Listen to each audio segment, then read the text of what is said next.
And you are live. Thank you, and welcome to everyone to the 110th meeting, 7th Council of the Municipality of South Dundas on this bright and chilly Thursday, January 20th of 2022.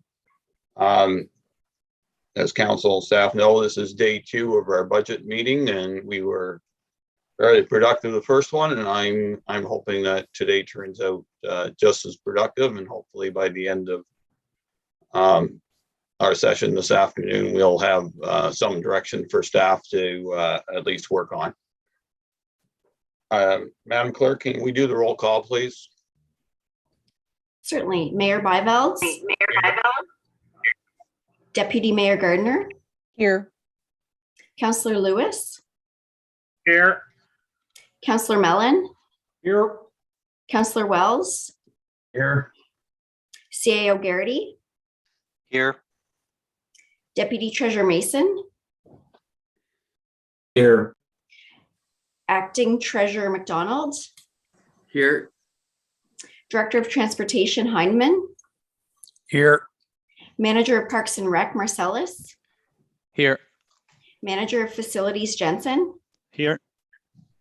Director of Fire and Emergency Services Morehouse. Here. Economic Development Officer Hunter. Here. Infrastructure Services Coordinator Moran. Here. Thank you, Mayor. Thank you. Is there any disclosure of pecuniary interest and general nature thereof for today from any member of council?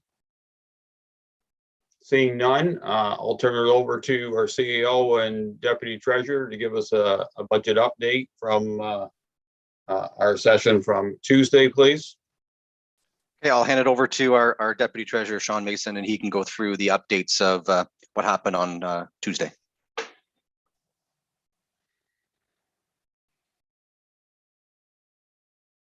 You have to turn on your mic, Deputy Treasurer, please. There we go. Thank you, Mr. Mayor. I'll do that.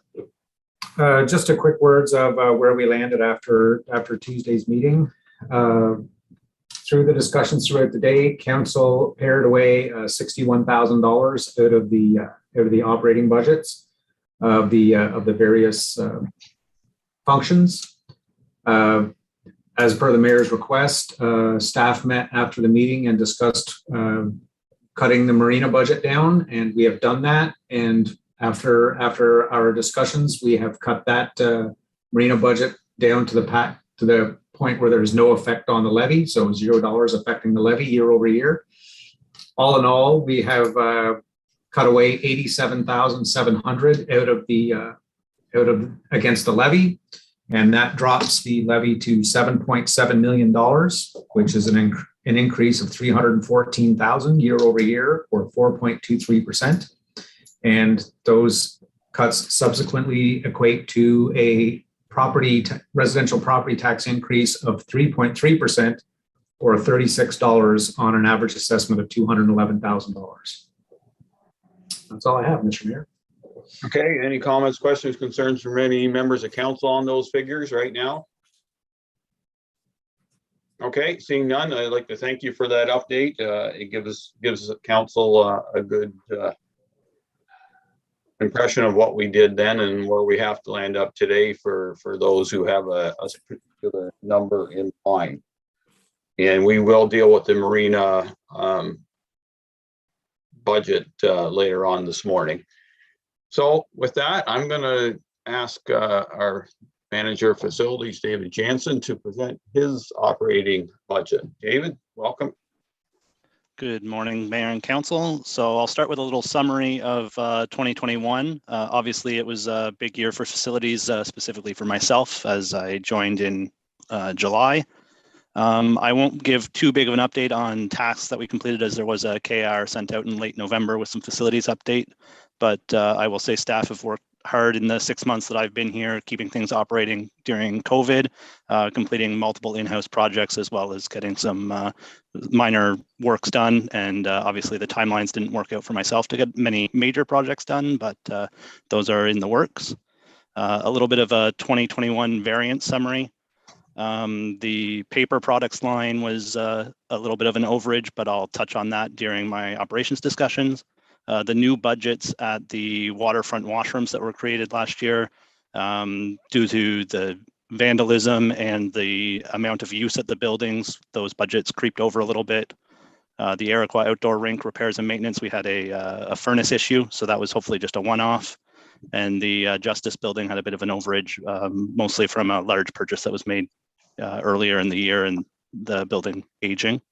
Some unders were at Riverside Rec. We didn't get through much of the repairs and maintenance budget.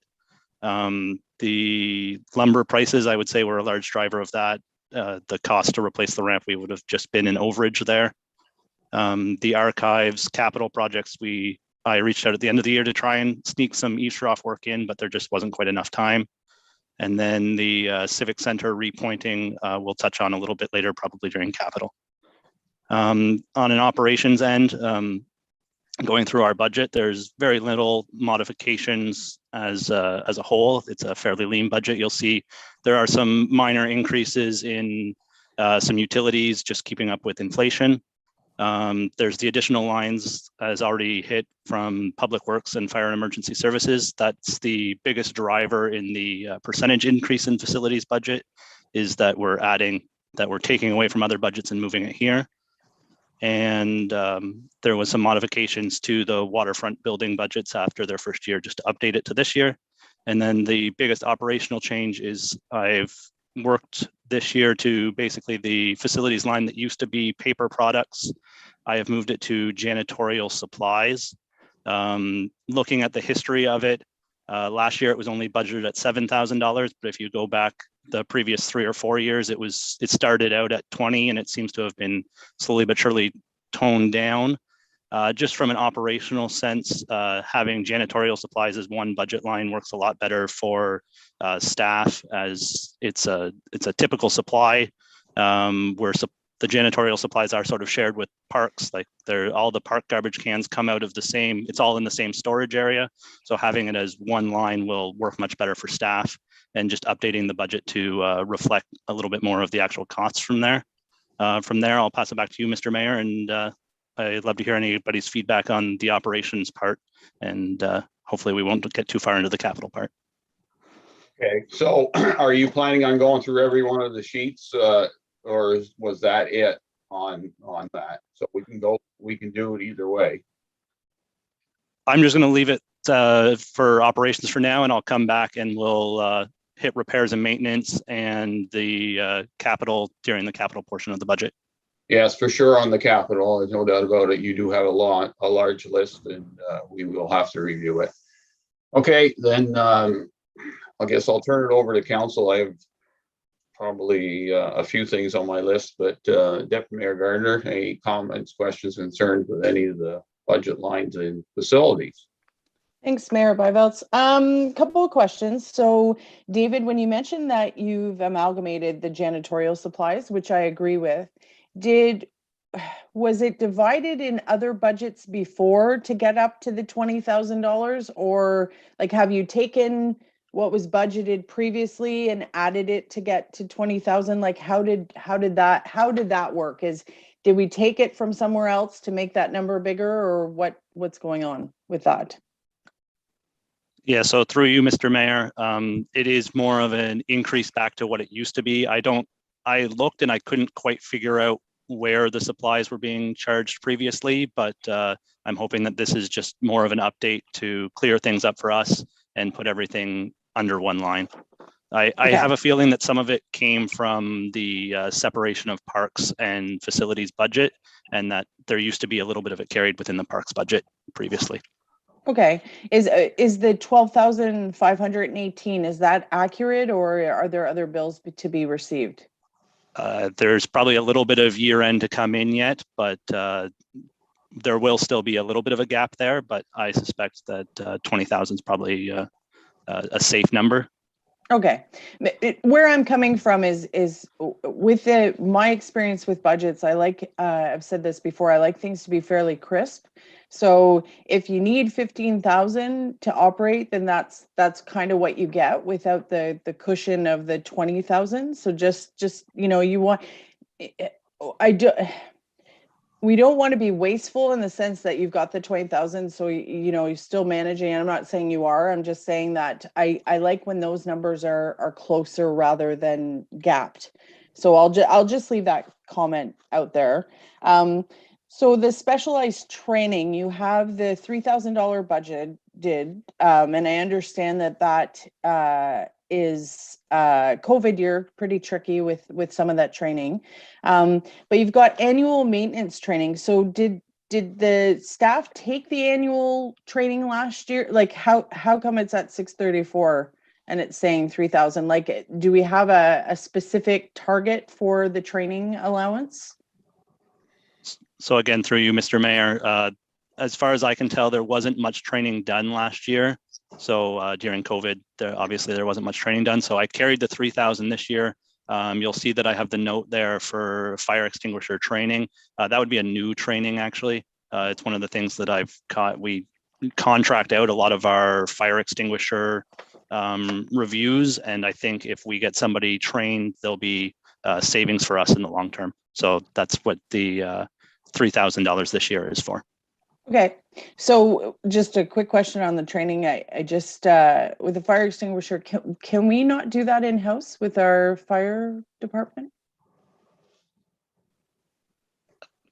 I'll through you, Mr. Mayor, I'll try and speak to that. There is a specific course that you have to take through the National Fire Registry Association, and at the end of the day, I think either way somebody has to be trained, but generally the maintenance within the building falls more on a facilities side than a fire emergency services side. Okay, thanks for answering my questions. I appreciate that this is fairly new and settled out, but yeah, thank you. Thanks, Mayor. Councilor Wells. Thank you, Mayor. Actually, my two question marks was exactly what Deputy Mayor brought up about the supplies and stuff. And the other one was about the specialized training. And I'm in the same boat. I got down from 20,000 down to 15,000 because I'm sure the 12,500 and 18 is for all the supplies and that for the rec and that, because it was all, you go through the rec and that, you don't see where it has actually any supplies type thing. Just one more thing, David, the material and supplies, and what supplies is involved in that? Like you're talking like nails and stuff like that, screws, stuff like for the buildings? So again, through you, Mr. Mayor, materials and supplies, I have written there flags, uniforms, and winter salt. That usually eats up most of it. If we're buying small nails and supplies like that, usually it's for a specific, we have a fairly good inventory already. And if we're doing work at a specific building on something and we buy more nails or screws or something like that, it's usually charged to the repairs and maintenance of that building. Okay. I thought that was all tied into one, but so the winter salt, I guess we got to go and buy our own bags. We can't go and bag it from one of the transportation things like 5-gallon pills of salt for steps and stuff. Or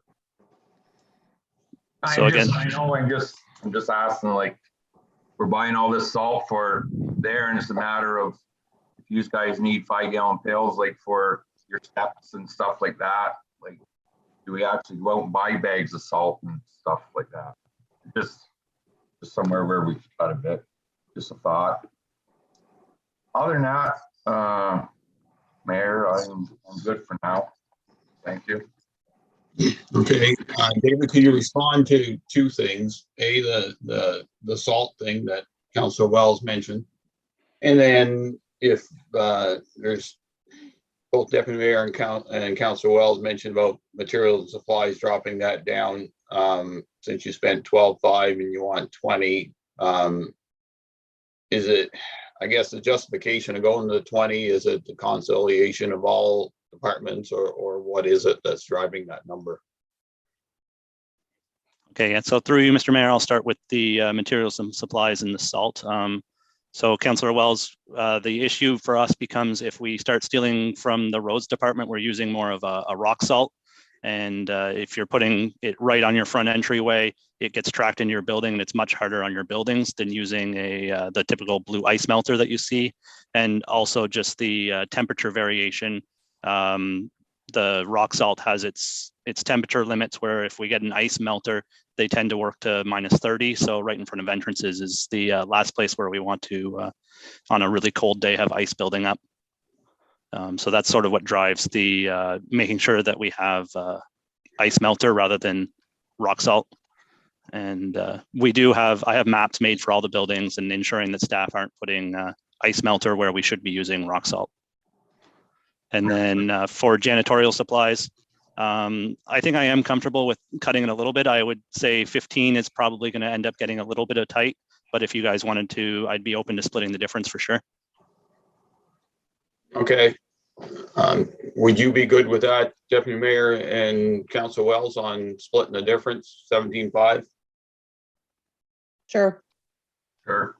Okay, well, that's a start. We haven't gone through two more, so we'll see where they go. No disrespect to either. Council Lewis, please.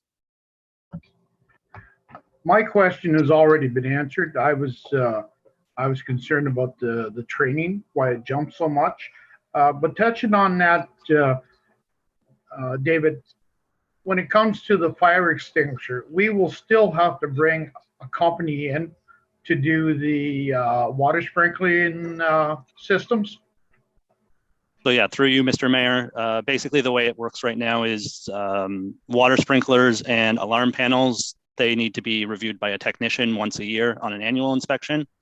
Fire extinguishers currently get a monthly inspection by staff, but they're also required to get an annual inspection by a certified technician. And the goal of this training is to make staff that certified to get our rubber stamp so we can do the fire extinguisher part of the inspections rather than having to pay the contractor to look at all of our fire extinguishers, which just travel time and the number of fire extinguishers became very costly, I noted. So I think getting the training will result in end of the day cost savings.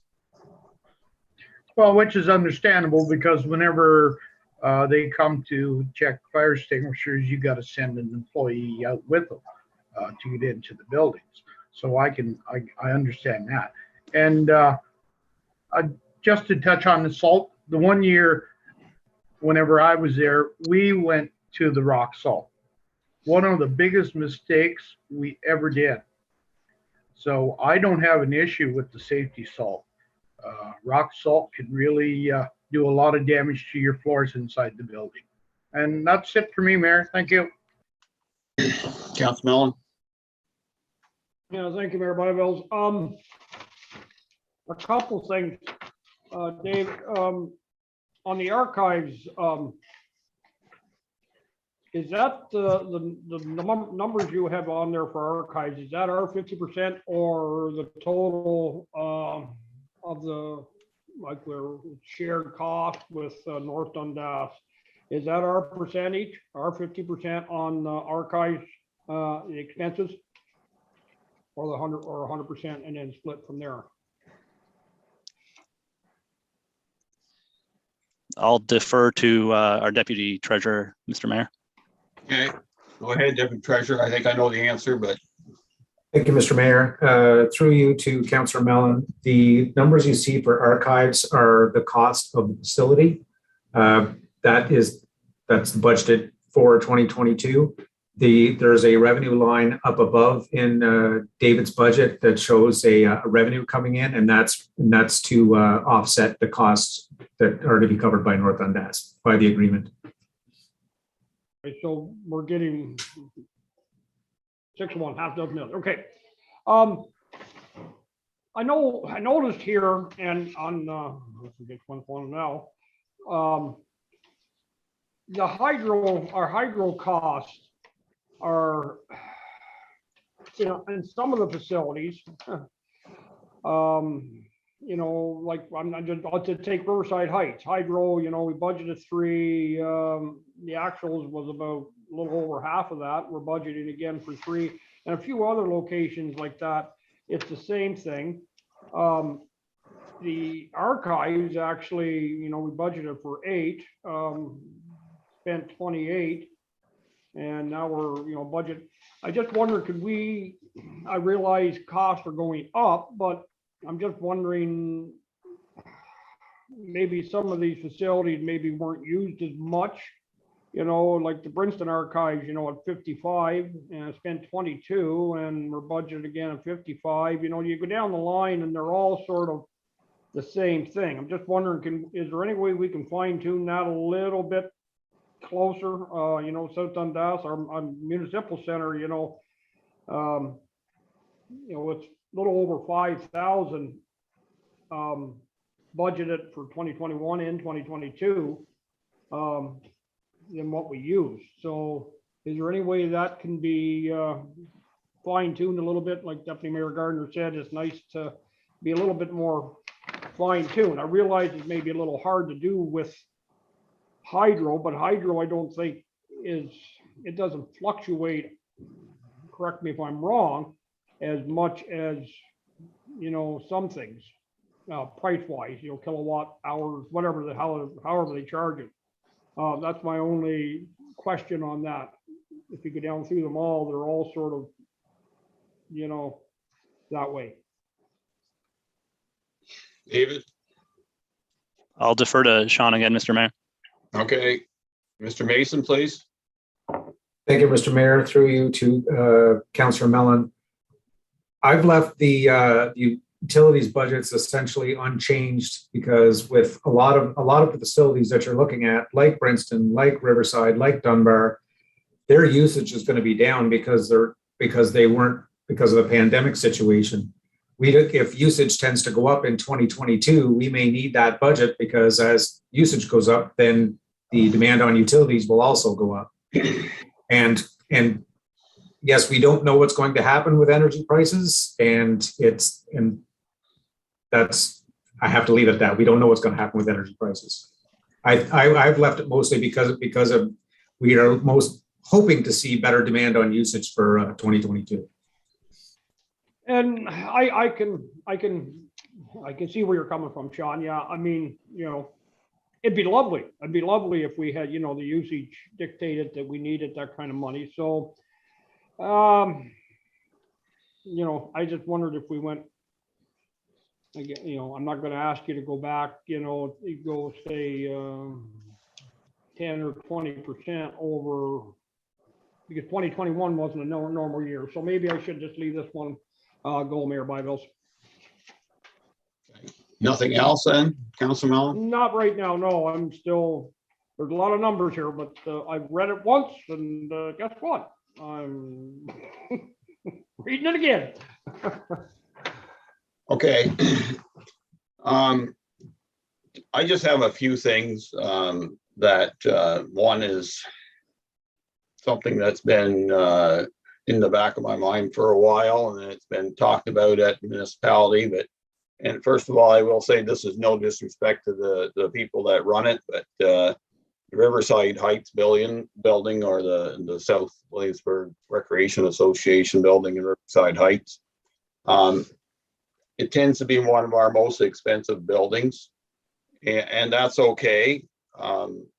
However, they do make money at the facility and running events, and a lot of that money goes to good causes in the end, but in the end, we're the ones that have to spend the money on the upkeep. And I'm just throwing it out there. I'm not expecting a big change today, but planting the seed or replanting the seed that we've made an arrangement with the Matilda people in Princeton for them to run the show and do everything there and end up paying for everything. So perhaps it's time to at least have that conversation.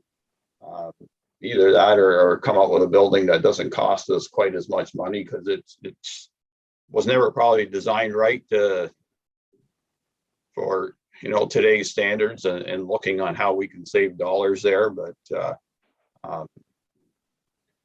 in my mind, having the conversation is never a bad thing. If in the end we land up where we are landed up, then at least we've done that. But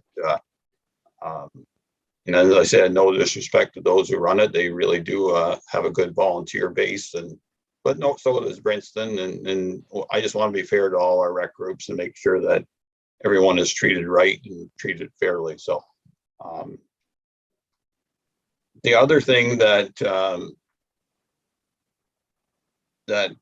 sticks out, and I've said it before, and David's probably saying, why is it there? But with the archives, I understand that it is a facility. It has to be run by the facilities department. However, the operational part of it, the archives, the arrangement with North Dundas, that is more corporate than anything else. And you know, for it to be in this budget, fine enough, you got to put it somewhere. But every year I look at it and say that should be more a corporate decision where the clerk and CAO work with our consultant to make sure things get done. And I'm sure that's the way it works, but it lands up being in somebody else's budget to deal with. So comments between David, Sean, CAO? Go ahead, David. Yeah, so I'll speak to the first one. I'd probably jump in the gun a little bit in the capital, but I did have a verbal conversation with members of the Riverside or the South Williamsburg Recreation Group. And I was going to touch on it a little bit during capital, but they were talking about the possibility of providing a little bit of additional funding during the to offset some of the repairs and maintenance. They were talking, I think the value would have been about 10% of what we're committing here, but it was just a verbal conversation, so I didn't want to marry myself to it in the budget. But there was an offer put out verbally, and I know that they're usually pretty good for it. So I just wanted to fill that in, but I was going to save it for my capital, but I'll put it in here. Okay, well, fair enough. I had to bring it up this time, and I do appreciate the offer. You know, it's the start of that conversation that, you know, it's always been in the back of our mind that they're, as I said, doing well, offer money to others, but in the end, it, as I said, it's a very expensive building to keep up, and maybe someday we have to rethink how that place is designed and how we can save dollars on its operation, but certainly appreciate the offer. As for the archives, who would like to speak to that? Go ahead, Sean. Thank you, Mr. Mayor. Ideally, we've left the archives within facilities, mostly because of consistency. When you look at the registry office, we have a lease agreement there for the operations and use of that property. Same with the Justice Building with the OPP. So, as you know, the archives also has a lease agreement with, an agreement with North Dundas. So, just for consistency, we've left it in the same place. And in the end, David is going to be responsible for the upkeep of that building. And maybe it might be, and even when we get the second half rented, we're going to have another lease agreement there. So I think all of those, we keep them all in the one area. It could certainly be changed on the spreadsheets. It's really just moving numbers from one spot to the other, like we've done with Public Works and the fire buildings for this year. But that's my reasoning for having left it there. Okay, I think that's fair enough. I think I'm just trying to recognize the vision of who does what, and I know Shannon recognizes that too, and I'll leave it between him and Madam Clerk to figure out Certainly.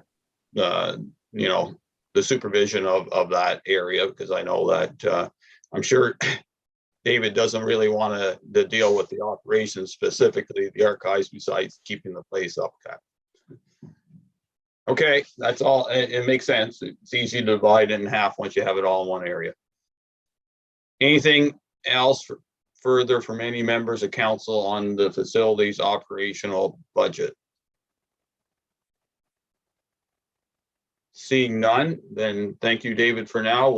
We'll see you later in the morning. We'll move on to economic development. Mr. Hunter, please. Good morning, Mayor and Council. Can you hear me okay? Yes, we can. Okay. I believe Kaylin's got a short PowerPoint presentation to upload, if she could do that for me.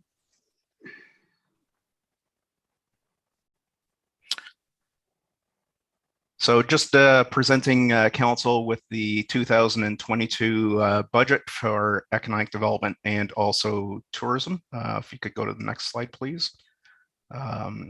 If you could forward to the next slide, please. Just going over some accomplishments from this past year.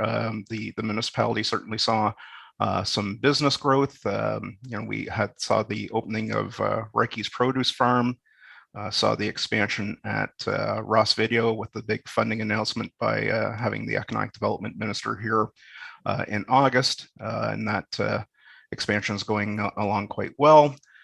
We also had Alaboard in the industrial park on Prospect Street come into the Parker Paints building and up and running with the food container, doing the reconditioning of the cheese boxes.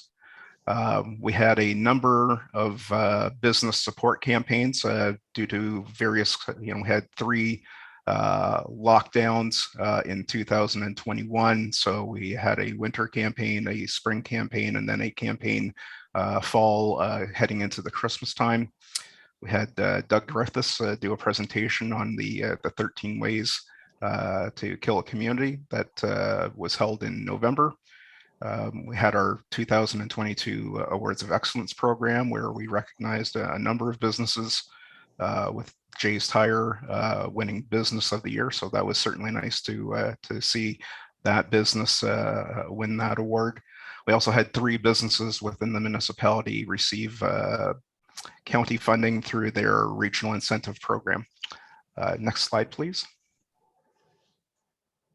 And then, of course, we not quite completed yet, unfortunately, just due to timing, but the Morrisburg Streetscape project certainly did start taking shape, and we did see the the addition of that multi-use pathway on the south side of the road, and some of the crosswalk features go in. We held a manufacturers roundtable this year with, or this past year, with representatives from the federal government and the provincial government, and keeping just with the economic development department communications with our business. We instituted a emailing system for newsletters and news bulletins that was able to get information out to a lot of people, our 300 plus businesses in easy fashion. We've been doing that quite actively the last couple of weeks. We have another one that's ready to go out to our business community as the updates on funding come, and I'm sure there'll probably be a news bulletin next week, depending on what the Premier has to say today as to maybe loosening some of the COVID restrictions. Next slide, please. Then just on the tourism front, our South Dundas tourism page, we have almost 3,700 members of that page now, so it's done quite well. If you could go to the next slide, please. And just last year, we saw some big programs on the tourism front. The launching of our tourism app that was developed in partnership with St. Lawrence College, where the St. Lawrence College gaming students in their final semester did all the technical work in development of the app. Saved us about $20,000 in development fees by having those students do that. We had our pop-up shop program as a pilot program. They were on the waterfront this past year, but the tourism committee has made the decision that we will be looking at moving them to the plaza and in concert with the farmers market and doing some of that work. The EDAC, the Economic Development Association Canada, recognized the municipality of South Dundas in the promotional item category for the Welcoming Face Mask project. We had a tourism display featuring our tourism app at Upper Canada Village during Pumpkinferno, and I already covered off our Facebook page. Next slide, please. And then something that was very fun for a lot of people, and it certainly helped the growth of our Facebook page. Theodore the Tugboat came through our region, and we had thousands of people lining up along the shoreline in South Dundas, and over 1,000 people at the locks. It took about 40 minutes for vehicles to actually make their way out of the lock viewing area after Theodore had gone through. We also saw the installation of our tourism billboard at the bottom of County Road 41 on County Road 2. We held a in your fall travel photo contest featuring our app, and someone would need to take a selfie at a app location. We had 115 photos entered in that contest. And of course, the continued work with the tourism committee. Next slide, please. Okay, just before I get into some of the budget items in that, I just want to address some of the variances in the 2021 budget. There were a number of community engagement items, specifically the council breakfast, council community breakfast. There were some youth activities, and there was also a wine and cheese event and fam tour that did not take place just because of COVID protocols and that and safety aspects. We had a number of advertising dollars that we used this year, but they were actually were able to be covered by special COVID funding that the municipality received. So that was a nice way of using some of those dollars that we were looking at ways to use. There were no trade shows held under the when you think of marketing and myself attending trade shows, there were no in-person trade shows in 2021, again, due to COVID restrictions and that. We do have some trade shows booked for this year that are in person, so fingers crossed that we do kind of move from a pandemic to an endemic in the early spring. Those trade shows are late spring and summer. And also there's been some items that have yet to be posted to the budget for 2021 year end. I also want to make one quick note in the special project tourism special projects line, the GL line 8100 2300, just for Sean and for council. I had included $3,000 in what I had termed welcoming services. That was the salary for the summer student that we're sharing with the communications department. But that figure was incorporated into the salary line. So that $3,000 in that GL line can be removed. So there's a savings of $3,000 there. Just to go on, some of in the budget this year, looking at doing still stepping up our communications, having more network events with partners and more roundtable events. I'd like to hold one with our real estate agents, like to hold one with our retailing group, hoping to have a spring wine and cheese event, hoping to have the council breakfast this year, along with the awards ceremony and those, what we call them community engagement activities. Having the return of a display, a little bit different this year, but display at Pumpkin Inferno, our pop-up shop program, festival support. And when I say festival support, what I'm looking at doing, the tourism committee has discussed holding a Indigenous styled event, perhaps like a powwow in South Dundas this year. There's also an opportunity, I'm working with the people that own Theodore the Tugboat, that we might be able to host him here for a day and overnight. And there's also an opportunity for us to also host a tall ship this year. In 2022 is the St. Lawrence and Great Lakes Tall Ship Rendezvous. And I've been speaking with the people in Brockville that are the organizing committee there, and they might on the return trip allow us to feature one of the tall ships that they have coming to Brockville and make a stop in our community. So when you see the term festival support, that's what that is.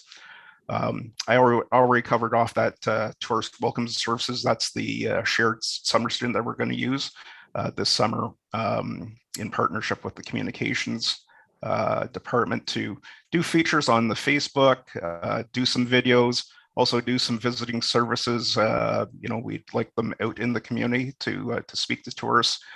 There might be an opportunity for partnership with the counties when they have their ambassadors here and have them work back and forth. The tourism app, we're looking at adding 6 locations to that app this year. And then, of course, there's the streetscape beautification that we're also looking at doing this year. Next slide, please. And then just on marketing, looking at working with the folks at the Eastern Ontario Business Journal and some Ottawa advertisers on resident attraction. Looking at doing some economic development advertising again through the Eastern Ontario Business Journal. Looking at some BR&E activities, and those are kind of like the roundtable events, fam tours, any shopping support ads that we might need to do just before, again, because of COVID. Holding some business seminars. That's something that we kind of got away from because we were dealing with COVID in that. And also there's some upgrades that we wish to do to our Shop Local website. Then marketing wise, also there's 5 sector teams with the Ontario East group that we've been part of, continuing that partnership. Marketing materials, looking at doing a dining and shopping guide. We need some sectorial sheets that we need to develop. Also looking at, we'll have to do some rack cards for tourism. There will be, again, as I mentioned, trade shows this year that we're looking at attending. Those are in the site selector events. There's also the talk of working with Colliers on having a Colliers in Toronto doing a real estate tour through South Dundas. So that would be something that would be included under marketing. Doing the tourism media buys, looking at working with Ottawa road trips.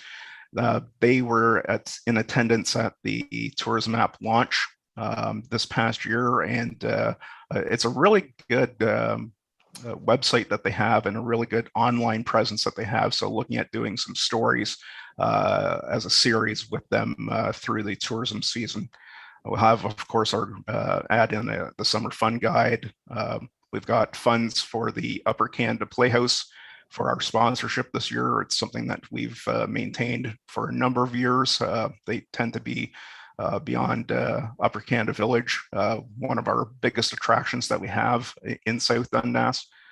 There's fees for our Todd signs, renewal fees. I had an opportunity to speak with the Ontario Minister of Tourism back in November when she was in Cornwall, and brought up that the Todd folks will not allow us to put up a sign for our waterfront dog park that we have in Morrisburg. And a lot of people travel with dogs when they go on vacation. So certainly we like to highlight that feature. And so working with the minister's office and also Jim McDonnell to get that changed so that we would also be able to have that sign this year.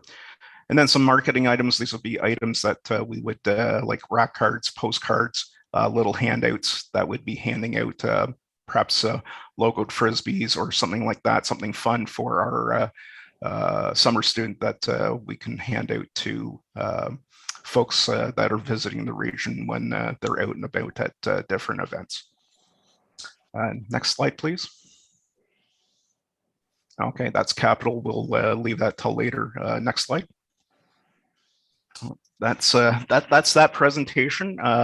If council has any questions as related to the 2022 operating budget for economic development and tourism, I'd be happy to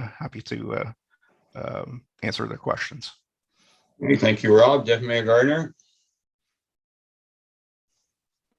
Thanks, Mayor. Thanks, Rob. So just a couple of questions. I know in our discussions, tourism and economic development obviously hit hard with the pandemic, and your budget is fairly lean. I do have some reduction suggestion in capital, but my only comment is under the mileage. When Yes. I see the mileage, and it's not so much for you to respond to, Rob, it's more just a comment that when we've had discussions about purchasing SUVs for the municipality, and those SUVs are marked, I would like to see in the future that we come up with a fleet vehicle program, because one, I don't believe if we have fleet vehicles available, that we should be paying out mileage, and unless absolutely necessary. And two, it goes with the South Dundas branding. If you have the economic development officer at an event and you've got the vehicle there and that type of thing, it's just a branding exercise. So not so much a critique on whether or not I think, because it's quite lean at 351, it's only 1,000, but I brought this up several times, that if we have fleet SUVs, which we now do, I couldn't see Rob driving around in a pickup truck, but now we have access to some SUVs, and there are computer programs out there that you could schedule the SUV through different departments. And I really like to see everyone working as a team, and then it benefits all the way around. So just a comment on that, not necessarily requesting a response, but I just thought I'd put it out there, Mayor. Okay. Council Wells. Thank you, Mayor. I have a few things here, not a lot. The one was actually about the mileage. I'm agreeing with Deputy Mayor. We have those nice SUVs. And most of the events that Rob would do is probably on the weekend or whenever. So I think something could be set up there for sharing. Another thing, Rob, on your mural repairs and maintenance, we didn't use any last year, and I see you allotted 10,000 again this year. Did anyone drive around this fall, like prior, and just looked at all the murals we got and anticipated that there's going to be a cost, or it's just for granted? Like someone, I'm not sure if you drove around or someone drove around, but if we're going to put 10,000 in a budget, someone actually should go and look at all the murals just to make sure. So we did have we didn't drive around and look at all the murals, but certainly some of the ones. The ones that are of particular concern heading into this year, and we just didn't get to it in 2021. And this was a line item that was added to my budget, so it had been under corporate services before. So I do apologize that I kind of got to it late in the year. But the two, and Shannon might be able to speak to this, of the person that we're actually having do the assessment, we haven't received it as of yet, I do believe. But the two murals at Giant Tiger, the one on the west side and the one on the east side. My understanding from the initial discussions are that the one on the west side is almost beyond repair.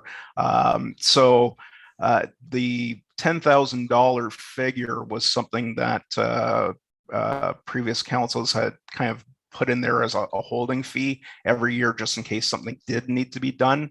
But maybe Shannon could speak to specifically the waiting on that assessment for the two murals from Giant Tiger. Hey, Shannon. Yeah, thank you.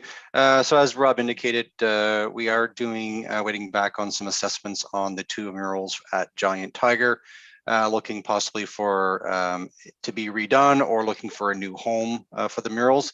One of the things we like to keep is some money set aside in the reserves, just in case we have any other murals out in the community where it needs to be repaired or fixed, that we're not, we can kind of go back into that bank and do any repairs that we need to do. So it's something that I think that's been depleted for the last couple of years, probably 3-4 years ago, that we just started to slowly put money in the bank, because the fact that these murals are getting older and needs a lot of work, and they can be costly at times. I think that we realized the ones that were done last year, the year before, can become very costly. Hey, Shannon, do we have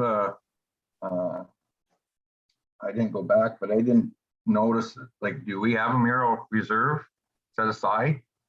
Do we? Okay. Yes, we do. Yep. Okay, it just would have been nice to, like, maybe see a couple of picture of that or something, just to give us an idea I guess we could drive and look at them, but when you just put 10,000, we didn't spend nothing last year. And it's just like, okay, here's 10,000, but we have no idea what it's being used for. Certainly before we do any repairs, we will certainly bring a report back to council, and we'll include the pictures and kind of the cost to go ahead and repair those. Okay, thank you. Yep. What else did I have down here? Oh, great. Rob, the council breakfast, which we've only had one in our term, which was a good thing. I think myself, this is my opinion, due to the times we're having as far as infrastructure and stuff, and I agree we have to have stuff like this, but I think our that breakfast mainly was for awards, and I think our awards went fairly good this year in Chambers. Mind you, it was a lot smaller, a lot less costs, like we're talking $6,500 here. So myself, I would like to see this skip just for this year, not taken away all the time, but for this year, I think I'm not sure whether we're going to do it or not, but I think it's something we might be able to skip. And that's just my opinion. Okay, just oh, sorry. Just a quick note that the $6,500 figure includes $2,000 for the awards.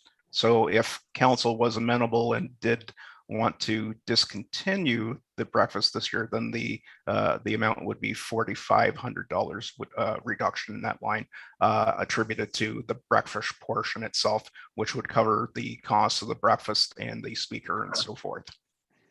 Okay, no, understood.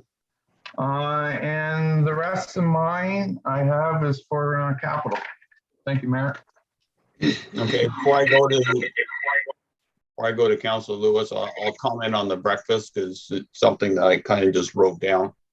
Now that it's brought up, and the rest of council can certainly give their opinion. First of all, I do believe community or council breakfast is something that others do. We did one, it worked out real well. Something that I would do in a normal year and fully support. However, there's two challenges, and I think, one challenge is we don't know where COVID and the pandemic are going to land up, and you can budget for it, but it's a 50-50 split right now, and you got a plan, and that's the biggest challenge, right? You can't just decide on the last minute we're going to have a breakfast and have to scramble it all together, because that just doesn't really work. The other challenge with this year is that it's an election year, and no disrespect to any member of this council or anybody who wants to run it, I do not want it to become an electioneering platform for anybody, whether it's myself or as I said, members of council or members of the public that want to run. So if we're going to do something like that, the timing is one of the challenges, and the challenge would be it doesn't time well with the awards. And I think perhaps doing the awards is still a special thing. I think that regardless of this council or new councils there, it doesn't reflect on council, it reflects on the people who've won the awards and the business community that's outdone this. So I would go ahead and do that portion one way or the other. I would put a pause on the breakfast and let the new council decide if they want to continue on. I certainly would encourage it. I think it's a good idea. I know it always is a big hit in North Dundas and other communities. I think so. Stormont's had it, and it just brings a lot of people together, and that social event, the business event, the community event is real important. But as I said, this is not the year to do it because of the election. But that are my comments. We'll go around the table and figure out if that's something we want to do. But that's my caution in the whole thing. Councilor Lewis. I had no questions for Rob's budget, but since you did bring the breakfast up, I feel the same way that you do, Mr. Mayor, and my colleague, Councillor Wells. The awards are nice, but we don't know where COVID is going and we don't know when it's going to stop. So I would definitely remove that from the budget for this year. Thank you. Councilor Mellon? Yeah, thank you, Mayor Bibles. I sort of agree with you on the awards. I'd leave the 2,000 in there to cover the awards and maybe knock out the 4,500 for the breakfast. If my math was right, with what Rob had said. The mural, we have, I think it's 10,000 in the mural reserve now. Is that right, Sean?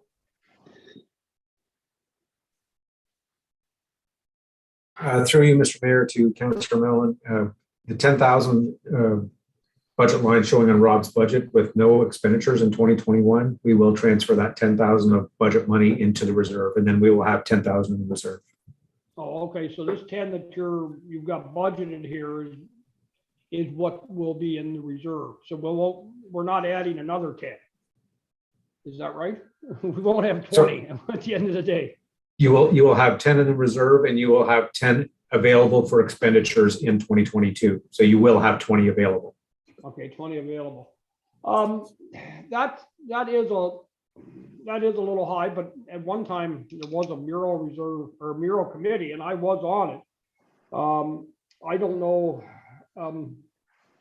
the two murals that have been spoken about before.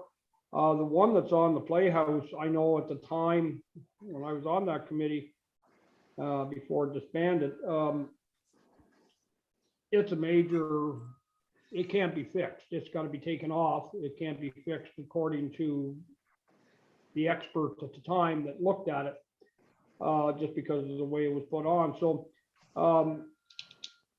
we'll probably, if we get into just like the one that's on the that was on the west end of the grocery store there,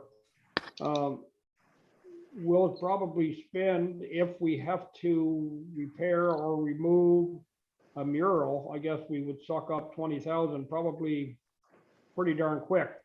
So I'm going to say we'd leave that in there. I just want a clarification on that. So Rob, you also said that there'd be 3,000 less under the wages because of the committee of that student. It's actually in the tourism special projects line under welcoming services. So there's the line shows the budget for this year 22,500, but there would be a $3,000 reduction in that line because that $3,000 was the funding for the to pay the cost of the student that's being shared with the communications. It just, I did not take it out of that line, and I caught that the other day, and but did want to bring that to council's attention just so they knew. I haven't, well, and just under revenue, sponsors and other revenue, we had budget of 15.5, we brought in 3. And now we're bringing in 1,500, but was that all contributed to like pop-up shop revenue? Am I getting that right? That we're on the revenue on them pop-up shops, I guess rent on them is only going to be 1,500 this year? Because we're going to be going with at the farmers market, we're looking at the trying to keep the cost of the pop-up shops as low as possible. We did run into some situations where people did want to rent this past year, but they felt the costing was a little high, so the committee wanted to make an adjustment. So that's the reasoning that we've attributed $1,500 to the pop-up. I'm certainly hoping that it's going to be more, but want to be conservative on that just in case. Yeah, just what we, you know, and I'm not suggesting that we try and recoup our costs totally on, we bought those buildings. You know, it'd be nice if that could get established and, you know, we get a little more revenue from that, but it might be one of those cases that maybe now is not the time to increase that revenue. Just that when I seen 15, we brought Yeah. in 3, and now we're down to, we brought in 15,500 was budgeted, and, you know, we actually only brought in 3, and now we're, you know, budgeting in revenue 1,500. Yeah, I just wanted to be conservative because we are switching locations, so it's not going to be at the waterfront. But we did want to incent the people to, and I believe the goal of the tourism committee and also council from council's discussion, kind of attempting to one, enhance the farmers market area too. You know, I did speak with the owner of Kara's Burgers and Fries that's going to be hopefully opening in a couple of weeks. They still plan on, with the permission of the municipality, to set out picnic tables in that grassed area over there with umbrellas and that for anyone to use, and for, you know, whatever patron they might be, whether they visit any restaurant in the plaza to, you know, even Tim Hortons across the road now with the crosswalk that's going to be there. So I think that whole area is going to be enhanced. So again, just wanted to be conservative. We wanted to try to make it as cost appealing to you know, people that would be renting based on the cost of what it actually costs to have be part of the farmers market. So we do have a little bit of work to do on that farmers market bylaw, but just trying to be conservative. I certainly hope that it's going to be more, but wanted to at least you know, present something that I felt was definitely achievable. And then if we, you know, achieve more revenue, then that would be great. Okay.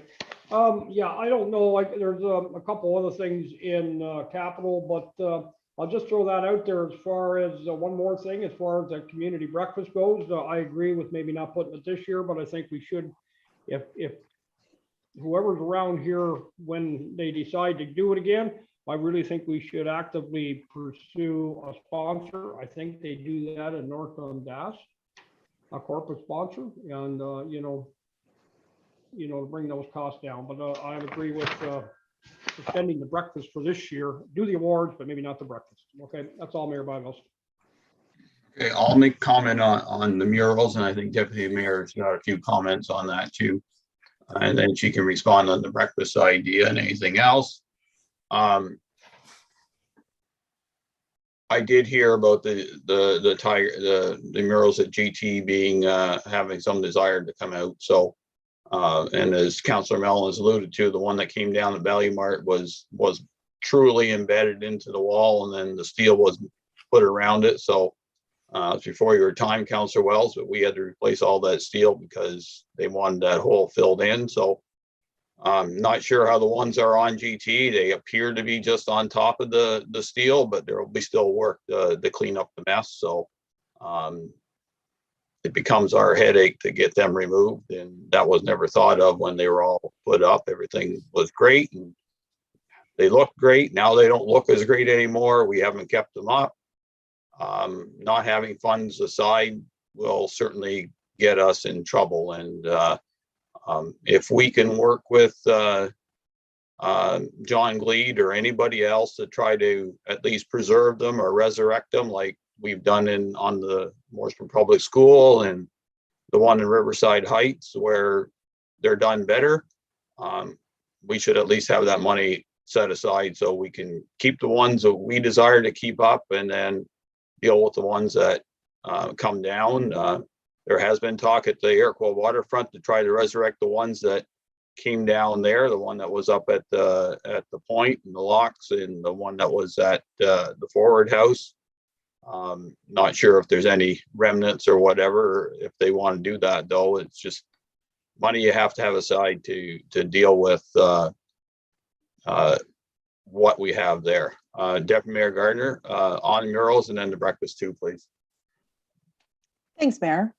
So yeah, I have a couple of comments. So first, the giant tiger murals, the one that is facing the east, hopefully folks will recognize that was painted by David Yateman, who passed away. He is a Canadian artist who has murals all over Canada and the United States. And I think that the process that was used for Morrisburg Public School and Riverside Heights would be a great process. And I would say that the $20,000 could go to removing the Mike Kelly mural on the Playhouse, or sorry, on the Giant Tiger, and then I would fight to save that David Yateman mural. I think we would do a huge disservice to just trash it like we did. It's very well done, and like I said, by Canada's top mural artist, so that would be ridiculous. We do already have samples of how we can do this process and do it economically. I believe Riverside Heights was able to do that, redo that entire mural on material, metal material, where they reproduce it. It's essentially they're photocopying the mural in color on metal, so the lifespan is a lot longer, it's a lot lighter, that type of thing, and we were able to do it locally. So I don't know who staff are consulting to see, but we've already have 2 samples, and I do believe our former clerk Brenda took charge of the one on Morrisburg Public, and it was done extremely well, same process, by a local company in South Dundas. So I think we do have some solutions. To the mayor's comment, at the time, the mural committee 20 years ago, there was leftover money that was left around, and I don't know where it went, but I think, you know, in the reports that I've read, not sitting on council, but the one that was done on the last, by the last council of people visiting this area, the murals were actually mentioned in that report as being something that was worthwhile to visitors. So it doesn't make sense to get rid of them. I think $10,000 is not unreasonable. And like I said, the folks, when they're taken away, they get quite upset. So I think we have enough expertise in doing the 2. You could speak to the Lions Club and to Brenda and, you know, see what the process was. But good news is it's a local company that will do it for us. So yeah, I think it's worthwhile. And like I said, that one, the David Yateman mural, I would fight pretty hard to not get rid of that one. So if Giant Tiger doesn't want it, then maybe we can put it somewhere else, but it needs to be saved. So that's my comments on the mural. As for the breakfast, totally agree that this year, by the time COVID allows us to have a community breakfast, it will be in election time. And to the mayor's point, I don't think any taxpayer money should be used for electioneering. So I totally agree with delaying it until the next council takes over. Okay, so I think unless council objects, we'll leave the 10. We have the 10 for murals, and then we'll expect a report from staff on murals. I think in the past, and Deputy Mayor Gardner speaks to the reserve, it got depleted by work on murals. I remember the councils that I was on previously never really paid attention to them because they were there and they weren't costing us money, and we actually found community groups that would refurbish their own, so that kind of helped. However, I do remember the Value Mart episode where we had to take it down. It cost us a lot of money, and you know, if I do agree with you, Deputy Mayor, the one on the east side of GT is a really nice, well done mural. The one on the west was is the key word. It's pretty well faded. The sun has pretty well destroyed it. So I'm not sure there's a reproduction of it, but I realize that Photoshop can do a lot of things these days, including making me look pretty. So unless there's, as I said, we'll leave that in. Count the breakfast we'll delete and we'll take that out. And we'll remove that $3,000 for special projects. That okay, Rob? Since yes, yeah. So the $3,000 for the welcome services can come out, and also the $4,000 for the council breakfast. And completely understand council's reasoning for that. It is a good event. So as you mentioned, Mr. Mayor, hopefully the next council will see value in that type of event, and we will deal with it at that point in time. But yes, I completely understand where council's coming from on that front. Okay, so I have one question on the sponsorship we have for the Upper Canada Playhouse. Yes. We had 5,000 budgeted last year. Did they get that money? Yes, they did. Okay, so this year the plan is to give them the $5,000 no matter what? Yeah, based on everything that I'm hearing, I know the tourism ministers got a special technical briefing today at 1 o'clock for stakeholders. My understanding is everything that everyone's hearing about the province removing restrictions on restaurants and gyms and so on and so forth, and lowering them will be happening January 31st. So usually when the minister schedules that briefing, that's what it is. So I'm fully confident that the Playhouse, will have a season this year, and they did have a modified season last year. They're definitely one of our biggest assets, and I think that's something that we should continue to do. Okay, I fully agree. I know last year during the early part of COVID and the lockdown, they spent a lot of work, and I participated in keeping the place alive till they could get going, and they deserve our dollars. I think $5,000 is a very, very economical investment for the dollars they bring back to South Dundas. I don't think we need a discussion on that. Okay, I have everything I want done. Is there anything further from any member of council on the economic development front? Okay, with that, thanks, Rob. I know that, this council decided that economic development didn't happen on its own, and certainly tourism didn't happen on its own. And we thank you for your work right now. And I know it's probably more challenging than it's ever been, but we need you and to continue with your work. And I think the dollars are there to do so. And you have your work list, and we do expect it to get done. Thank you very much. Thank you, Mayor and Council. So we'll move on to bill grants, SNC, crossing guard, debentures, health service. Is that Sean? Thank you, Mr. Mayor. Okay, so the PILs, grants and subsidies. I have increased the supplementary and omitted taxes line by $4,000. That is just when a property owner makes a change to their property and MPAC catches up on the assessment, then we do gain revenue dollars from that line.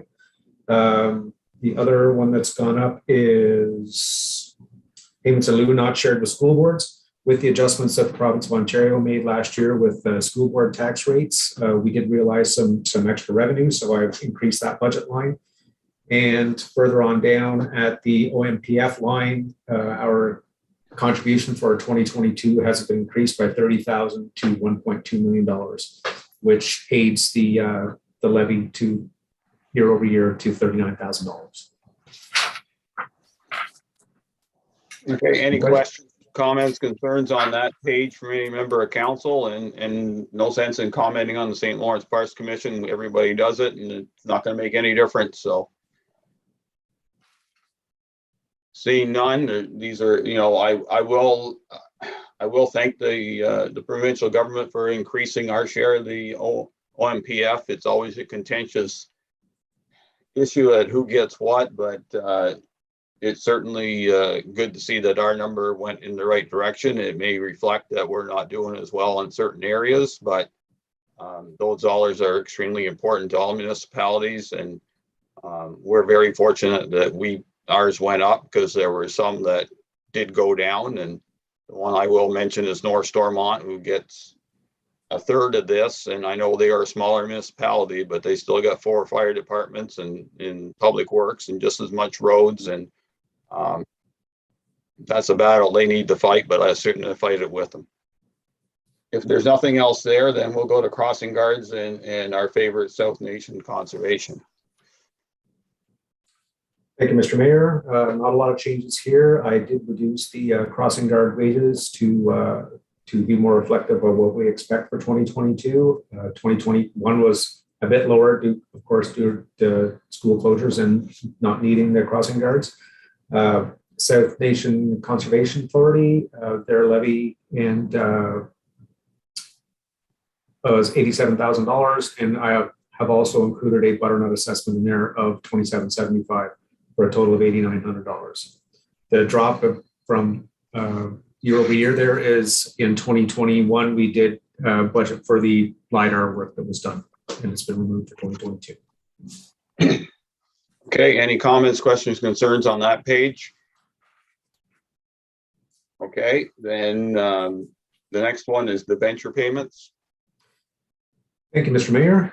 This one here is how we fund our debt charges year over year. We have contributions that come in from various departments, whether it's the rent that comes in for the medical clinic downstairs here and the former Iroquois Medical Clinic. Those numbers are put into reserve, and this is where the money is budgeted to, and then to support our debt charges for the upcoming year. There's also a line in here for doctor recruitment payments and money coming from a reserve, and I'll let the CAO speak to that. Go ahead, Shannon. Thank you, Sean. So just in regard to the doctor recruitment, it's something that we started doing last year, just with the ongoing works of the doctor recruitment committee and working with our St. Lawrence Medical Clinic, is that we are in need of doctors with pending retirements. We've had 2 doctors retire over the last couple of years. So we continue just to put money away as we work on different avenues to increase medical services, not only doctors, but also mental health and other medical services. So again, we're looking at putting in another $40,000 this year, which will bring our contributions in our reserves up to $80,000, which will provide some leverage for any additional funding that we might require from the province or any other initiatives that we want to do throughout the year. Okay. Any comments, questions, concerns on any of that, specifically on the doctor recruitment? Councillor Mellon? Yeah, thank you, Mayor Byveld. Maybe I'm not getting it. The doctor recruitment reserve at 40,000, Shannon or Sean, and the doctor recruitment payments.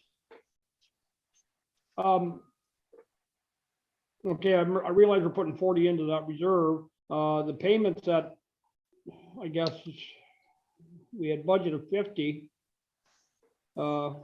We actually paid out only 500. So we're putting 80 in. So it's a 30,000 over. Is that going into a reserve, into that same reserve, Shannon, or is it a separate reserve? Or like I'm just unsure on where that comes from or where that goes. Yep. Through you, Mayor Byveld, to Councillor Mellon, and maybe Sean, if I'm wrong, please chime in. So as you'll see, the actuals were 575 from last year. So the plan is to actually carry over the difference into a reserve of about $49,000. That will go into the reserves as our opening balance for 2022. We will then put in another $40,000 for this year, which will bring it up to $89,000. And our plan as a doctor recruitment committee would be to look at leveraging or utilizing those funds this year in initiatives. And maybe the deputy mayor can add a little bit to that, or Councillor Lewis as they sit on the committee. Well, Okay. Go ahead, Councillor Mellon, then. Yeah, is that 30,000? You said 40,000, Shannon. You mean 30,000? You're putting another 30 and you said 40. Yeah, because that's the budget change from year to year. That's what you're looking at, Councillor Mellon. Oh, okay. I'm sorry. Yeah, budget change. Okay. Yeah. Okay. Very well. Yeah. All right. Yeah. I mean, yeah. Okay. If anybody else wants to comment. Okay. Deputy Mayor?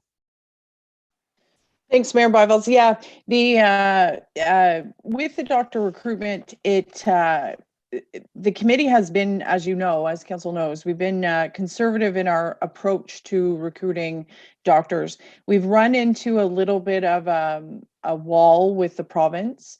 So our intention is to pivot to a more economical way. So if we have that money in reserves, when we talk about nurse practitioners or mental health mental health professionals, that is what we're looking for. And it's important to keep that reserve fairly robust, just because we're sitting at tables and we're hearing that some communities are spending $125,000 on a doctor. We understand that South Dundas can't afford that. So the committee has had so many conversations about thinking outside the box and how we fill the gaps without spending $150,000 or $125,000 per professional to attract them. So we do need some money, but I know that's a big amount, but just keep in mind, we're really trying to fill the gaps without that large payout to just one professional. We're really looking at we're looking at the service level for our residents is essentially what we're looking at. So we're not putting all our eggs in one basket. And COVID has offered some challenges, but in this case, it's actually not COVID, it's the province that's not helping us out with our the way that we want to do things. So we have further discussions, but I do believe that we definitely need some money in that reserve. Okay, anything further, Council Lewis? No, I utter the same words as Deputy Mayor Gardner.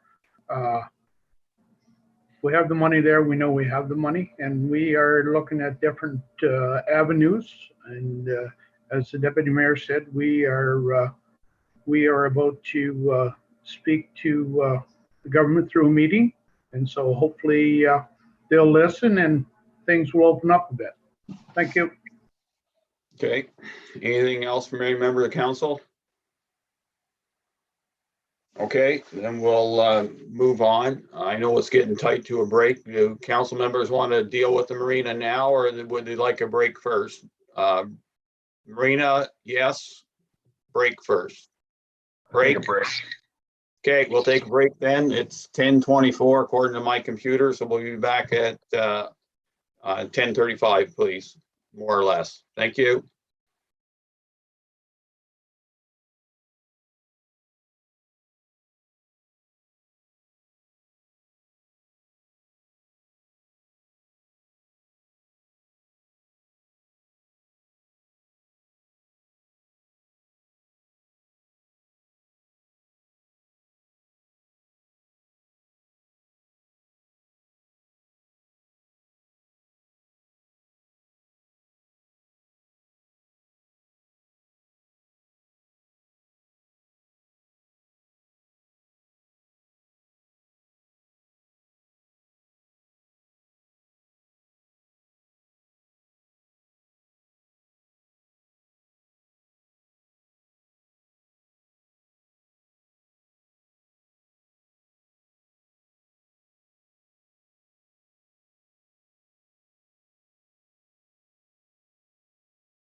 10:35, is everybody ready to roll again?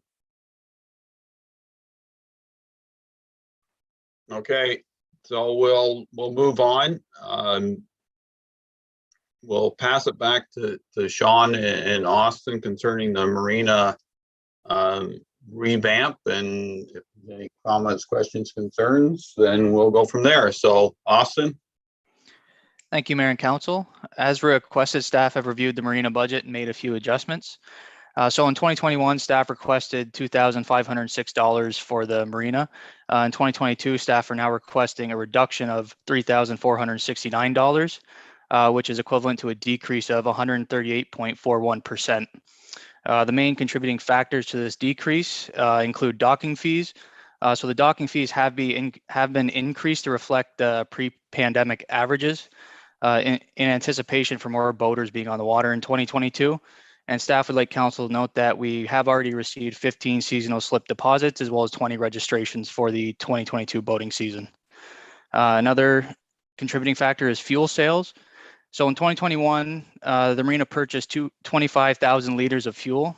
And in 2022, it is forecasted to be the same with a 30-cent markup to our fuel, which is competitive to surrounding marinas. Our fuel sales is now forecasted to be $46,800. And that, like I said, that's with the purchase of 25,000 liters at $1.50 per liter. And for council's note on this one, staff did reach out to our fuel supplier yesterday. And as of yesterday, the fuel is priced at approximately $1.50 per liter.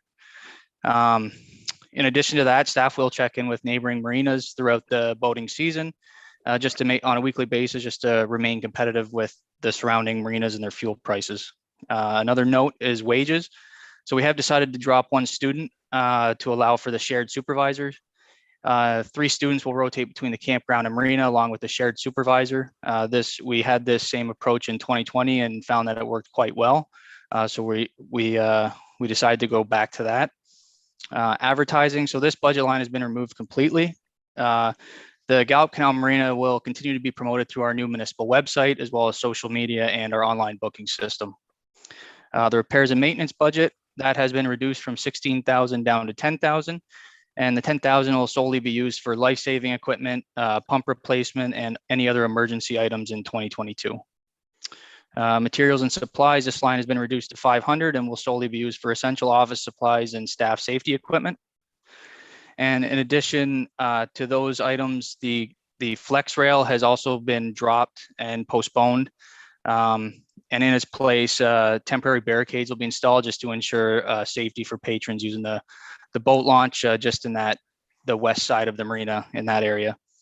In addition to all that, staff will be meeting consistently with the campground and marina supervisor on a weekly basis to discuss and review the daily sales rates, as well as the fuel dips, et cetera. And if council so wishes, a report can be brought back to council midsummer with an update regarding the campground and marina sales. And obviously that would be in addition to the report requested the other day regarding the OPG lease. And if council has any questions, I'd be happy to answer them at this time. Okay, thanks Austin, thanks Sean, thanks Lachlan and Shannon for going through this. I appreciate the effort that you got it down at least to a zero budget. Of course, some of that is dictated on fuel sales, and the one I really have concern on is coming back up to pre-pandemic revenue actuals. I know you've pre-sold, but I imagine the pre-solds are a pretty annual event. Considering last year we had, we budgeted 44, only got 39, almost 40, and now we're up to 48. So, sometimes I caution you on using increased revenues to make a budget balance, because that'd be just like, I'm going to sell $350 corn, market's only 300, but I'm going to hope it gets to 350, and I'm going to try and make money doing that. So I challenge you on that one a bit. You still have no wages, and I said this on the campground, and I saw it again on the marina, that a portion of your time does go to this, and if this wasn't here, then your time would be devoted to other things. So that line is not in there. The line for benefits, who gets the benefits in the wages? Go ahead, Sean. Thank you, Mr. Mayor. The benefits line, anytime, what's included in there is with the marina supervisor or the students. We still have to remit CPP and EI and EHT and WSIB, and that's what that number captures, all of those statutory calculations, statutory deductions. I'm sorry. Okay, maybe perhaps the line needs to be kind of, benefits sound like someone's getting something and truly they're not. We're paying deductions that are statutory deductions, which I fully understand. So the advertising just going to go to the website. Fair enough. It might be a challenge, but we need to get to where we need to get to. So you were having, in the previous budget, you had landscaping and tent repairs. What was that? What are we omitting here? And not that I'm going to want to put them back in, just a question mark. So through you, Mr. Mayor, the landscaping was regarding the existing pavilion that's there. So the plan was just to spruce that up, remove the current flower bed that's there, and potentially look at putting a base down in that pavilion that's different than the current gravel. So that was the plan with that. And then regard to the tent repairs, it was the existing green tent. We had some damage done to it last year. But as just mentioned, we currently already have an existing pavilion. So that's why it was decided to remove that from the repairs and maintenance budget. Okay, well, I don't know if you know the history of that pavilion, or that should have never been there in the first place and appeared without a building permit. And then we landed up spending 10 grand to try to fix it all up. And we need to just continue spending more money. So I agree with that one. And we can talk about the OPG where in capital, because that's where it is. I'm still in the opinion that we need to seriously look at where we're going with this marina and the boathouses, but I understand that we're going to be talking about the OPG lease on Monday night, and perhaps that will be the right place to have a full discussion on that area of South Dundas. So my comments for now, Deputy Mayor. Thank you, Mayor Byvelds. Just a couple of questions. Does the marina have a Todd sign? Like a road sign indicating, is that in there? So through you, Mr. Mayor, we have a sign that is on the water on the east end of the marina point. But as far as and we do also have a road sign, yes. Okay. That was just a question. I commend staff for the reduction. I still am at the in the thought process that this shouldn't be subsidized just because it just the nature of the business. It should be run like a business. And I do have the same caution that the mayor said about the revenue. I'm kind of surprised the revenue is actually down whenever all the trends suggest that the outdoor things like camping, boating, kayaking, whatever the case may be, people were uptaking those activities at rapid speed.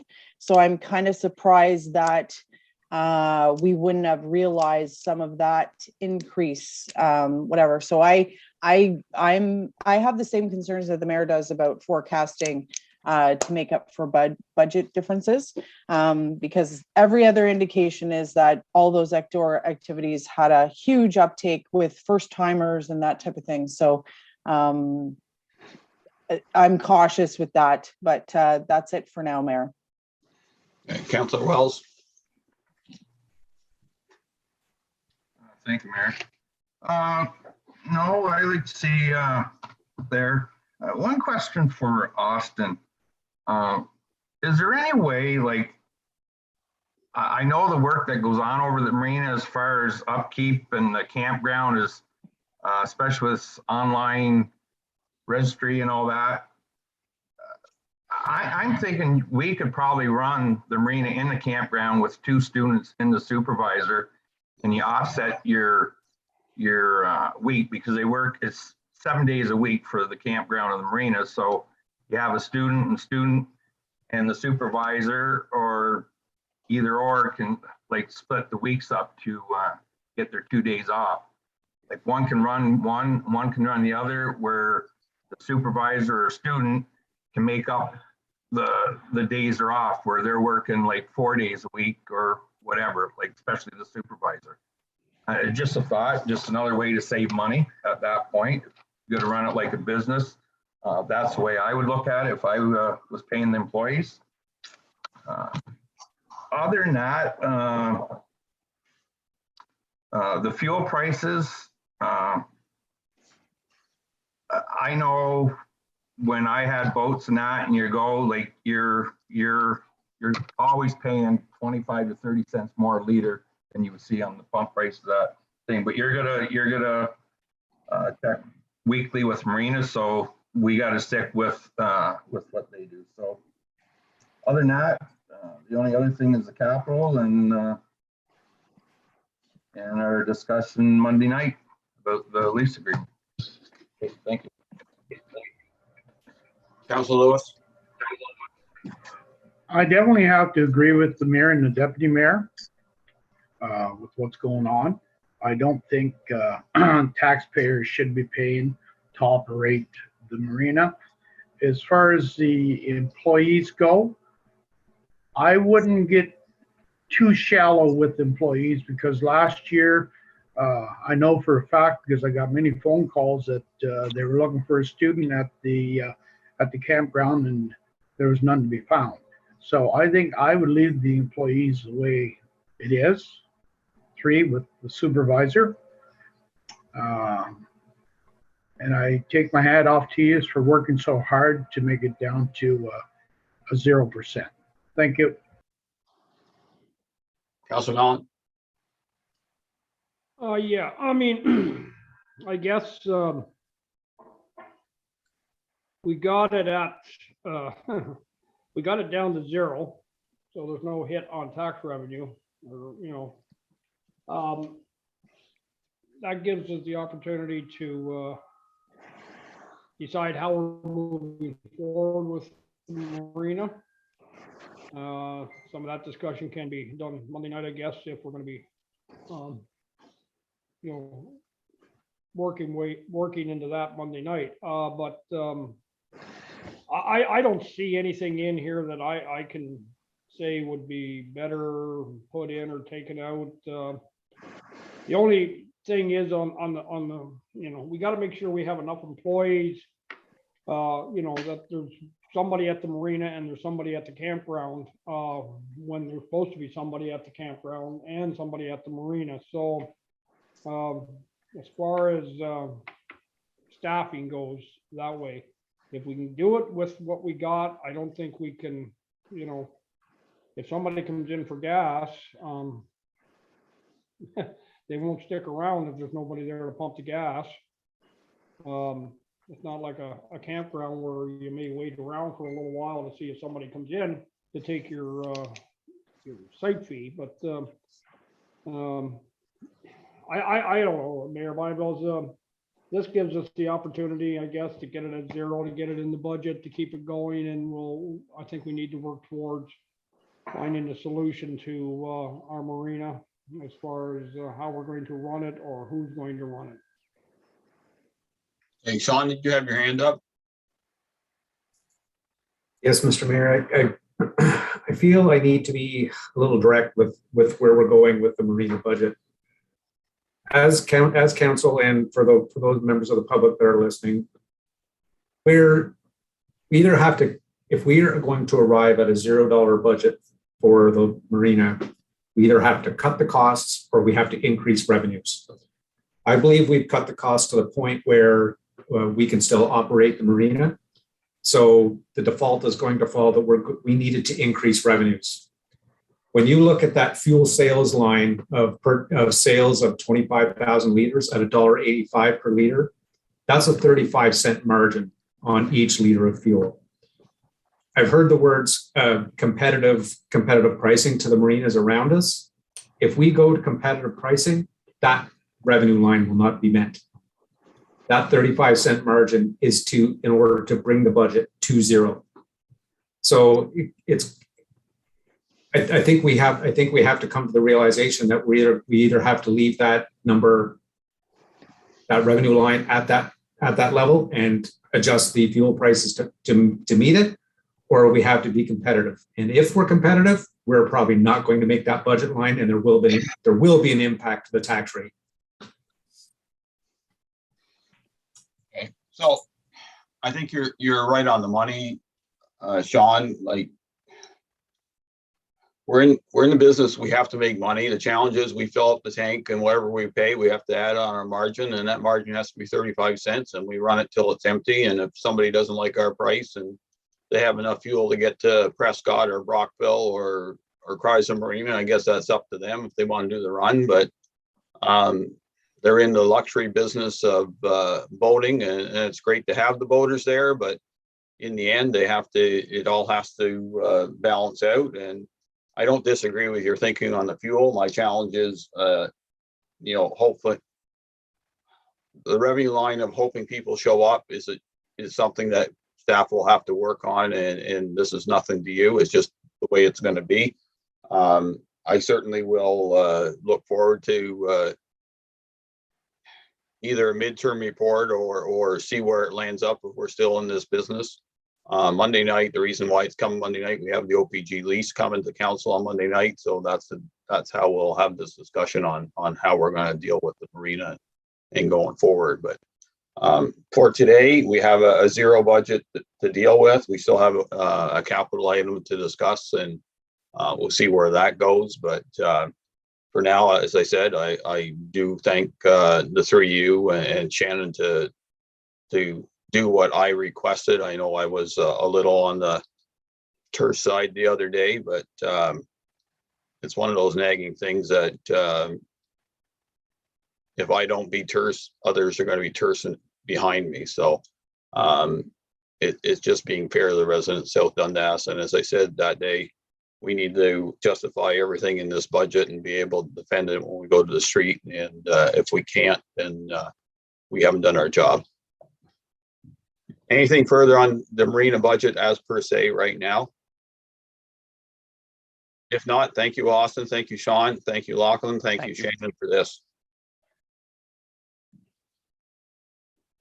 So we're going to be moving on to departmental capital. And I know everybody on council is just ready and salivating for this part. So unless council objects to it, I'm going to suggest that we go through the entire capital list the way it's presented. We can ask questions, give some thoughts, but I don't think it's fair that we want, because I compare it to an apple pie tasting contest where once you get the first one in your mouth, that it better be the best, because after that everything starts looking the same or tasting the same, and we'll cut the first ones, and all of a sudden we have lots of money left and we won't cut the rest. So I think it's being fair to every one of them. So digest it. I'm sure you all have notes and where you think you're going to go. But if there's information you need to make your decision on our second go around, then note that, and then we'll go from there. Does that work for council?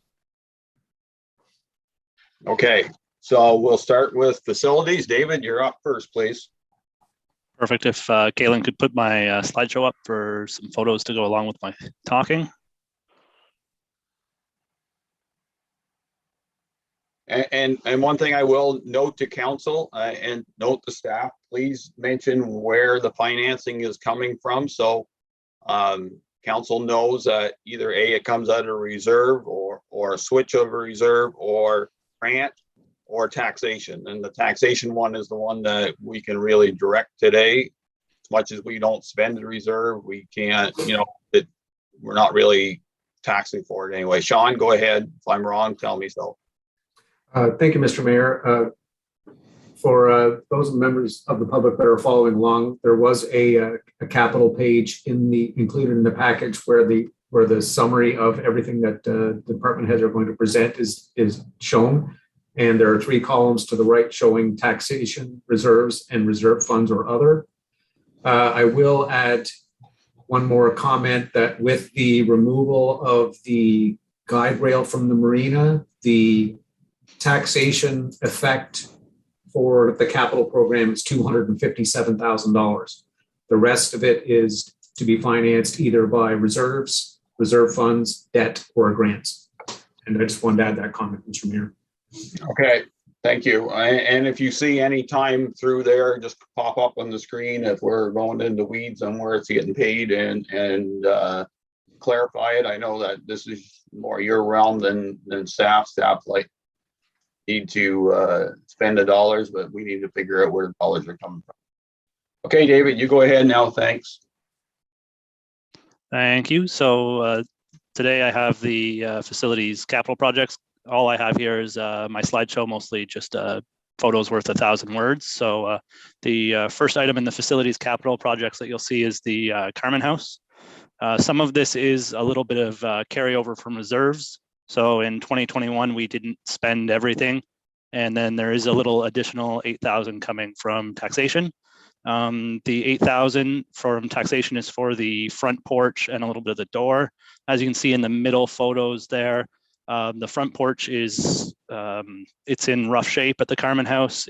If we do go back to an operating museum this summer, which obviously everybody's hopeful for, this is in dire need of repair. We'd basically be losing the entrance. So that's the big one there. And then some of the carryover work from the ongoing projects there. We've basically completed everything. We've closed the permit. So there's just some minor things to finish. You can see in the one photo there, there's a duct that goes and the new ramp that was purchased for accessibility. They're sort of just sitting in the middle of the summer kitchen, completely exposed and not really working with the museum vibe on the lower floor. Additionally, there is a little bit of leaking eaves trough and painting to do at the Carmen House. And then I've listed some additional items that could get completed. There is a grant available that I do plan to apply for historic buildings like this. And hopefully some of our additional work can get covered by that, but we'll worry about that at a later date. So I didn't budget anything for that exactly. Next slide, Caitlin. So the second one for me that I included is $40,000 for the Iroquois Beach. This will be coming from reserves. The Iroquois Beach is I would argue in the summer, the busiest facility that we have in South Dundas. It sees the most people. However, the washrooms there are on a holding tank. Staff get this holding tank pumped out by a contractor approximately once a week. I would argue it probably should be on a 6-day cycle, but so on a hot summer week, we end up having to make an emergency call or close the washroom.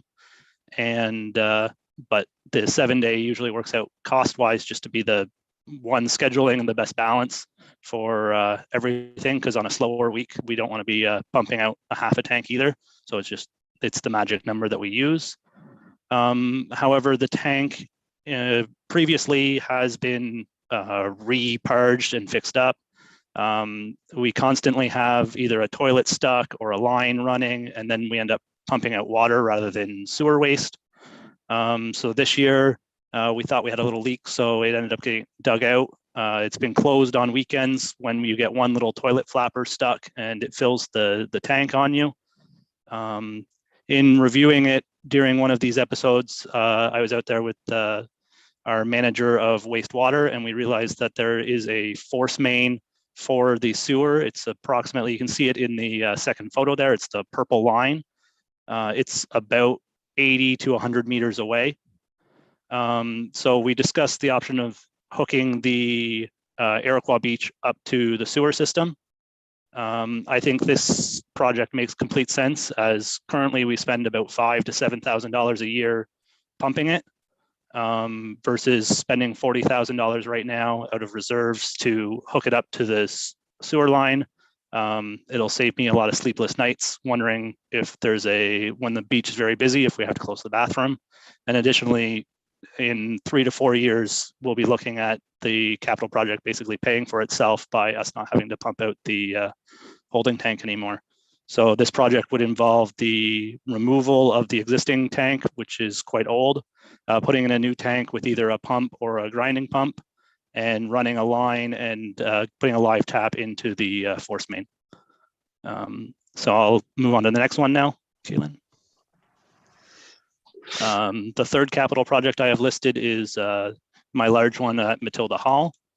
Matilda Hall, many people have been to. Its staff just recently finished painting and putting a new ceiling and new floors in the hall space. However, that leaves us with a beautiful hall, but a very dated, rough bathroom and hallways. So this is just what I would consider the next phase of upgrades to Matilda Hall. So the bathrooms need to be upgraded to make accessibility standards. So this project would include the replacement of the tile in the hallways and the bathrooms, modernizing the bathrooms and hallways a little bit, bringing them up to standard. Additionally, there's some roof leaks that have caused some damage in the janitor's room that need some repairs. And as we mentioned, the roof leaks, there is an allowance in there for replacement of the eaves troughs, which I hope to get done at the same time as the archives eaves trough, as they're both a Butler building with steel eaves troughs. And then there's also an allowance. We still do have some roof leaks. However, staff feel that in-house we can get up on that roof and trace the leaks and hopefully just seal them and put a Band-Aid on them for a couple of years while we slowly work our way to putting a new roof on the Matilda Hall in the future. So that's the Matilda Hall. And oh, sorry, Mr. Mayor, that's all coming out of two separate reserve funds as well. So the $75,000 there would be from reserves, and then there is some on repairs and maintenance stuff in there as well. So the final item that I did was I put a lot of the smaller capital projects all together here on one capital sheet. So this is a lot more minor repairs that are going to get done to facilities all over South Dundas, rather than break it down into a bunch of sheets. So I started here at the Justice Building, which you can see there is a picture of the motor in there, but the bottom panel of the OPP doors is rusted out. We're in plans to replace the man door there in 2021. It got delayed. It's actually scheduled to happen probably next weekend. But the bottom of the OPP overhead doors have rusted. So I reached out to some overhead door contractors and have gotten price to get a new panel put in there. Additionally, there is the emergency stop band underneath there, and it would need to be replaced as well, as it's defective and no longer works. Additionally, there's some other small projects with the garage air sensors to be completed at the Justice Building. At the Civic Center, which is the photo in the bottom left, the second one over, with the Cenotaph project being completed this year, there are still some steel columns on both the north and south side of that building that need to be replaced, exterior ones that have deteriorated. Additionally, the soffit, all the paint is peeling off the soffit. So I feel that with a brand new Cenotaph going out there, it would be a good time for us to beautify the peeling paint prior to them getting a brand new soffit out there. And the last one at the Iroquois Civic Center is there was funds put away this year to repoint some work on the tower and the chimney. However, after some discussion with Fire and Emergency Services, the tower doesn't really serve any operational purpose. So rather than spending $40,000 to repoint a unused space, I think that funds should be more put into taking the tower down rather than having it go up an extra 40 feet. Might as well just cap it at roof level. I didn't put any funds in this year to do that work, but I would like to get the design work done this year to bring that down and then put a new roof cap on it, as the watchtower at the top 2 years ago had glass falling out of it. And as I said, the area serves little to no purpose. The next one in small capital is at the Princeton Canteen. This is in Matilda Park in Princeton. We've done a small little bit of work there last year, and the interlock around the canteen, it tends to heave. Sometimes in the spring, we can't even open some of the doors as the interlock heaves and blocks the doors from being open. Additionally, there's been some, with all the heaving, the columns supporting the canopy have shifted. So I'm hoping to redo some interlock out there and hopefully straighten out some foundations. Riverside, we're looking to put there's entrance carpet and there's carpet upstairs. In speaking with the South Dundas or South Williamsburg Recreation Group, this was a priority to them and the users of the building. The entrance carpet has reached the end of its service life and the carpet upstairs is not far behind. As was discussed earlier, I did have some discussions with them and they may be able to provide some additional funding if required. They were talking a couple $1,000s that would come out of their funds. The next one is the public works garages, which is a new budget for me. Both garages are aging. The Williamsburg one, which is primarily used by the mechanic, is in need of some health and safety electrical upgrades. In my walk around, there was one GFI plug in that entire building, which just isn't to code. There's some 40 amp services with basically just a stove outlet on it when we should have an actual welding outlet on it. So there's some electrical upgrades to do there.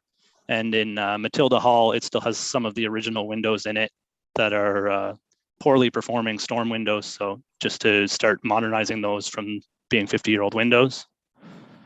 The archives, which would be funded from reserve, is there was money put away last year to do some roof work and to additionally put in the firewall. I know there's been discussions, so the firewall has been put into reserve for when we do find a tenant to follow common construction practices in the leasing agents. Like whenever you get a tenant, you sort of do some upgrades and this firewall would be included in that. But the upper roof or the gymnasium roof, the eaves trough drains either onto the lower roof and over the edge or has holes in it. And this causes the sidewalks in the winter to be extra icy and it's also causing damage to the brick facade. So just to replace the eaves troughs here, a project I'd mentioned I'd like to combine with getting the Matilda eaves troughs done in the same project by the same contractor. And the last one on this list is the plazas. One is a carryover, so from reserves, the trash receptacles that were budgeted for last year. I didn't get around to ordering them until October. However, with COVID, obviously, that was a slight delay. They actually arrived earlier this week or end of last week. So hopefully after the snowstorm gets all cleared up, we'll be able to get the new trash receptacles out at both the Iroquois and Morrisburg plazas.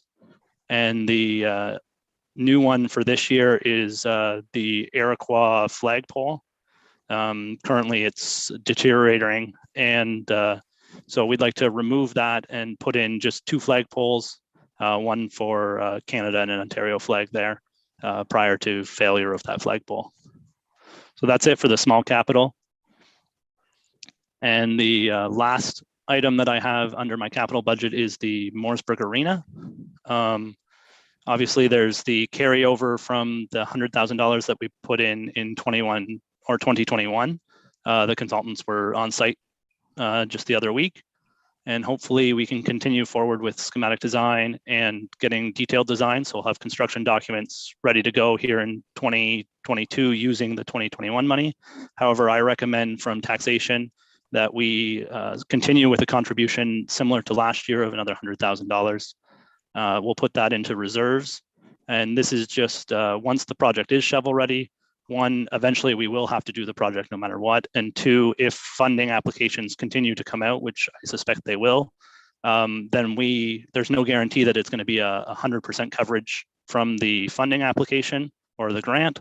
This will allow us to be able to pay our portion ahead of time. So that's all I have in my capital budget. I know it's a lot to go through, but that's everything. Okay, thanks, David. So I'm going to circle back and ask Kent if there's any questions on the first of all, the Carman House Museum work. Just put your hand up.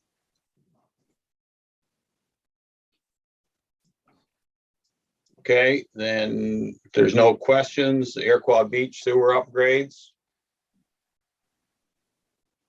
Okay, I got Councillor Wells and Councillor Lewis and Councillor Melton in that order. Councillor Wells, go ahead. You just give me a minute to find the page again.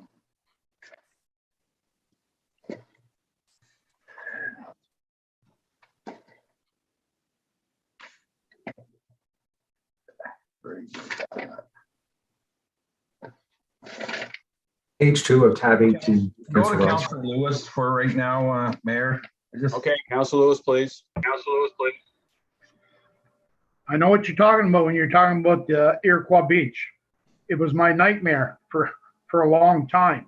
The question that I have, excuse me, David, is if you replace the septic tank, are we going with a larger tank or with the same size? I would, I'm sorry, through you, Mr. Mayor, the tank would be sized there'd be an allowance for design there, but because it's basically just a pumping or a feeding tank, I suspect it wouldn't be that much bigger because it would basically be a holding tank, but we're still pumping it into our sewer line. So it doesn't need to be a bigger tank because it would never need to be pumped externally again, so. Okay, because that tank that's there is what, about a 2,500 gallon? Correct. Okay, no, that's the only question I had. Thank you. Okay, go to Councillor Mellon, please.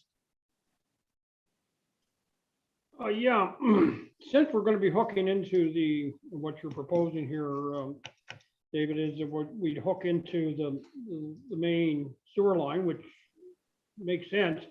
The tank that's there now, I'll just say it. I mean, would it be adequate for just a holding tank? And then if you're going to be pumping, you know, how bad a shape is that tank? We're going to be, I can see it replacing the tank if we're going to use it as a holding tank. I realize it's a holding tank, but it's just a, you know, we're going to be pumping, you know, we put it in and we pump into the main sewer line. It could be set to pump before it's near full. So I'm just, you know, that's my only question, I guess. Okay, go ahead. So through you, Mr. Mayor, the existing tank is substantially old. It is aging. It was reused when the new building was put there, so it is original. And in order to go through a pumping cycle, usually you need to have an access lid in your tank. So usually, if you're going from the building to this tank and then pumping it to the line, currently the tank doesn't have a lid or any way to access into it. So if the pump failed, we need to be able to replace the pump in there. So we basically have to modify the tank that's there anyway. So we have an old tank that we'd have to modify. So at that point, staff feel that you might as well just replace the tank. Good point. Okay, Councillor Wells. Thank you, Mayor. Found my page. Okay, David, did you guys check, I think it's a great idea about the sewer. We're gonna save money there. Did you guys check any elevations from the building to the main, like the sewer, to see if we might be able to gravity feed that?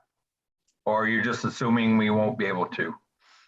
Because if we can gravity feed it, it's a lot cheaper, right? Like a lot cheaper.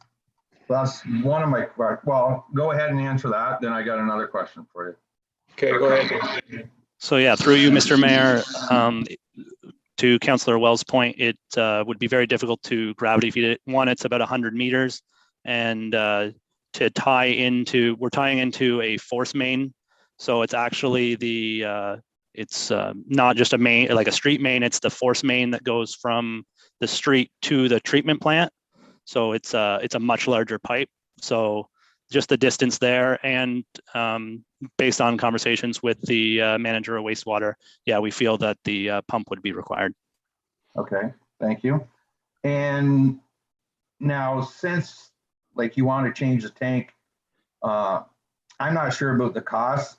I don't think it's well, it is irrelevant, but to think maybe if we go that route to check into a PVC holding tank, that they actually have like a column will come up there that you can access it. It's just a lot better solution than a concrete one. And probably at the end of the day, it would be cheaper for a PVC, but no, other than that, I think this is a project that needs to be done. Thank you. Okay, any further comments, David? No, well, to Councillor Wells's point, my plan is to tender this out for design and construction. So the advantage to doing that is the contractor is involved during design. So hopefully that'll help us find the correct alternate or solution that is cost effective and a correct solution. Okay. You're good, Deputy Mayor? Okay, then we'll move on. I don't disagree with some of these questions and the premise. As much as the seasonal building, it's the cost of it. We still got to work and make sure it's dealt with. Next one is the repairs on Matilda Hall. Are there any comments, questions, concerns there? Councillor Wells to start. Thank you, Mayor. Definitely agree. We got to upkeep our buildings. The only comment I have, like, you have $25,000 down for for the eave troughs and stuff.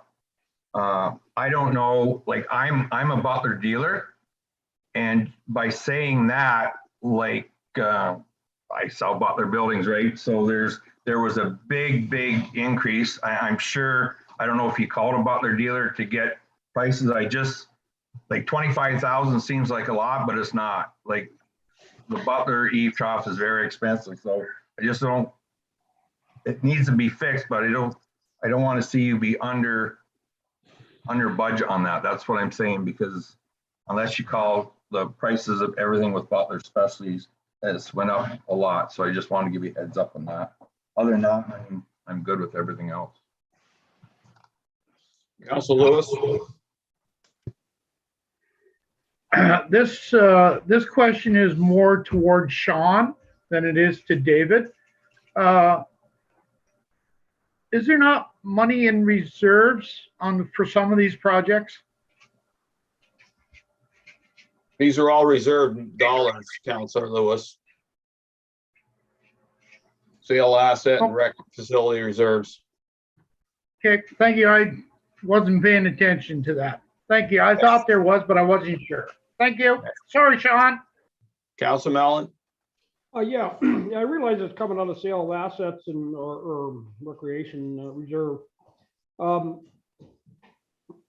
As you mentioned already, David, that you're going to try and get another few years out of the resealing of the roof.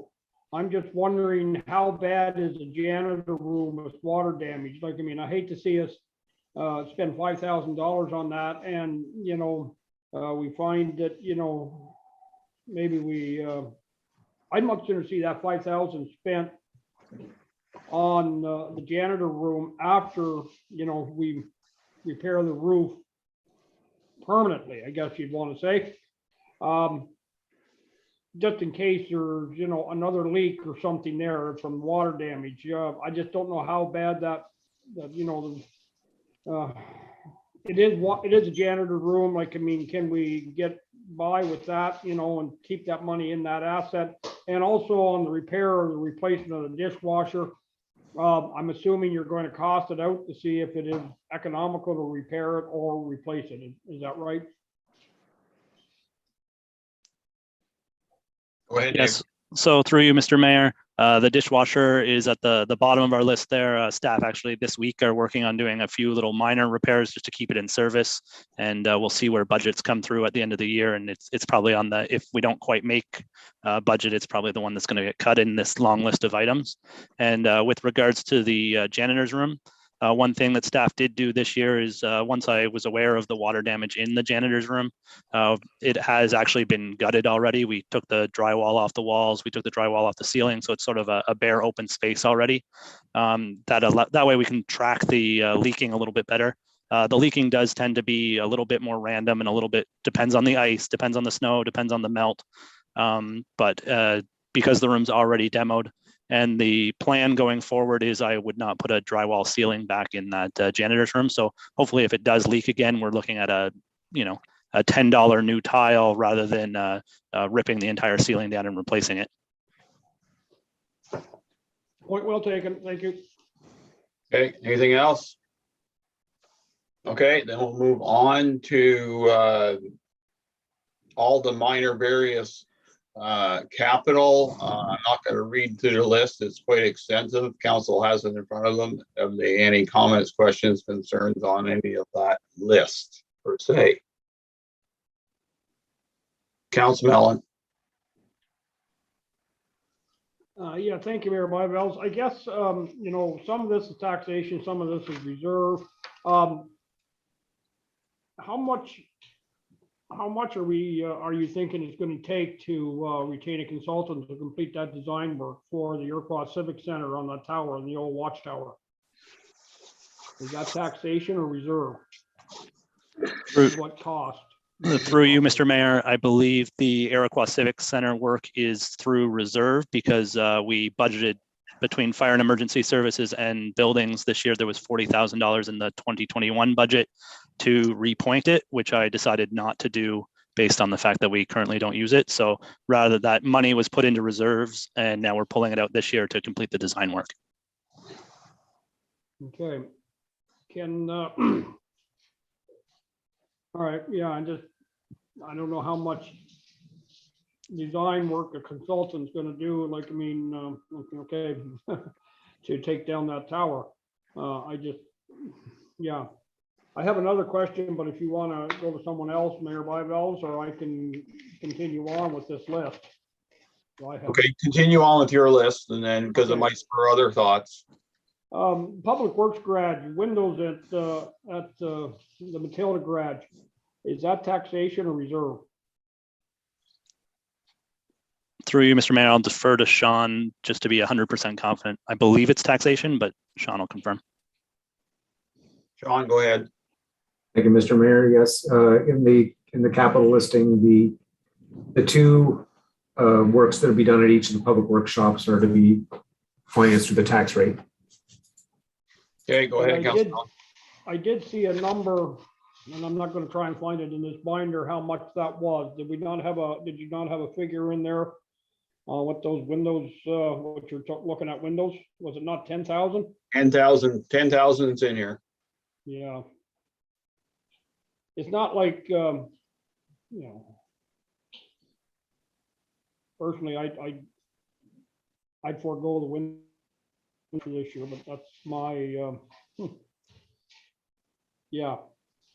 We can debate that later as we roll through our list. So think about it and then we can go from there. Any other questions? I don't think so, Mayor Byvelds. I'll let somebody else jump in here. Okay, go ahead. Okay, Council Wells.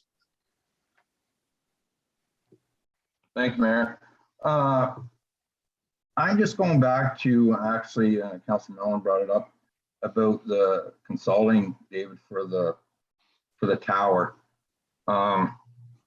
Myself, I personally don't think it needed. Like if you hired, I'm not mentioning any names, but there's lots reputable demolition companies that come down. If it went out for a request for a quotation, you just tell them what we want the tower down, and then we're going to cap it, whatever. To have someone come in, like especially for something that small, it's not really a big demo. I think we could save money by just putting it out and making our own scope of work up for that, because we're just taking down a tower. So that's what I would recommend instead of going out for consulting.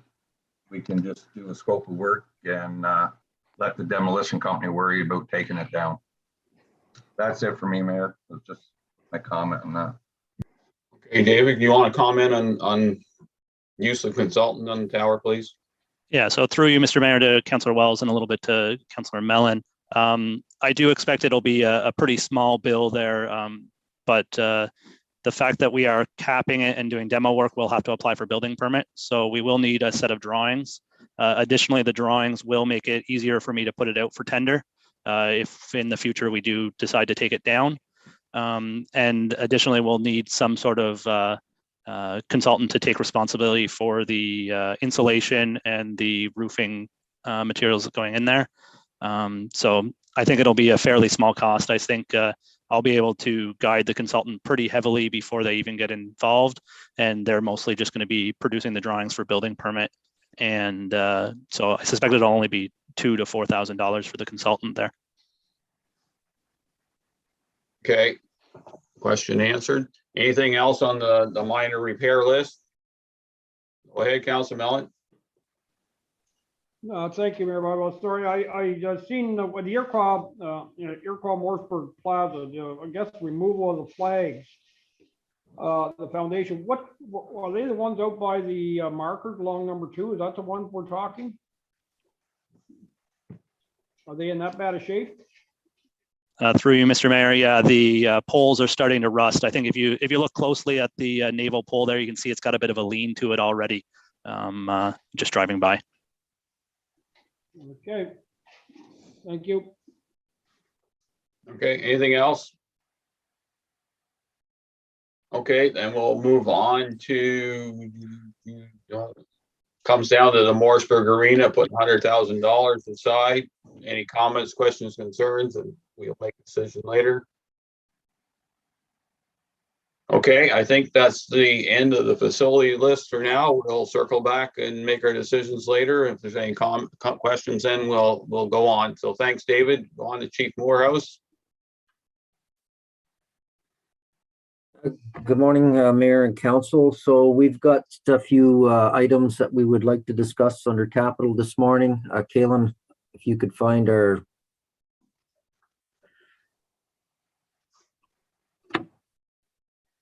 slide 2, please. That's, can you go back one, please, Kaylin? There we go. So in 2021, we still have one outstanding capital item, our bunker gear that we ordered. It still has not come in. I've talked to the company that we ordered it through because they say we hope to see it by the end of February. Our 2022 sets, we need 10 sets this year, which we RFP'd the 2 years together, 21, 22.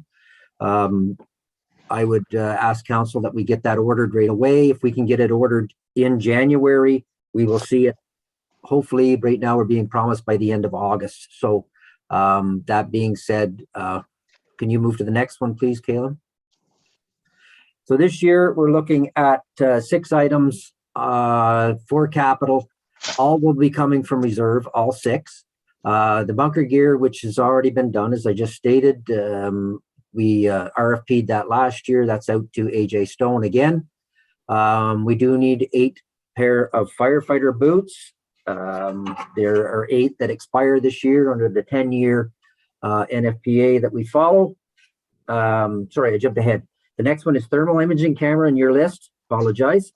We are in need of 2 new thermal imaging cameras for Iroquois and Williamsburg. Both are way past their end of life. I can't buy batteries. I can't buy parts to repair them.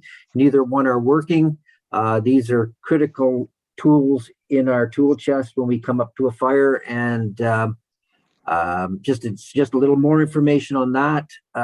We have found 2 demos in the States that we can bring up for $7,000 Canadian, and I think that's a great deal.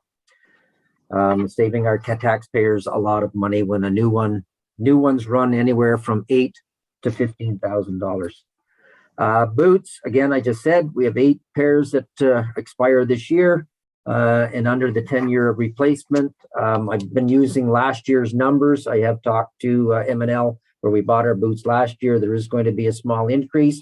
It's not in the boots themselves, but it's in the shipping. Extrication gloves. We have not purchased any extrication gloves for the fire department. I believe since amalgamation, the associations or whatever have been purchasing them on their own. Looking to buy one set of extrication gloves for every firefighter in the fire service, and that again, that number $7,000 will be coming from reserve. Firefighting gloves, we will be looking for around 15 sets of those for an estimated cost this year of $2,400 plus HST. And last but not least, our balaclavas or our hoods. We need to replace 10 to 12. I'm going to say 12. So the estimated cost is $2,000 plus HST. So those are the 6 items that fire has for capital for this year. If council has any questions, comments, so I certainly can help you answer them. Okay, any comments, questions, concerns on the fire chief's list on any of his required items at this time? Seeing none, thanks, Chief Murals. We'll circle back and make our decisions later. We'll move on to Public Works. Jeff? Good morning, Mayor and Council. So this is our 2022 budgets for the Public Works Department. So in front of you, you'll see the capital roads projects. These roads were derived from the roads needs study, which we had done, and that the municipality has been working off of. I wanted to identify the roads within the study that I'm not recommending doing. They were identified in the 10-year plan, one being Waddell Road and the other one being Rowena.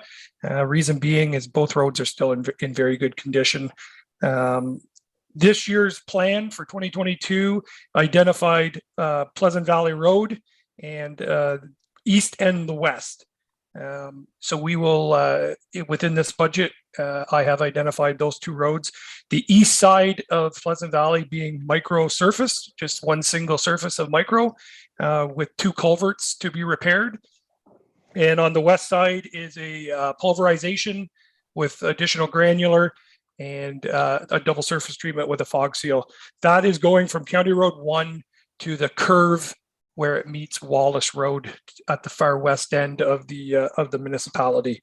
Not identified within the 10-year plan, but I have identified in the budget is Smith Road, Chenette, Ridge, Kugler, Markle, to have some form of a treatment. These roads, again, are like we did last year with Bell and Kelly. We're investing a lot of money in road repairs for those said 5 roads. And I feel it's time to get them looked after, and that's why I identified them in the plan. I gave you a breakdown of the road costs for each of those roads. I have a further breakdown in your budget package. I can answer any questions which you have at this time when it comes to the roads program. Or are we just going to keep going, Mayor, and then double back as when we're completed? No, the roads program, I think we need to make sure that if there's any comments, questions, concerns on it specifically, we'll go there, and then we'll continue on, if you don't mind, please. Nope. Okay, so I will make this comment that I wrote down, and I understand your rationale to a point, but just want to make sure that I throw it out there because it's a big thing at the counties, and part of it is not following your road needs study, because I understand that Waddell and Rowena are probably in decent enough shape, but it doesn't take much of a year to get them to the point you can't do micro on them anymore, and you have to let them go to a point they get to crap. So it's just that I caution you and council on not following the plan unless you really have to. Can't have to. The other option that I will throw on the table is, and I know council's questioned this before and disagreed with me, but I want to put it back out there. Not necessarily for Smith, and I'm looking at the unidentified roads, which are roads that were surface treated back in my first term, because we had the very luxury time of a significant surplus generated by not offsetting for assessments, and it generated was millions of dollars for South Dundas. And then we also had at that time the old Williamsburg Township Reserves, and council at that time, under the heading of Mayor Barkley, decided to spend those dollars instead of sitting on those dollars, and they all went into these type of smaller roads where you would never dream of doing surface treatment or anything else. You would leave them in gravel because they really don't take a lot of traffic, and B, they really lead to nowhere. They're not connector roads. So Smith has become a busy road, 2 points, because you have Stonecrop Acres on there, and you also have Cedar Lodge Farms. The other ones are minor roads.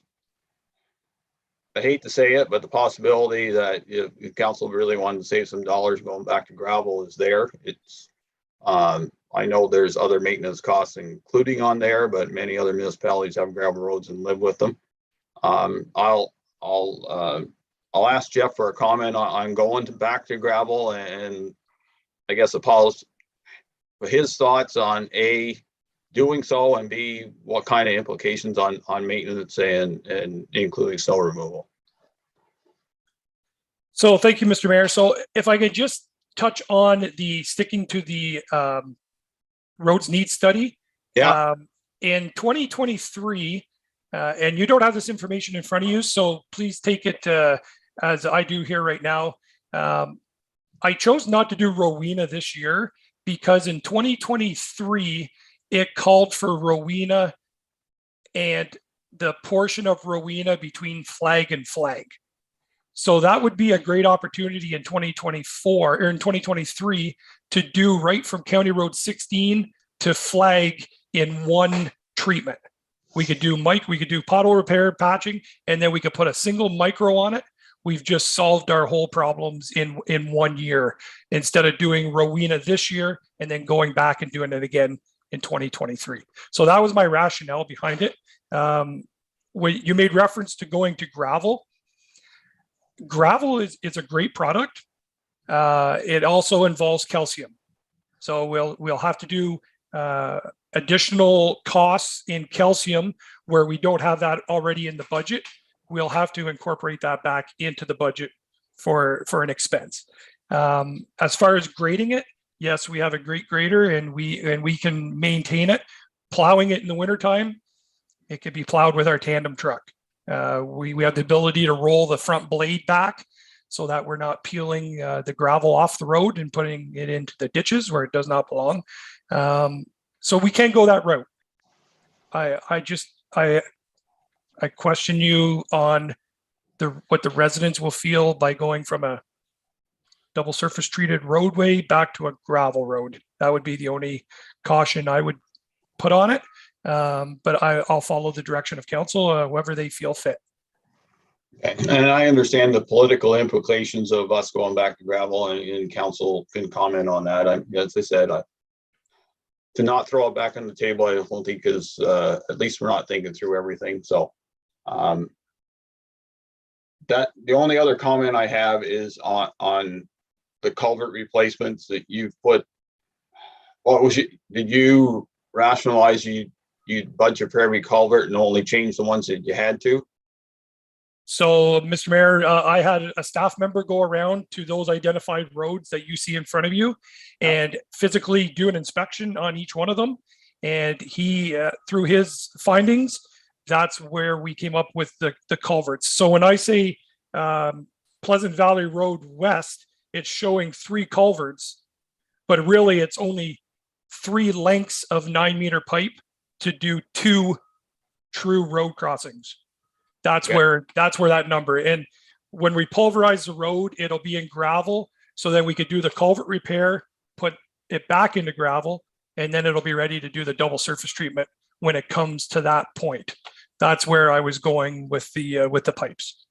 Okay, fair enough. I just wanted to ask that question. So, not really, I didn't really try to make a decision. I think, we can look at these globally or one by one after, but any comments, questions, concern, you can comment on the gravel possibilities you want. I understand where you're coming from. This is an important one, so we'll go through council. Deputy Mayor Gardner, any comments, questions, concerns?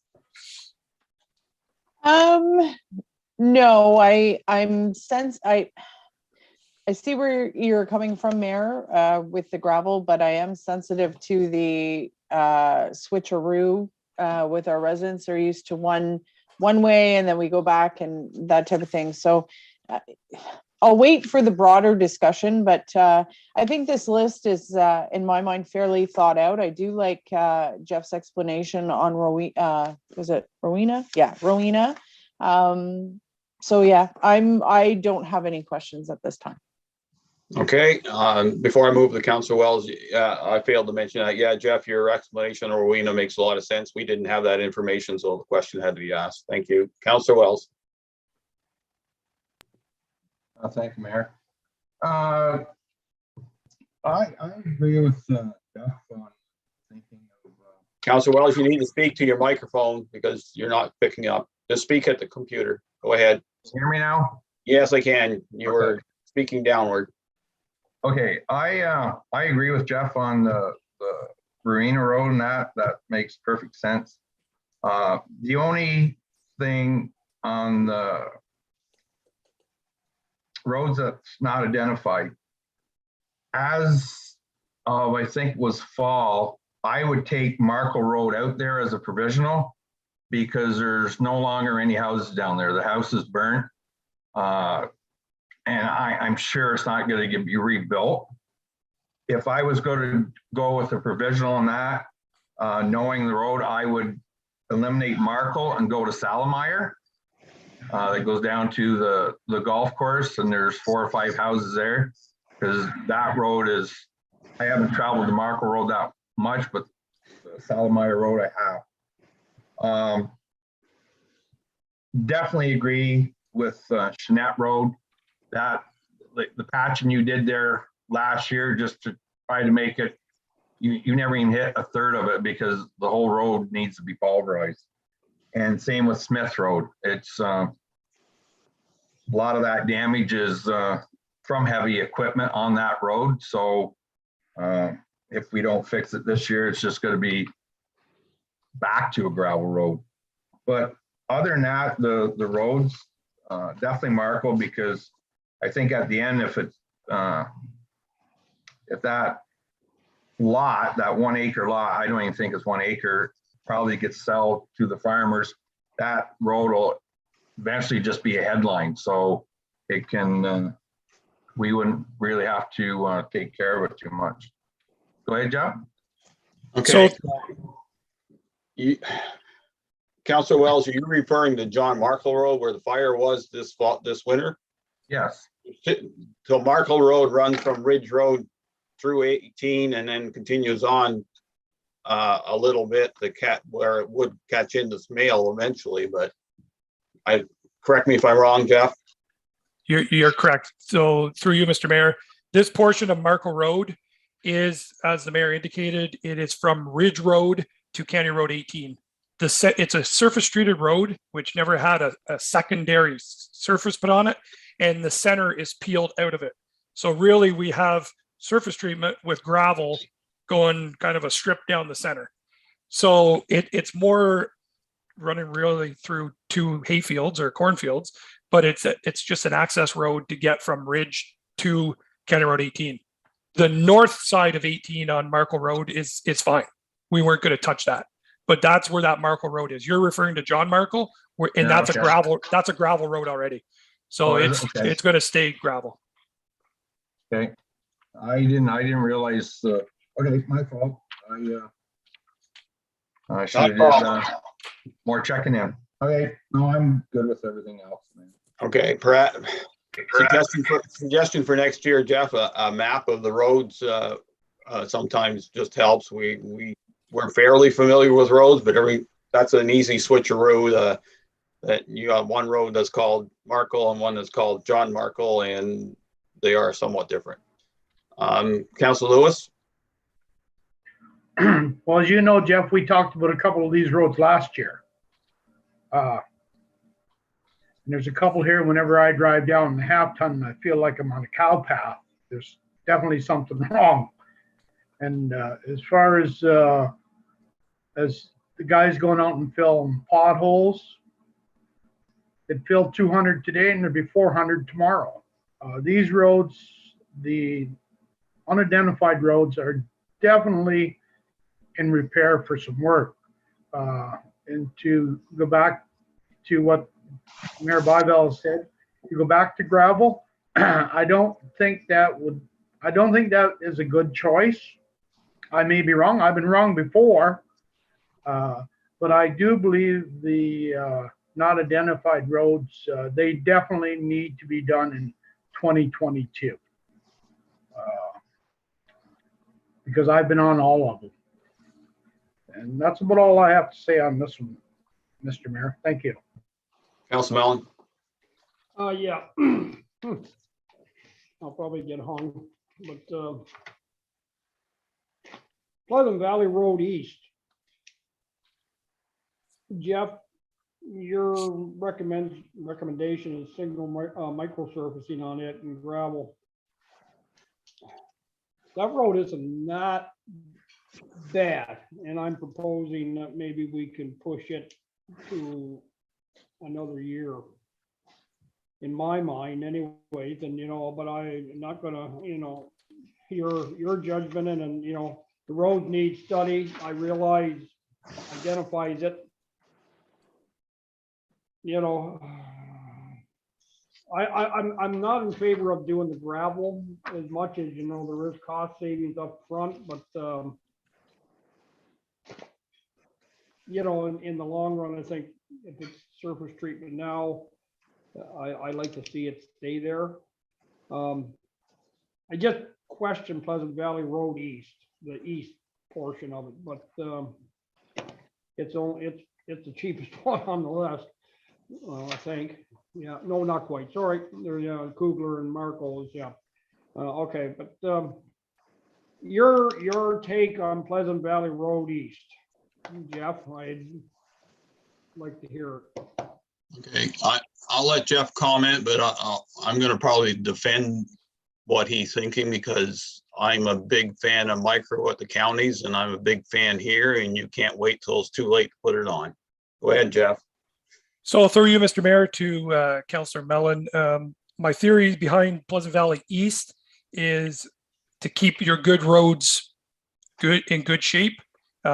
We did do a culvert inspection, and there's 2 culverts, 24-inch in diameter, that need to be repaired. So what we're thinking is do the 2 culvert replacements. The gravel is to reinstate the pipe, and then the asphalt for 10,000. That's a guesstimation. I could be on the high side with that, and I really hope I am on the high side. That's to reinstate the asphalt so that we could put the final lift of micro over top of a completed surface. It's strictly because it's up in the north end. I just thought, let's keep that road in really great shape and apply the micro, and it was identified in the roads needs study. Same as what we did last year with 2 years ago with Zirin Road.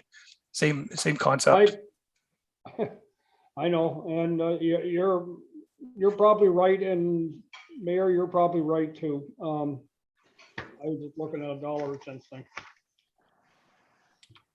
Okay.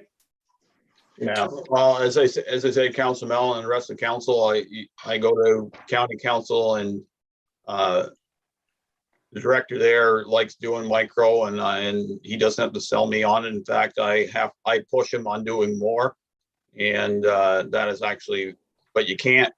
The key to micro is you can't wait till it's starting to fall apart. Because if you do, then the micro won't hold, because it's just basically resealing the top and making sure that the surface stays in good shape. We did it on Flag Road here. This is way back now, and it's for the traffic flag gets at the top end. Well, I consider top end 2 to go north. It's in reasonably good shape, all things considered. So if there's no more questions on roads, then we'll go on to sidewalks, please. Okay, so in front of you is this year's program for sidewalks. This is year 4 of 4. This year, we should have been going to Morrisburg to do Sir James Morris, or sorry, to do Farlinger Park and Maud. But due to the fact that we were not able to complete all of Dundas Street last year, I feel it would be wise to return to Iroquois and complete Dundas Street and do Carmen Road, which is identified with the map that I have attached in the budget binder. That's taken out the old sidewalk, replacing it with 1.5 meter wide accessible sidewalks. We've received great compliments for the work that we did on Elizabeth and Dundas Street this year. So this is just to finish off the project to make that whole loop complete. I can answer any questions what you have. This is coming through OCIF funding and taxation. Okay, I agree with our year four and sidewalks. I'm somewhat disagreeing on location, but I'll see where council goes. Deputy Mayor. Thanks, Mayor. Jeff, just refresh my memory. When was the last time in the plan that we were in Morrisburg doing sidewalks? Would have been 2 years ago. We did all of 5th Street. Okay. I know we committed to that plan, and I just one of the things I liked about the plan was I believe we went back and forth and didn't really stay in one village over the other. It was kind of fairly split. So I'm of the belief that I would like to see us head to Morrisburg for this year, but I'll just put that out there. Council Wells. Thank you, Mayor. Personally, myself, it doesn't really matter to me, like Iroquois, Morrisburg, it's still, they all have to be done. Just hang on a second.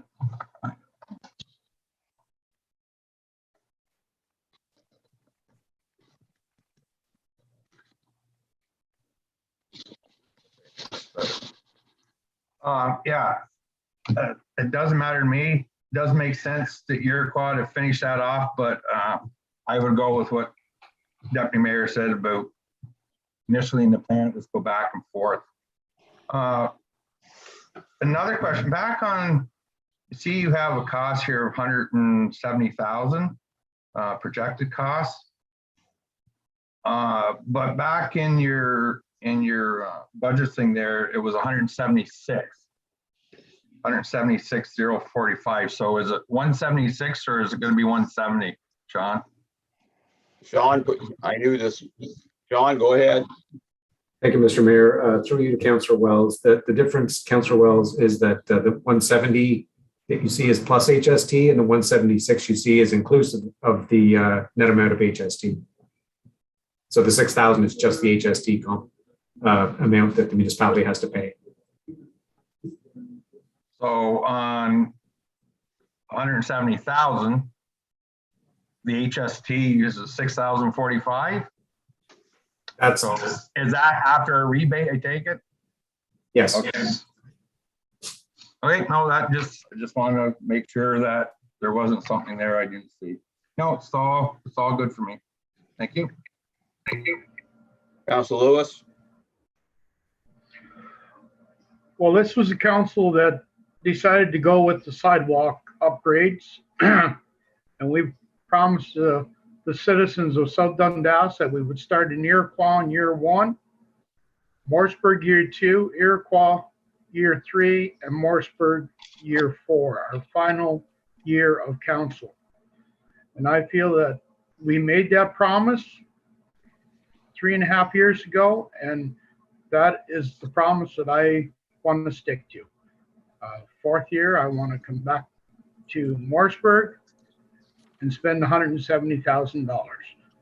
And if the next council decides to follow the sidewalk program, then they can go back to Iroquois and finish up and spend whatever's remaining in Iroquois. That's my feeling. That is one of the promises that this council made, and I am sticking to my promise. Council Mellon. Yeah. correct me if I'm wrong, I had 150,000 that we were basis in my head. Am I delusional, or was that sort of the number that we had talked about? I realize inflation and costs and stuff are maybe skewing those numbers off, but for whatever reason, I had it in my head. We were going to look at about 150,000 each year, but maybe, no, go to Morrisburg. I don't think it's right that we don't. Okay, Jeff, any comment on the extra dollars? The extra dollars, Mr. Mayor, is I was speaking with 2 asphalt companies, and they are forecasting a drastic increase in costs. This year we got it at $115 a square meter, and they foresee another 10% at least on that. So that's where I made the adjustments for the 170. As far as going to Morrisburg, I have no issues going to Morrisburg, and I feel very confident that I could still complete that project within that said dollar value to do Morrisburg for Farlinger Park and Maud Street. Okay, anything further, any member of council? Okay, we will decide officially on the sidewalk plan later, but I suspect we probably had just given direction. So the last one, Jeff, is the smallest thing in the, the largest thing in the budget. And we had some information yesterday, and go ahead on it. And then we know there's more information coming Monday night to council for the fine details they asked for at our last report. So go ahead. So the last one on for the capital is obviously Taylor Road Bridge. We've had numerous discussions with the engineering firm Harrow Claywhite, doing presentations to council.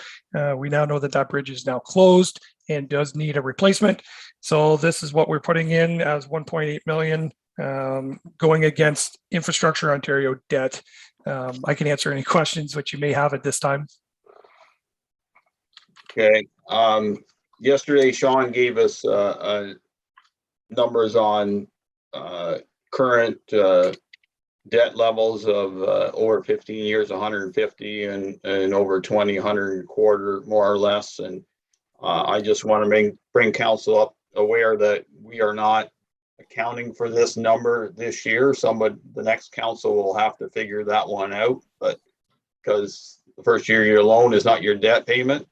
However, I think we're pretty well going down the road where we're going to go. And as I said, under the direction of council, from our last meeting, Harold has come up with some more finer concepts that Jeff will be bringing to council on Monday night, and it'll be in the report package over the weekend to discover. So anything further on the loan itself, Sean, and how it really doesn't imply this year, but will certainly impact next year's? No, Mr. Mayor, I think the summary I gave yesterday on the debt charges is about all I have to offer. We can, when we enter the agreement with OILC, we can start the payments in 2022, but I have not allowed any dollars in the budget for those debt charges. It actually depends on when we sign the agreement, whether it would start in the fall or in January, and it would also depend on the completion, of course, and of course the cost of the capital job. Yeah, for sure. Okay, any other further comments at this time? I don't think council is going to say no to it now, but we'll decide later on officially on any plans going forward. Okay, it's 11:58.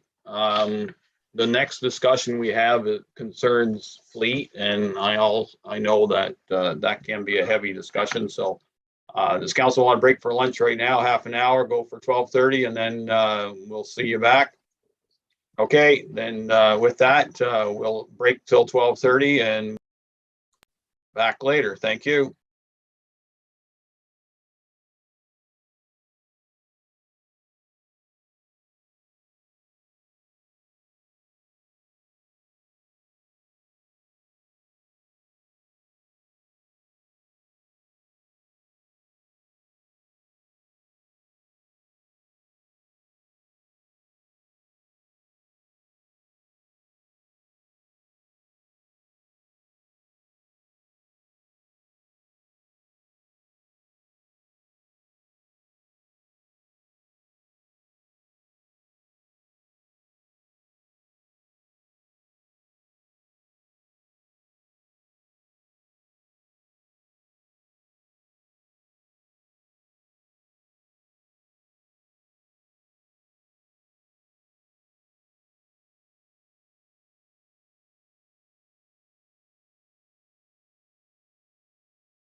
Okay, so it's 12:30. I have all the council looking at me. How's staff?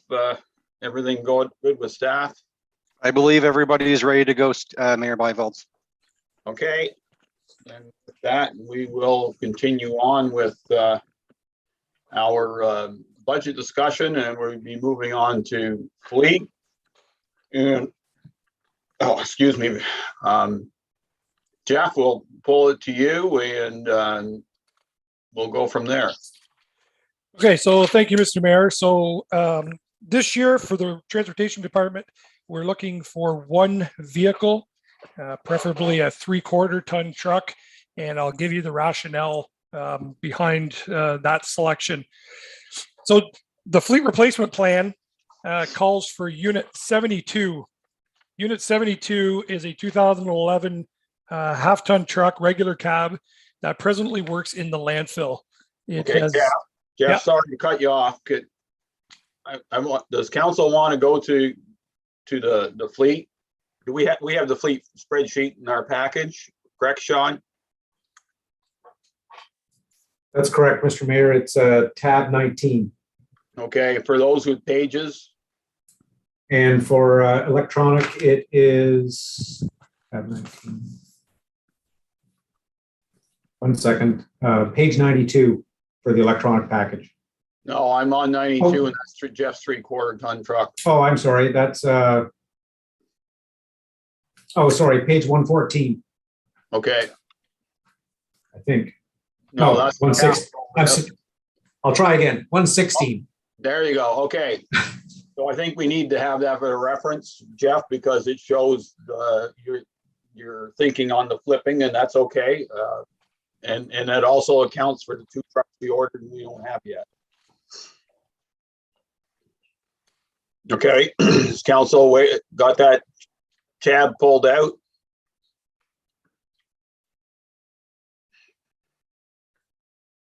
Okay, go ahead, Jeff.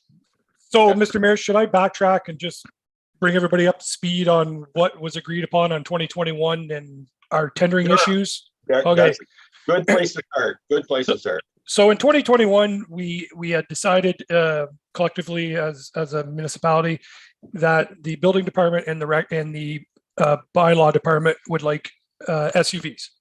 So with the purchase of those 2 vehicles, that freed up units 74 and 80. 80 being a 4-wheel drive extended cab, which was going to go to our fleet mechanic, and unit 74 was going to be dispersed. With the tendering issues that we saw in 2022 or in 2021, unit 74 is still being actively used in the fleet, as well as unit 80, just because we had short vehicles. Unit 71 was the Plaza vehicle. It had electrical issues. We grounded it due to safety reasons. Unit 73 was a recreational vehicle. It had electrical issues. We had grounded it. So those 2 vehicles are down. So when the new vehicles come in, hoping in early 2022, then that will complement our staff. So let's bring it up to today. So right now, transportation is looking for 1 vehicle, and the rationale behind it is that for 2022, unit 72, as I was saying, is a 2011 with 178,000 kilometers on it. Realistic numbers. We would like to eliminate that vehicle. And when I say eliminate, just disperse of it. Unit 82, which is a 2013, still in relatively good condition, which is at our Williamsburg Public Works Yard. I would like to move that to the landfill. There's still lots of life left in Unit 82, which would help with our landfill vehicle situation. We would then in turn would like to replace Unit 72 because it's the dispersed vehicle with a 3/4 ton for the fleet being housed out of the Williamsburg garage. The rationale behind the 3/4 ton is it can help with everyday activities with the transportation department. And if I'm also seeing that when we're talking about snow clearing, I believe that when the contract is up in 2023 for our contract snow clearing, that we're going to see less applicants submit proposals because of insurance reasons. So if we bring the 3/4 ton into the fleet for 2022, then if we have to, we can put a plow and a sander on it, and it can become our contracted vehicle to do Williamsburg and in throughout the plazas, just to maintain the plazas, because it's a smaller vehicle. I'm doing a little bit of forward thinking on this one, just because I have talked to numerous contractors, and one, they don't want to either do it again, or they're going to forecasting higher insurance rates, which will in turn will reflect the dollar value. So that's the rationale behind the 3/4 ton for the fleet. I can answer any questions which you may have at this time. I know it involves some rejigging of vehicles, but I think it's keeping vehicles within the municipality. Okay, Jeff, I'll make a comment first, and we will decide on yes or no on the truck later. I do like your thinking of on two ways that, you know, you're taking your fleet of vehicles and putting them in places which make sense, and I like that idea. Like Public Works needs vehicles that move every day, landfill not so much. You know, there's a lot of common sense in there, and I appreciate that. Also appreciate your forward thinking on the snow removal business, because I like probably a lot of others have heard that the insurance rates on snow removal have gone astronomical. I even inquired my insurer on doing a neighbor's driveway here with my little tractor, and I was basically going to have to sell off my grandchildren to do it, and it was like, it's crazy. So anyway, I do find it rather ironic, and this is the ironic part of it, that 2 years ago I asked you to put a plow and a sander on the 1-ton truck, and we came back and said no, and here we are, you're thinking about it. So since we're having that discussion, what is the ton truck that sits in the garage now?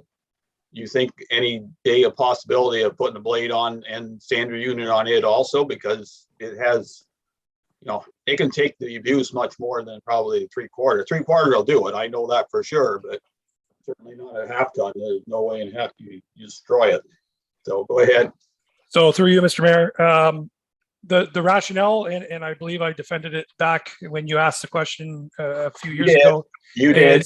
Is that our 1-ton truck is used to pull the trailer, which has our sidewalk machine on it, which does the village of Iroquois or Williamsburg. Okay. So it can't be in two spots at the same time. That was my rationale. And the same employee does both jobs. He has a tractor route, and then he grabs the 1-ton and he goes to Williamsburg and he does the sidewalks in Williamsburg. Okay, fair enough. That's a good explanation. Okay, so comments, questions, concerns on Jeff's rationale, and then we'll decide later on yes or no to the truck. Deputy Mayor. There we go. Thanks, Mayor. Jeff, what does it look like if you are not able to get this truck? If it's not approved? Still able to function? No, because I won't have a truck that, now, with that being said, I could do some rejigging with the recreation department. But there would still have to be a truck purchased to replace unit 72 to put back in the fleet so that we could do a vehicle swap in the wintertime. It's another lengthy decision. It would still involve, when it comes down to it, is that if we do not get contractors to bid on the routes, or they submit pricing that is astronomically higher, I believe we could do it cheaper in-house. Okay, I understand that, but you said the contract is up. So is it up in 2023 at the beginning or the end of the year? So through you, Mr. Mayor, it completes May of 2023. Okay, so we've got some time on that truck then, right? Well, that's what I was doing, the thinking to bring it in for 2022, then it's in the fleet. So that if May rolls around and we have nothing, it's easy to put a plow and a sander in. For the following winter. Okay. for the but- following winter. Yes, but we would still have another budget in between, correct? You would. You Okay. would. Thank you. Okay, and just a gentle reminder to council that any decisions on purchasing trucks, as we found out really hard, is not a buy it today and get it tomorrow deal. It takes a lot of time, and I know Councillor Wells can really attest to that. Councillor Wells. I can, Mayor, thank you. I have no issue with getting a new truck. When we say about buying a truck, you're 3/4 ton, you're 67,000. Then you got it, like you're adding a plow and a sander. I know the rates are going to be high, but also it's going to be a plow and a sander. There's another $20,000 easily. And once you start, and I've had a plow in my truck, it's not easy on them. So, and I'm just putting that out there for now. I'd be more, and you were saying about Jeff doing the malls and stuff like that.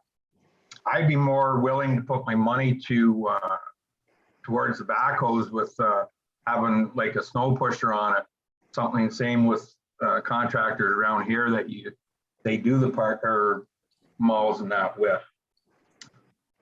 Like I said, that's my thought on it. I do agree about the truck, but I'm not 100% sold on the 3/4 ton.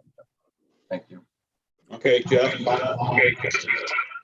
So just through you, Mr. Mayor, when we talk about the Morrisburg Plaza and the Iroquois Plaza, I'm not looking to plow the plaza with this truck. I still need the resources of contractors. What this truck would be used for would be a maintenance type of activity in the plaza, where it can scoot down through parking stalls, applying material to keep the roadways open easier than our single axle with the wings sticking out the side of it, having the potential of hitting a vehicle. It can also maintain the parking lot at the municipality through those off times where there is vehicles there. We can keep the roadways open. It's a smaller vehicle. That's where I was making reference to. It would still have a plow route in the north, but then it could come in and help out just as a maintenance type of activity, applying salt, keeping the roadways open. Okay, so we're not deciding on the salt and the plow this year. We're deciding on whether we buy a truck big enough to handle that for next year. Okay, Councilor Lewis. I need a little justification on this truck at the landfill. When we had 2 landfills operating, yeah, I could see we needed a truck. But now that we only have 1 landfill, why do we have a truck sitting at the dump? So through you, Mr. Mayor, so they use that truck to do inspections because we still have to inspect Williamsburg landfill. We have to do that for the numerous years following, even though it is closed. And they use that truck to go on top of the hill. And that saves people popping tires, putting nails through their vehicles and getting flat tires in our landfill. So it's more of a vehicle just so that they can go up to the top of the hill, park it, do whatever they have to do, come on back down again. It's just a vehicle for the landfill is what that vehicle is used for. And how many 4x4s do we have now in our fleet? I know Waters has 1, Rex got 1. Yeah, and we have 1, and then the mechanic will have 1 in truck 80 as they get it. Okay, thank you. Councilor Mallon. Thank you, Mayor. What is the dollar amount right now? And I know we're talking contracts going to go up, and more realistically they will. How much are we spending right now on a yearly basis for our snow removal contract, Jeff or Sean? If I could defer to Sean for that one.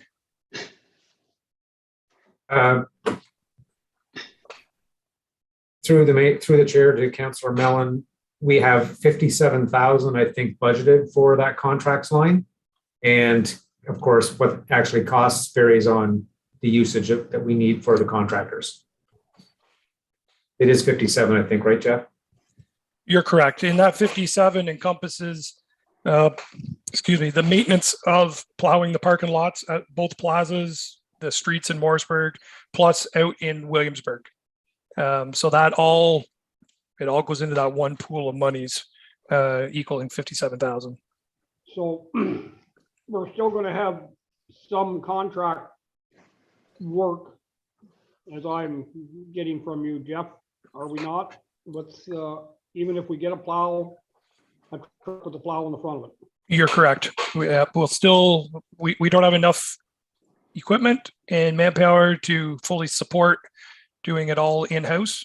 So this is just one avenue of, I guess, bringing it back in-house. Can you give me an estimate on what kind of money you're going to be saving on a contract on today's prices? I realize it's all relevant, but what, is this truck and sanders and plow going to take, 25% to 50%? Like, where are we talking as far as what we're going to save? I'd be going out on a limb to give you that exact number. I'd have to bring up invoices for what it would represent, the roads that it would be doing, and see what the contractor has been billing us. And I don't have that information in front of me right now.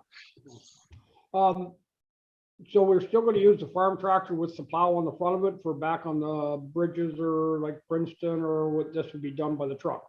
This could be done with the truck, yes. And then that tractor could focus on doing the dead ends and helping out in the village of Iroquois where it works right now. Okay. What do we have at the landfill now? We have a half-ton truck, regular cab with an 8-foot box, 2-wheel drive. That's what's in the landfill right now. And what kind of shape? What number is it? 72. It's 72. Yes. And that's the one you want to retire or replace? Okay, that's the one. Okay. Well. Okay. Yeah. We got, yeah, I don't know. I guess that's all I have for right now, Mayor.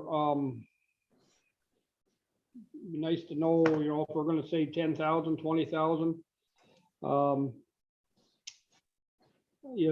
a contract at today's prices, and then you can relate that into what the new contract might be in 2023 when it comes up for renewal. Because we're still going to have to go out with that contract. We're still going to have a contractor, from what I'm hearing here. So, yeah, that's, would you be looking for a diesel, obviously? I would be looking for a 3/4 ton. Let's put it that way, based on today's market. If I can get a gas 3/4 ton in, and then I would be more than happy with a gas 3/4 ton. Ideally a diesel, you're going to pay the premium to have a diesel engine. I know, because I don't think 67,000, even at our fleet pricing, and if you're gonna get it, I think, if it's gonna be working that hard, I would personally, I'd put a diesel in it, but anyways, that's my. Okay, we're getting into the weeds here, Councilor Mellon. We're gonna move on because we'll make the decision whether we buy a small truck. I think I'm done. We're not gonna worry about the plow and the sander unit. We can all say it's gonna be another tool in the toolbox, but that's not a decision for this council at this time. I think your decision at the time will be paying 45 or 67 plus. Okay, anything else on Jeff's public works truck? If not, then we'll move on to I believe Greeny's truck. I haven't got my sheets in front of me anymore. Gotta go backwards. Yeah, Justin, you defending your truck purchase? Go ahead. Good afternoon. Thank you, Mayor. I will be defending the truck purchase. So currently I'm using 80, which is slated to go to the mechanic. should we get this approved. I'm budgeting 45 single cab, 4-wheel drive with what I'm doing. I'm sure most of you know, I'm not really traveling on paved roads. It's going to be a little bit of through farmers fields and logging roads, and whichever way I can get to the back of a farmer's field or through a drain. The easiest path will require 4x4. It's pretty well all I have. So if you have any questions about the need for the vehicle, I can answer them at this time. Okay, and I always love going back into history. The first discussion on 4-wheel drive in South Dundas occurred with a drainage vehicle back before I even started. So comments, questions, concerns? Mayor Gardner? Thanks, Mayor. I'm not debating that obviously Justin will require transportation. I'm just wondering the usage. You were using truck 80. It's now with the mechanic. Does the mechanic use the truck every day? Or he just needs one in case there's something comes up? Like, I would assume, and somebody. Turn that to Jeff, because I think Jeff can answer that question. So in the wintertime, the mechanic uses his truck quite frequently. If it's going to rescue a vehicle from the side of the road or going out to help with recreation. Is it every day? No, it's not every day, but he does use it frequently to have a vehicle. If you can remember back, truck 64 was the mechanic's vehicle, and it had that big bread box on the back of it. And because they were more of a mobile type mechanic system here in years past, we've tried to tend to bring that back into house. But that's what it's for, is because 80 still had some life in it, and 64, we're just keeping it going, which is presently the mechanic's truck. That's where truck 80 got slated, was to keep it in the fleet because of the mechanic's vehicle. So my commentary, I mean, again, no way questioning whether or not the drainage department needs access to a vehicle. I just am going to say again that we need to get a little bit more efficient. If we're buying specific trucks for individuals, but there's trucks sitting around that could be accessible if there was some sort of way to schedule usage. I know people don't like that. They like the access of just jumping in the truck. I've worked both ways, where I've had a truck actually assigned to me, but I've also had to deal with fleet vehicles. And this is what drives the residents somewhat crazy at times. If they see a working day and they see vehicles parked and we're asking them to pay for additional vehicles, I still reiterate the fact that I would definitely like to see some sort of fleet system. It'd probably be a computer scheduling system, but yeah, that's all I'll say for now, Mayor. Okay. Councilor Wells. Thank you, Mayor. I'm just going to make this short and sweet. I'm going to echo a little bit from Deputy Mayor about her comments, but also right now in our fleet, we have 17 vehicles. The mechanic, he's gonna, if we go with the 3/4 tons, he's gonna get this 80 truck, which is a 4-wheel drive. At this time, we definitely don't need to buy another truck.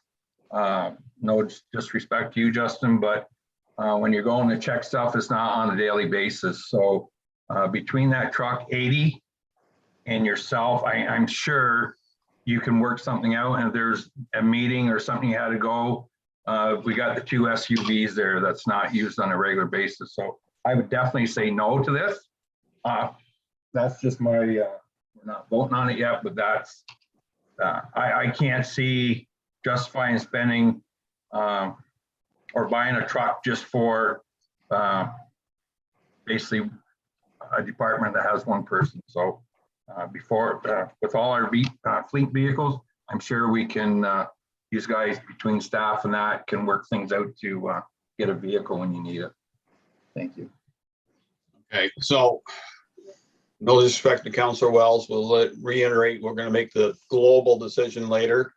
I think what Deputy Mayor Gardner has alluded to is a system where there's a fleet of trucks, and if you want one, then you got to go and book it. And The challenge I see with the mechanic is that he can't book anything because if the truck breaks, he has to go, and he can't be going looking for a truck, and that's a challenge. However, we do have other vehicles that sit around doing nothing half the time.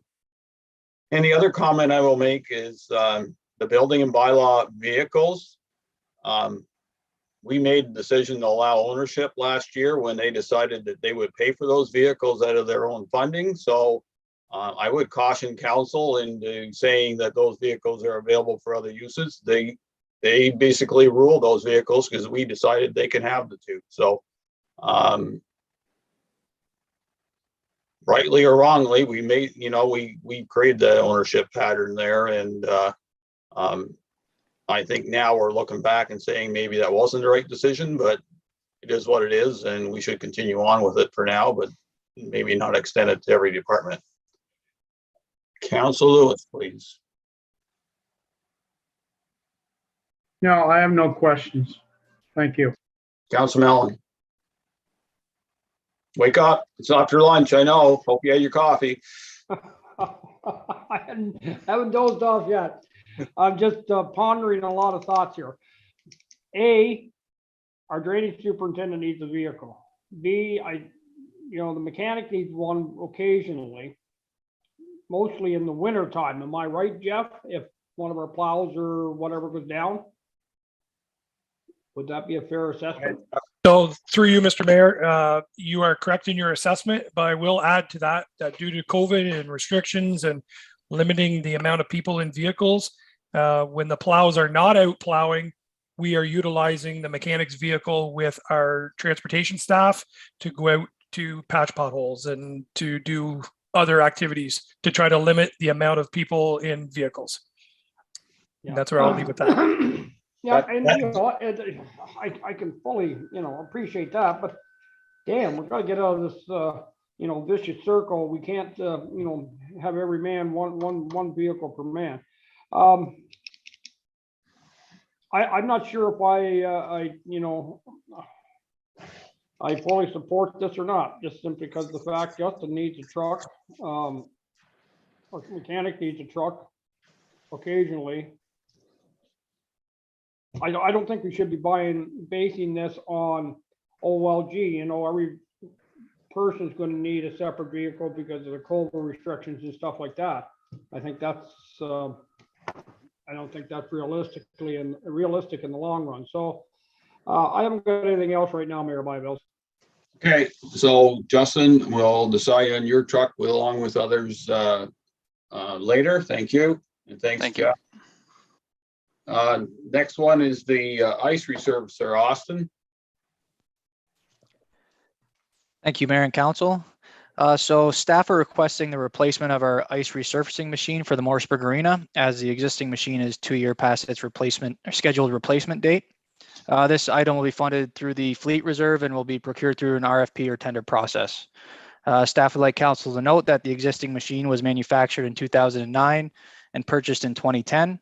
In addition, the existing machine will be traded in or sold on Gov Deals, with the proceeds going towards the replacement machine.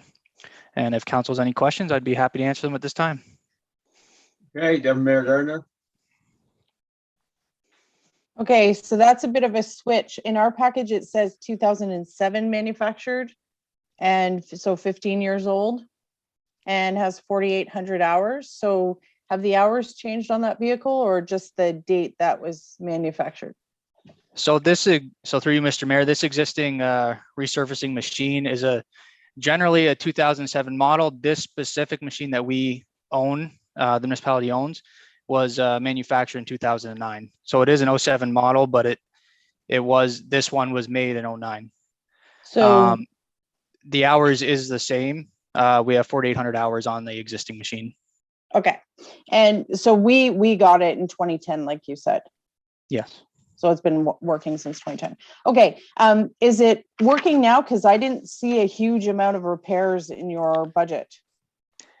Yeah, so through you, Mr. Mayor, the Zamboni is working right now. However, in 2021, we had a repairs and maintenance budget of $12,000. We spent $11,346 of that. In addition, over the last 2 years, the repairs that have been completed to the ice resurfacing machine, including a replacement of a neutral position switch, board brush motor, catalytic converter, and in addition to that, our Robert Boileau, who services our machine, as well as our municipal mechanic, has identified that there is a leak through the rear crank seal. And in addition to that, the flood water tank is cracked. On top of that, it is expected that the vertical auger and tires will both need to be replaced in 2022. Okay, that's it for my questions. Council Wells.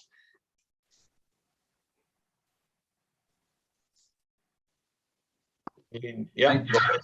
Thank you, Mayor.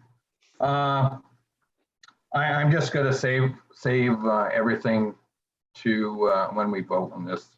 I really don't have any questions. Okay, thank you. Council Lewis. Well, I know this machine well. I was the one that ordered it. And I fought with council on what ice resurfacer that we should purchase. And they agreed that we should buy the best of the two ice resurfacers, which was Zamboni. So when that budget was passed in March of 2010, 2 days later, I was on the phone talking to Zamboni, and there was only one person that I dealt with there. And we sat on the phone for an hour to have a discussion on the color of the vehicle, if I wanted to go with a steel tank or durable plastic, the RPMs, if it was to go. You had many options to pick. And we received that machine in August of 2010.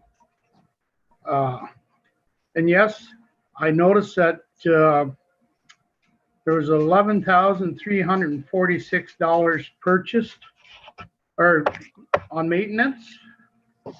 But I also want council to know, if they didn't notice it, that was for blades, oil changes, board brush, cloth, edger parts, and propane is added into that.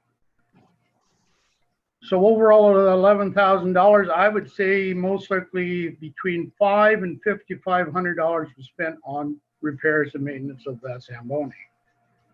And I also noticed whenever I was reading your report that that Zamboni is on the ice 20 times a day.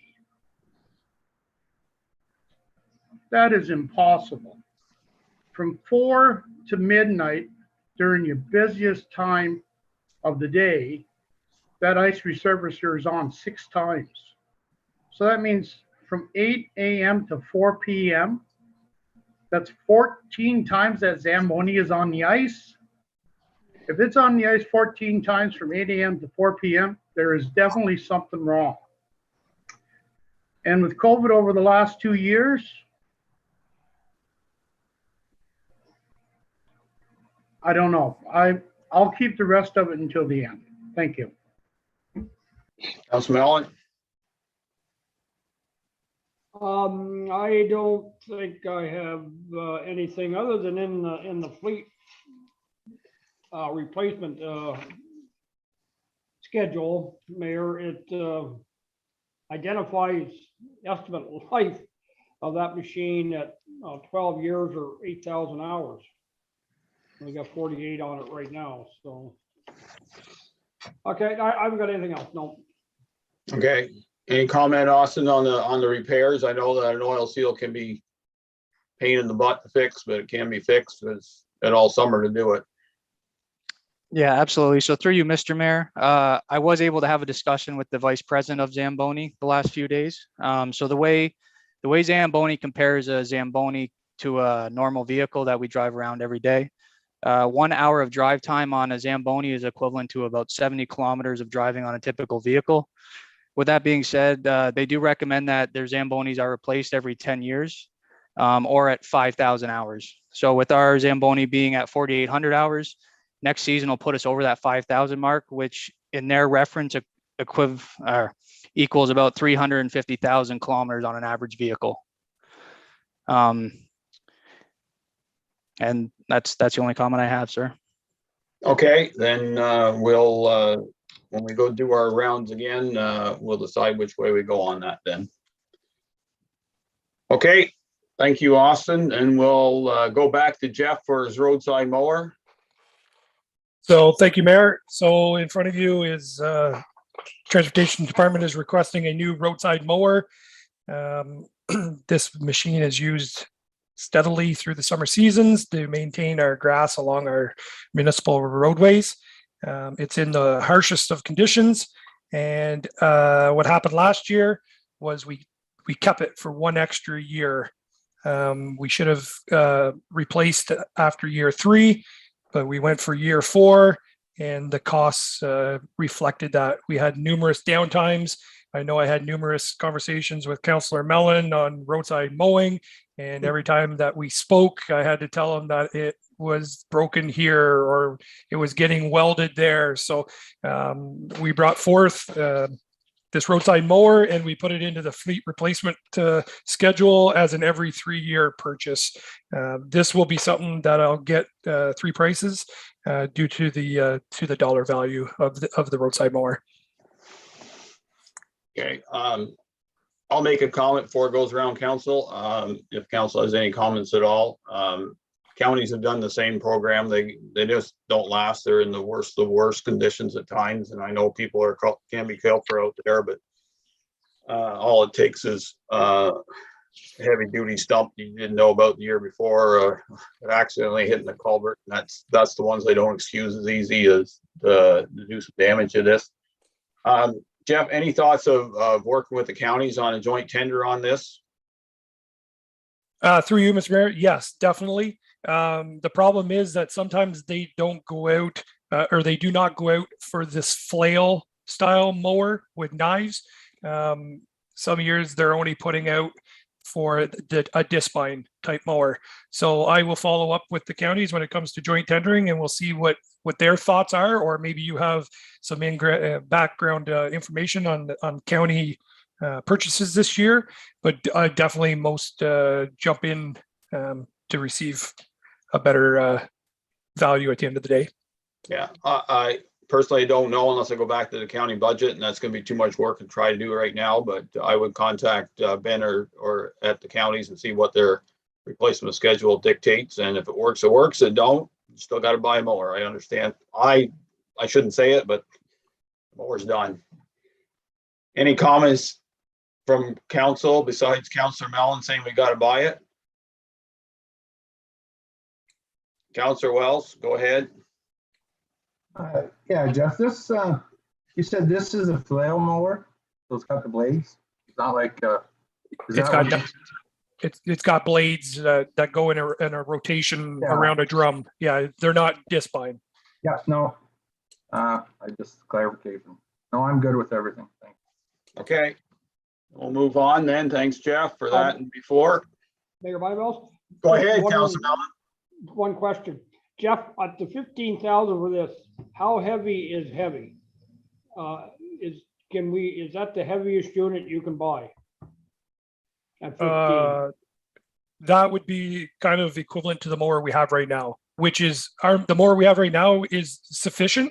It does a great job. It just, we extended it by that one extra year and it reflected it. So I'm not saying to get the model that's in this photo, but to get a model that represents what that picture looks like with a 6-foot cutting surface, and that'll suit our needs, and that will work behind our 100 horsepower tractor. Yeah. 2 questions right there. The 100 horsepower tractor, and I'm priced out in my mind the heaviest unit we can possibly get that will work on a 100 horse tractor, because the mayor's right and you're right, it just destroys them. Shannon, you popped in. Yep, sorry, Mayor, just in regards to the county budget, I just went back and looked at their budget, and they are actually purchasing 4 flail mowers for 2022. So something that definitely we can jump in on. Okay, and then my suggestion is you do that sooner than later, because budget's going to get approved on Monday, and I know Ben well enough that he's going to have that tender out the second that we put our hands up and approve that motion. So he'll literally just text his Ben. We can do that. So please and thank you. It's just an opportunity. Sometimes it works, most time it works, and working with the counties on that kind of stuff makes a lot of logical sense for us too. Okay.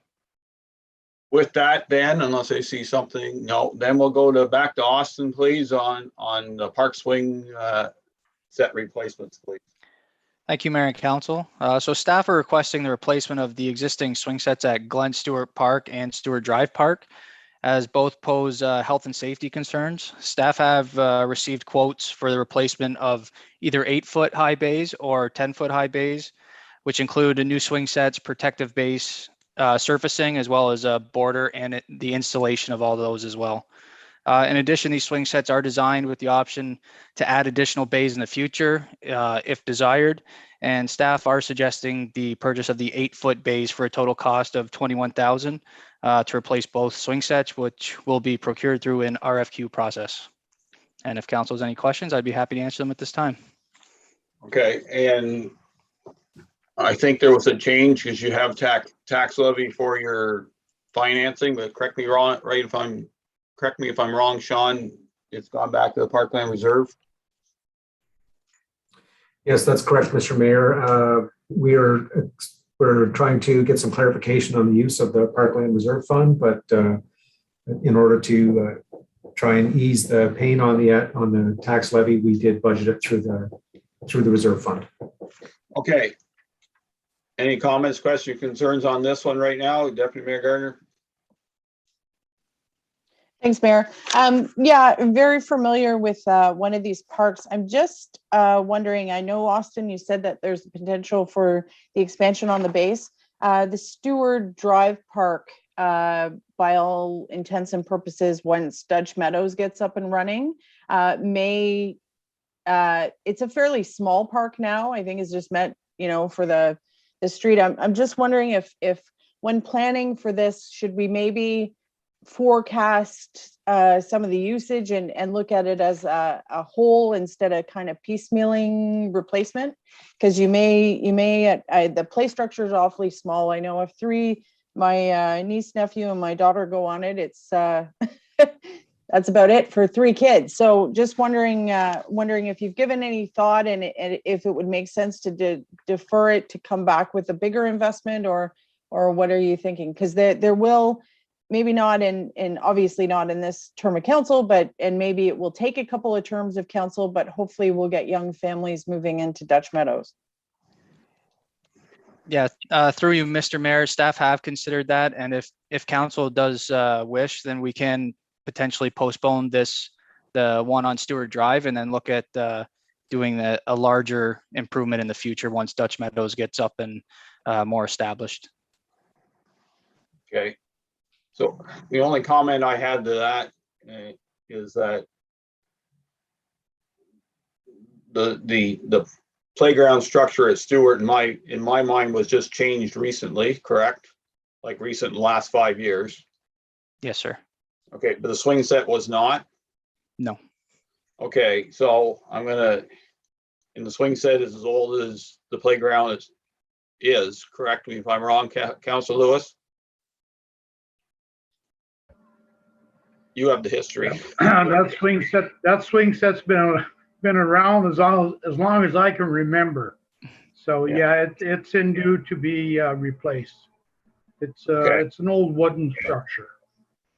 I understand where Deputy Mayor Gardner's, thinking ahead, and perhaps we'll have more use, but I really don't want to hesitate too long on that swing structure, waiting for the crowd to come, because if it ever be, well, it is to the point it should be replaced if it's that old anyway. And we all look at it and think nobody wants to use it, but I know my granddaughters love swings. Well, one loves swings and one tolerates swings. So, it's that kind of, it doesn't suit. So we'll have that discussion later, but I'm throwing that out there now. Okay. If there's nothing else on the swings, then I'm going to go back to landfill because I missed it, and I'm assuming that. Oh, sorry. Go ahead, Councilor Welch.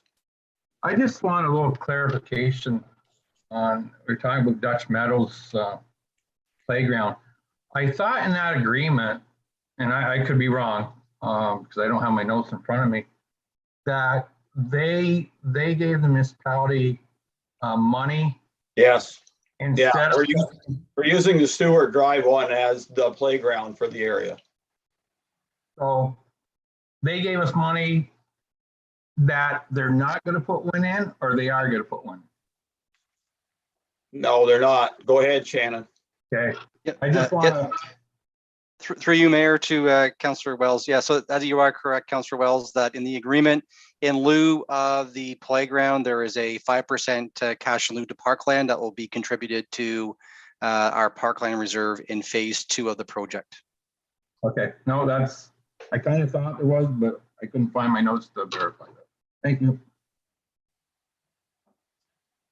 Okay, so going back, I missed landfill, Shannon.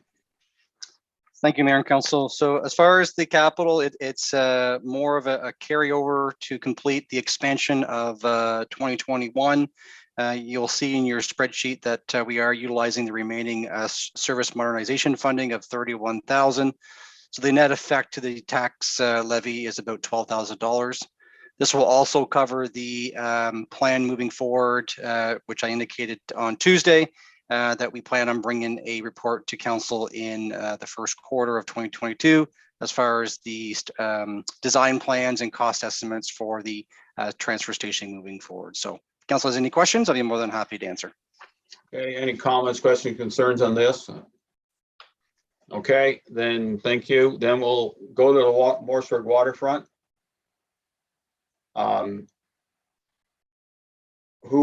Does anybody want to lead this? Because they have 2 projects that one started and one's an extra that cost funding. So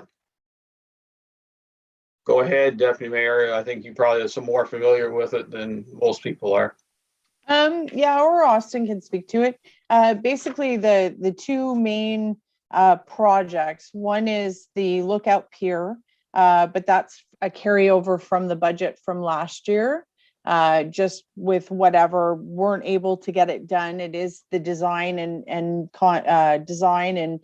all that fun stuff. The permits and stuff are being done now. But for this year's budget, the main focus is lighting up the pathway. There's from the baseball diamond area to the beach.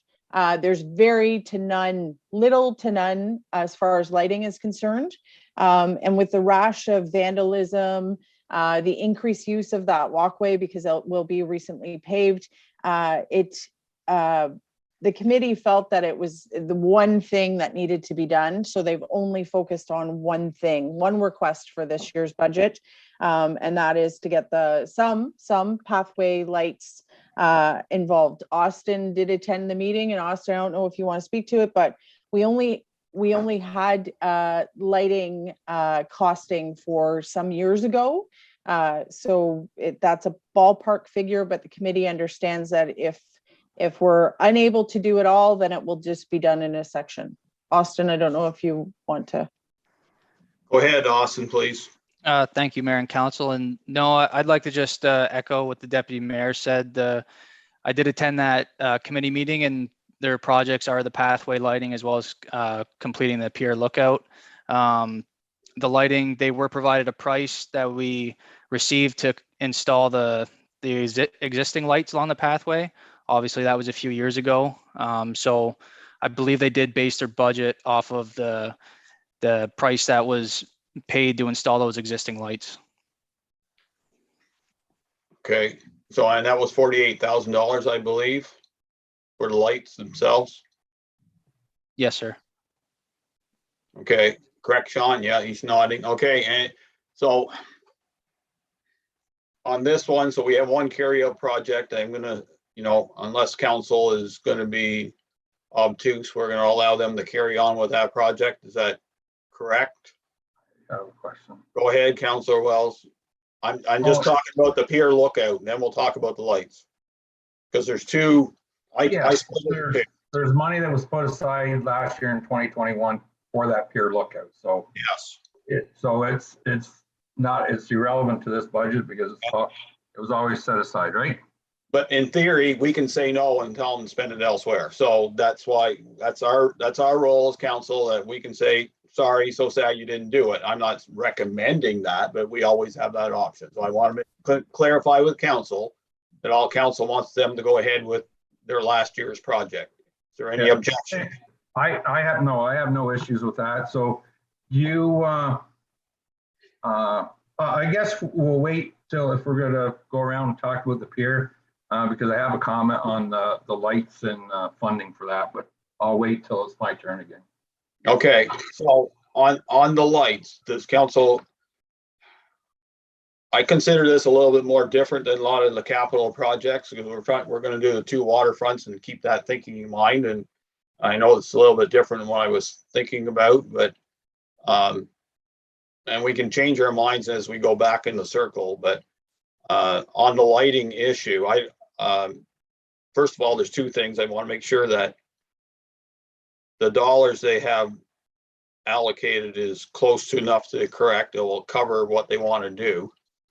And B, the other thing I will emphasize for this committee, and I will emphasize for the next committee, which is the Iroquois, is that if they have a project for this year, it gets done this year, because the new council will determine 2 things. A, if they're going to continue with committees, and I personally think they should. I think that's the smart way of doing it.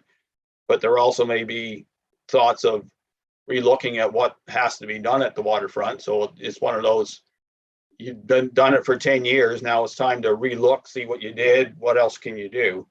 And so I'd like to see whatever projects they'd like to do this year done, nothing carried forward. And I know that's more a function of going back to the committee more than budget, but that affects our budget, especially on some other projects we have with Iroquois. So anyway, so I don't mind going around council right now and saying yes or no to the lights, and then we get that over and done with. We'll start with Councillor Wells because he's ready to rumble anyway, so go. Okay, and actually I'm kind of echoing a little bit what you're saying, Mayor, about getting things done. But as of now, like the 48,000, does Sean, does Morrisburg waterfront have anything in their bank account or reserve or anything left over from previous years? Because I know it was an issue there, I think last year, about spending what money they had before they got more. So my question, how much do they have in their account? Through the chair to Councillor Wells, I haven't quite finished the reconciliation yet, but I believe there was a cost that came through from trees the last couple of days. So I want to say that the amount they're going to have available is down around, sorry, that's not tied up with the pier lookout. That's down around the number of $3,000 to $4,000, and part of that is money from the 100 men that it is to go to water filling stations for the Morrisburg waterfront.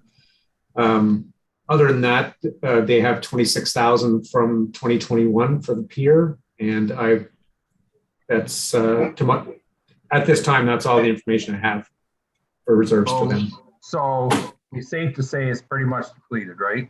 Their funds. So that's correct. Mayor, do you want us to vote now on the lights? You want my? Yes, I think we might as well just get it over and done with. We're going to do the same thing with the Iroquois because it's, you know, it's more unique than us globally looking at capital within a municipality. I personally myself, I think it's a good project. We definitely, and not only is it going to beautify the park along with all the pathways and everything, it's I think it'll be nice. I would definitely be for it. Deputy Mayor. Yes. Yes, it's definitely required down there. It's quite dark just for safety for folks that want to jog at night and to also protect our assets. First rule of security is light things up. So yeah, I think it'll be a great benefit. Councilor Lewis. Yes, I agree with Deputy Mayor Gardner. It is dark down there, especially at 4:30 in the morning. I've been there, I've seen it. So I would say continue on with that project. Council Mellon, This 48,000, it's coming out of taxation and it's included in the budget. That's correct. Draymond, okay, so we'll say yes to all that. We will emphasize to the committee that they need to work with staff to come up with how to get it done, but council would like to see it proceed and get done.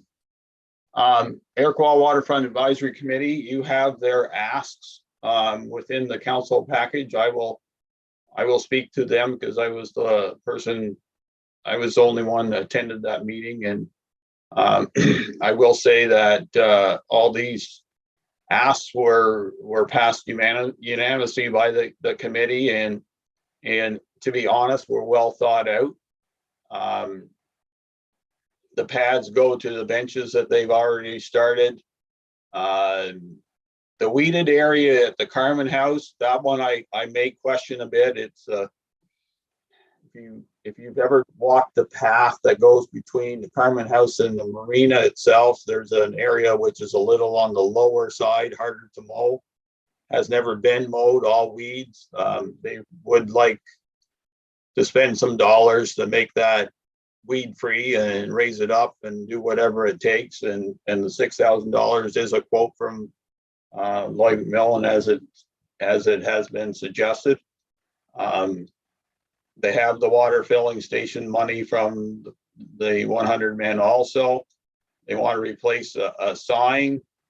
The wildflower meadow is probably one of the big ones that, as you can see by the pictorial, they want to transform that grassed area into a wildflower area. And it's the big thing now with pollinators.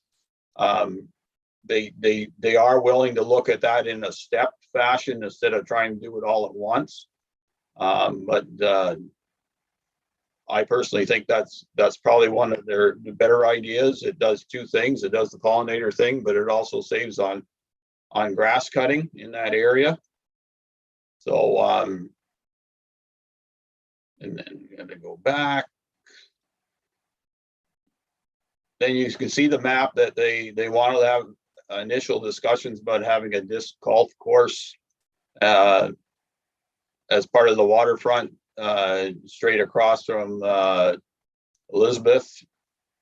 You can see it in the map. It is more, I guess, looking at it from a scope of somebody who knows how to do it and seeing if that's a project they want to continue on with. Signboards that direct visitors to the beach, the airstrip, and the campground, which makes some logical sense. New historic paths on the blocks on the walkway, which were a big hit. I think that was their best project they've done in a long time there to give some historic perspective to those who walk along that path from the old village. And then they want to do like Morrisburg has, and I know that Deputy Mayor has asked Watershed Canada to come to council, so we can have that discussion at that time too, as it pertains to the Iroquois side of things. So their best guess is $3,650. As I told them, I said, I bring it to council, and in the end, council can decide on all, part, or none of the package. So we'll go around the table and we'll go from there. I'm here to give council more information, but as I said, I think they've been fairly well thought out, and for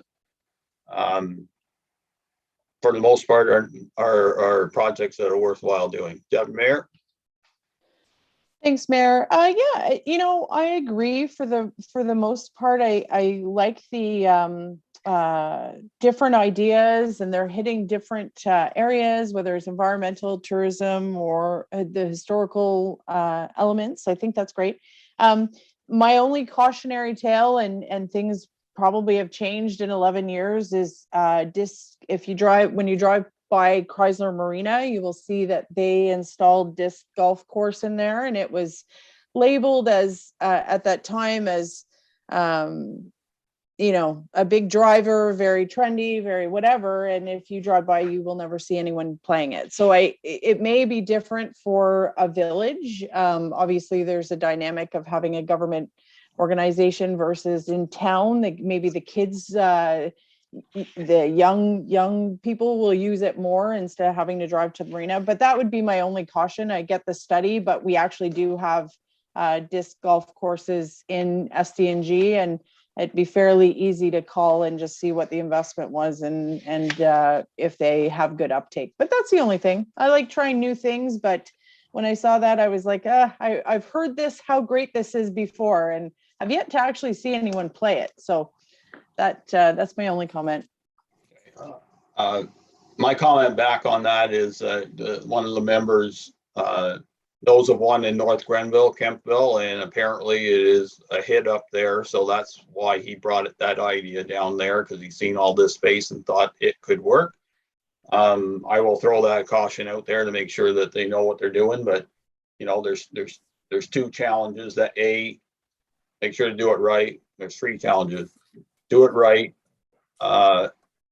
Make sure that they have a clientele that wants to do it.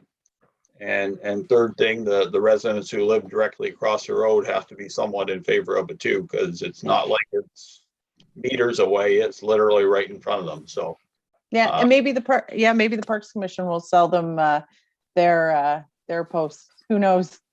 Sounds like, yeah, we can go down and do their other things too. Councillor Wells. Thank you, Mayor.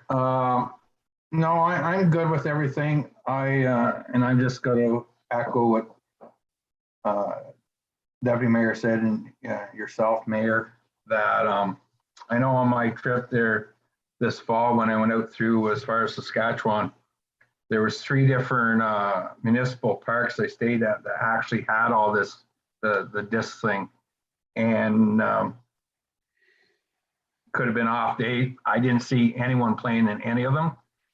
Not saying they're not being used, but just something that you go out, because next year it says here there's additional 4,500 would be required.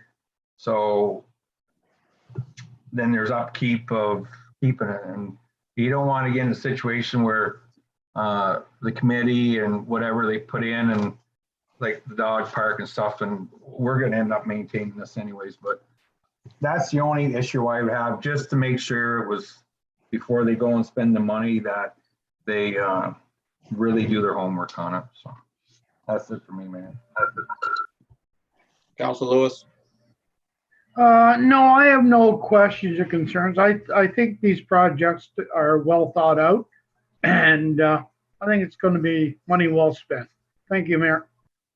Councilor Mellon. Yeah, I mean, I sort of echo what Deputy Mayor Gardner and Councillor Wells saying about the disc thing. It requires another 4,500 next year if it takes off. I think that it'll make or break whether or not there's anybody comes along and wants to use it. And the edge along the edge of the riparian along the edge of the river there is what I'm trying to say. I would hazard a guess to encourage them to go see South Nation. They seem to get funding just for everything, and this is right down there. They should be able to fund the whole damn thing. Oops, I said that out loud. Okay, bye. Well, I think they were thinking that way too. They did have some discussions with some members of SNC on that and the pollinator strip. So they are getting some good help on both. And I actually have some ideas on the pollinator strip that could help them along. I think that to me, that's I do really like that idea of transforming it into something a little more useful than cutting grass every week. And as for the disc golf, I will air those cautions to the committee, especially having to spend more dollars down the road. So maybe make sure you do the study and the planning and spend as little as possible, and then see what next year brings. Okay, so we're good with the ask then. And okay, Next one is the marina, which is oh, there it is. Okay, Austin, it's the OPG weir repair. Thank you, Mayor and Council. So with this, staff are suggesting the repair of the OPG weir located east of the boathouses on Boathouse Road. The existing weir poses multiple health and safety concerns, which have been identified in the waterfront safety audit, which was completed in 2021, as well as by the Iroquois Waterfront Committee and OPG themselves. In accordance to the municipality's lease agreement with OPG, the municipality is required to maintain the existing structure and keep it in good condition. As mentioned in the report, the repairs for the OPG weir would consist of wire repairs and painting the poles, as well as the installation of appropriate barriers and signage to deter patrons from any danger below the water, as well as in that area. And if council has any questions, I'd be happy to answer them at this time. Okay, so this will go back into that combination of capital projects. I'm going to go back up through the list. So is there any comments, questions, concerns on this one right now? Go ahead, Councilor Wells. Thank you, Mayor. I understand as far as the safety goes and everything, Austin. My concern is the projected cost on this. I've been on that weir many of times. As far as fixing the wires, it's as much as tightening them. Those posts are all embedded in that rock. They're unless they're completely rotten and full replacement. I just think 10,000 is just a little too much, but I'm just going to leave it at that because we're going to have another discussion later on. So I'm just, that was my concern about the projected costs. Okay, anything else on that at this time? See none, thanks, Austin. We'll move on to Rob Hunter and his list of capital items, please. Thank you, Mayor and Council. Kaylin, I'm wondering if you just throw up the PowerPoint presentation and go to the second last slide, please, that has the capital items listed on it, please.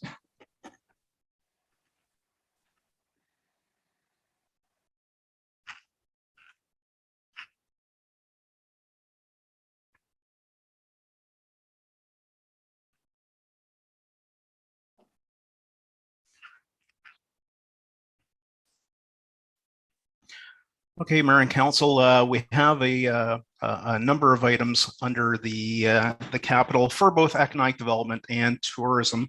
I'll start first off by the completion of the Morrisburg Streetscape project. Of course, the project wasn't completed in 2021, so there is a carryover. And you'll note that the carryover is coming out of the reserve, so that balances out the cost of the $119,800. So that's in the reserve fund to come out and pay for that expense to complete that project. There's $5,000 in reserve for Adirondack chairs from 2021. Unfortunately, we ran into issues with supply chain issues and couldn't get the chairs that we wanted in the colors that we wanted. And I think everyone was just having a backyard summer, and Adirondack chairs went crazy last year. So those funds, the $5,000 to fund the Adirondack chairs for this year are in reserve, so no impact on the levy there. Then I get into the Main Street program. This is something that I mentioned to council in the fall, that the Main Street program would be opening up for funding. It's open and the application will be going in next week. So it's a 50% grant. Total project's $30,000 with $15,000 coming from the My Main Street program. And I did speak with folks in both Princeton and Williamsburg, because that's where where council wished to see the project take place. So we're looking at banners. We have to buy banner brackets, but banners. We're looking at benches. We're looking at the nice stand-up floral displays that you can see there in some of the pictures. So, and also doing the intersection as we talked, doing that kind of piano key at 31 and 18, and then on the Princeton Road at the intersection there. So to help beautify Princeton and Williamsburg, and certainly I think we've got a really good case with Williamsburg, given that it is on County Road 31 Bank Street, so it does get a lot of traffic coming down from Ottawa. So I have our feeling our application is strong. I've talked to the administrator of the program, and so I fully expect it to get funded, and that we can carry out that project for both Princeton and Williamsburg this year to get the those beautification pieces going. There is the 45th parallel sign. There's a lot of social media groups. The 45th parallel is the halfway point between the equator and the North Pole. And funnily enough, there are lots of groups that follow these types of signs all around Canada and the United States to take selfies at the signs and that. So this is something that the was brought forward to the tourism committee, and they thought, you know, we don't do a lot of product development, but this would certainly create an interesting place for selfies along the way. And of course, the 45th parallel passes just to the north of Williamsburg across County Road 31. So it would be in a high traffic area. And then lastly, the roundabout, Morrisburg roundabout, the lighting.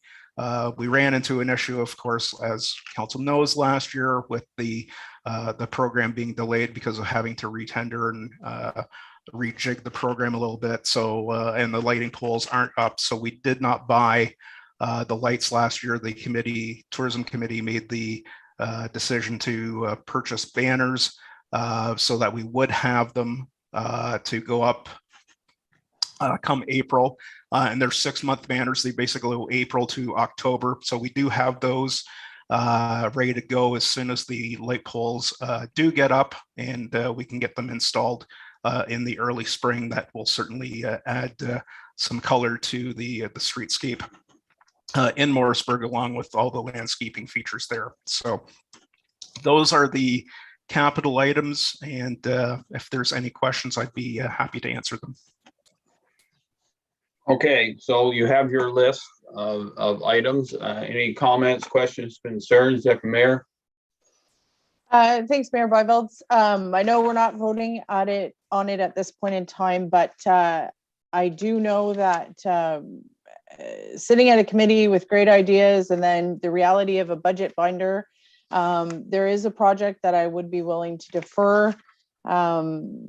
But I think that the continuation of some of our projects is important. And the Adirondack chairs, I know that folks would probably say, you know, when is too many? It was deferred from last year. They're heavily used, and I would support that. But come voting time, I do have an idea of how to trim. So thank you.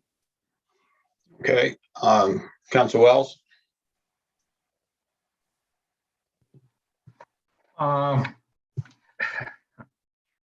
Yeah, I have a few, but you know what? It's I'm just gonna save it when it comes time to vote, and I'll say a little thing about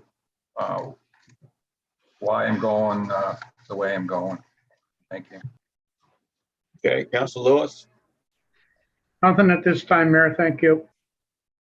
Councilor Mellon. Well, we're not beautifying Halbert, but yeah, Princeton's pretty close.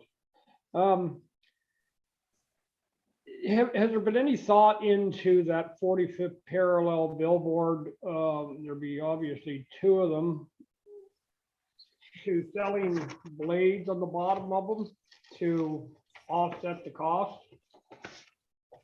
The kidney, oh, sorry. Go ahead, Rob. Mr. Mayor, through you to Councillor Millen. The committee did not discuss that.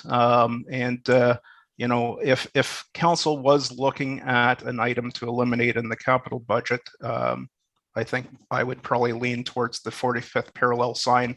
What we can do is we can see if we could partner with the counties, since it is on a county road, you know, possibly outreach to some sponsors.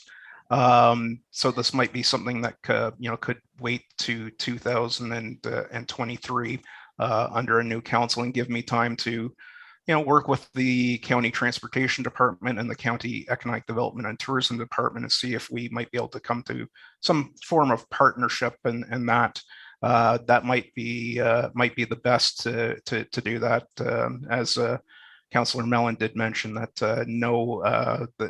there was no thought given to reaching out to sponsors, but that might be something that if council is amenable to and looking to need a cut in that capital budget, that perhaps that would be the way to go. Okay. We'll take that suggestion into consideration, Rob. My question was to you would have been, is the assumption that the signs would be on County Road 31? Because in theory, County Road 8 would have an intersection also. Yeah, it'd be close to the intersection of County Road 8 and 31. No, it's actually County Road 7 is, I know where sorry. my farm goes through, has it going through it. So that's why I have a good idea roughly where it is, not precise. I was trying to look precise, but I'm pretty sure it's just north of County Road 7. But, if you go further to the east, County Road 8, it intersects it as a county road also. After that, it goes into North Dundas. So. Mr. Mayor, the committee had been, the thought, and sorry, I apologize, it's County Road 7 instead of County Road 8. The committee was looking at 31, given that it is Bank Street and a major traveled tourism route in the summertime. Okay, I figured that, but never assume in this business at times. Not a problem. Okay, so that's the whole list. Then we'll circle back up to the facility list. I'm sure that most council members now had a preliminary thought of where they were going. Now they have hopefully a final thought of where they'd like to go, and we'll kind of vote on them as we go along. Are there any questions to Mr. Jansen over any of his capital at this time before we go through it? Okay, so his first one's Carmen House Museum. I don't want to spend a lot of time well, we could. Deputy Mayor? Yes, no? Yes. Councilor Wells? Yes. Councilor Lewis? Yes. Councilor Mellon? Carry on. Okay, then we may go into the hands now. That way we'll save some time. I don't want to be here. I do not want to take anything away from any member of council. If you have a question or concern, then unmute and let me know. Next one's the Iroquois Beach sewer upgrades. Yes, hands up. I guess that's a project that goes. Next one is Matilda Hall. Yes, no, yes. Good with me. Then there's a list of minor capital various buildings. You want me to pick it apart? I can. Okay, we'll pick it apart right now. Justice Building at 10,000. Yes, no. Yes, hands up. Okay. Iroquois Civic Center, 12 grand. Yes, hands up, please. No, any no's? Princeton Canteen at 10. Oh, yeah, yes, no. Councilor Mellon, are we losing you? Are we getting ahead of you too much? I don't want to lose anybody. I can fling along. It's Riverside at George Allen Memorial Hall, $20,000. Yes. Hands up. No. Hands up. Okay, it carries. Public Works Garage, Williamsburg, Matilda. 17 grand. Hands up for yes. Hands up for no. Mayor Byville? Yes, on go that one? ahead. Can we Just break hang that? on. Yeah, can we break that one down? Because I'd be yes on the health and safety issues, but no on the replacement of the windows, which is 10,000 on taxation. Okay, then we'll split it up. So the Williamsburg garage upgrades, health and safety, electrical, both hands up, yes. Okay, that one carries. Public Works garage window upgrades, Matilda, hands up, yes. Hands up, no. Doesn't carry. Archives, medical clinic, roof work, 15,000. Hands up, yes. Hands up, no. Then it carries. Hang on, I got to write down something here till the.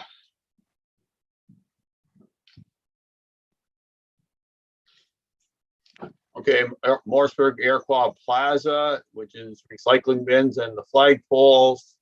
It'd be 18 plus 8. Hands up, yes. Hands up, no. You want Just questions? hang on there. Go ahead. We can revote. That's all right. I won't clarify it till. For the recycle, they're already ordered anyway, so it's. Yeah, but we have to pay for them. But you're right, they are ordered. We're committed. Yes. Okay, so we're all good with that. Morrisburg Arena, putting $100,000, excuse me, into reserve for the future upgrade of it. Hands up, yes. Hands up, no. Carries.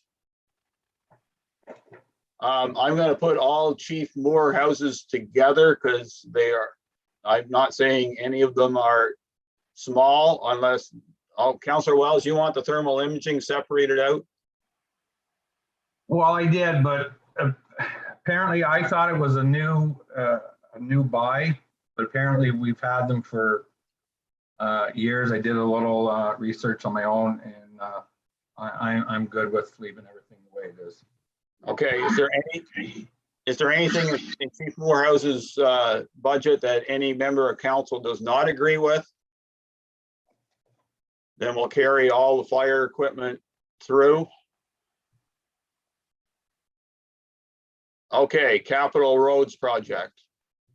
So we can break this down into individual roads, but I will suggest that since you land up putting things together, then sometimes we have to do that. So Pleasant Valley Road, west and east. Any further comments on that? If there's no further comments, is there is council good with both of those roads? Vote yes, hands up. No, okay, so both those roads are on the work. Then the next one would be Smith, Chenette, Ridge, Kugler, and Markle Road. Does council want to vote them as a package, or is there any roads there they want to delete or add on? Councilor Wells, you had mentioned about Saddlemeyer. Yes, Saddlemeyer's it's in bad shape. I've had calls on it, obviously, from the people that live on the road, but if there's any way we could do it with savings to do it, I would add it on, because we already got 2 provisionals. May as well add a 3rd one if we can. Okay, so Jeff, can you give me your thoughts on Saddlemeyer Road condition wise right now? And I know it'd be hard to ballpark, but you know, go by how many kilometers it is, and what's your thoughts of lumping it in with this package? I have no issues, Mayor. I could add it as a provisional, or if you just give me 2 seconds here, I could give you the distance of Saddlemeyer Road, and I could give you a ballpark figure. Now, I didn't do any culvert inspections of Saddlemeyer, so I can't answer to that side of things if it needs any culvert work. But as for the distance of the roadway, I I could tell you that it is Saddlemeyer.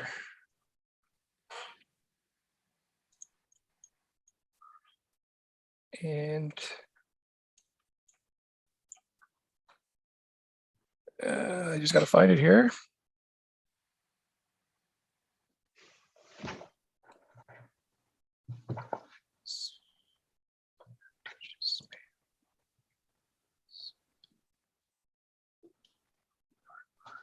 Sean, you have something? Yes, Mr. Mayor, when you get to the Iroquois Waterfront Committee, I have a correction to make to the spreadsheet for the capital summary. Okay. We'll redo So, Mr. Mayor, Saddlemeyer Road is 1.2 kilometers, and we have Marco Road as 0.85 of a kilometer.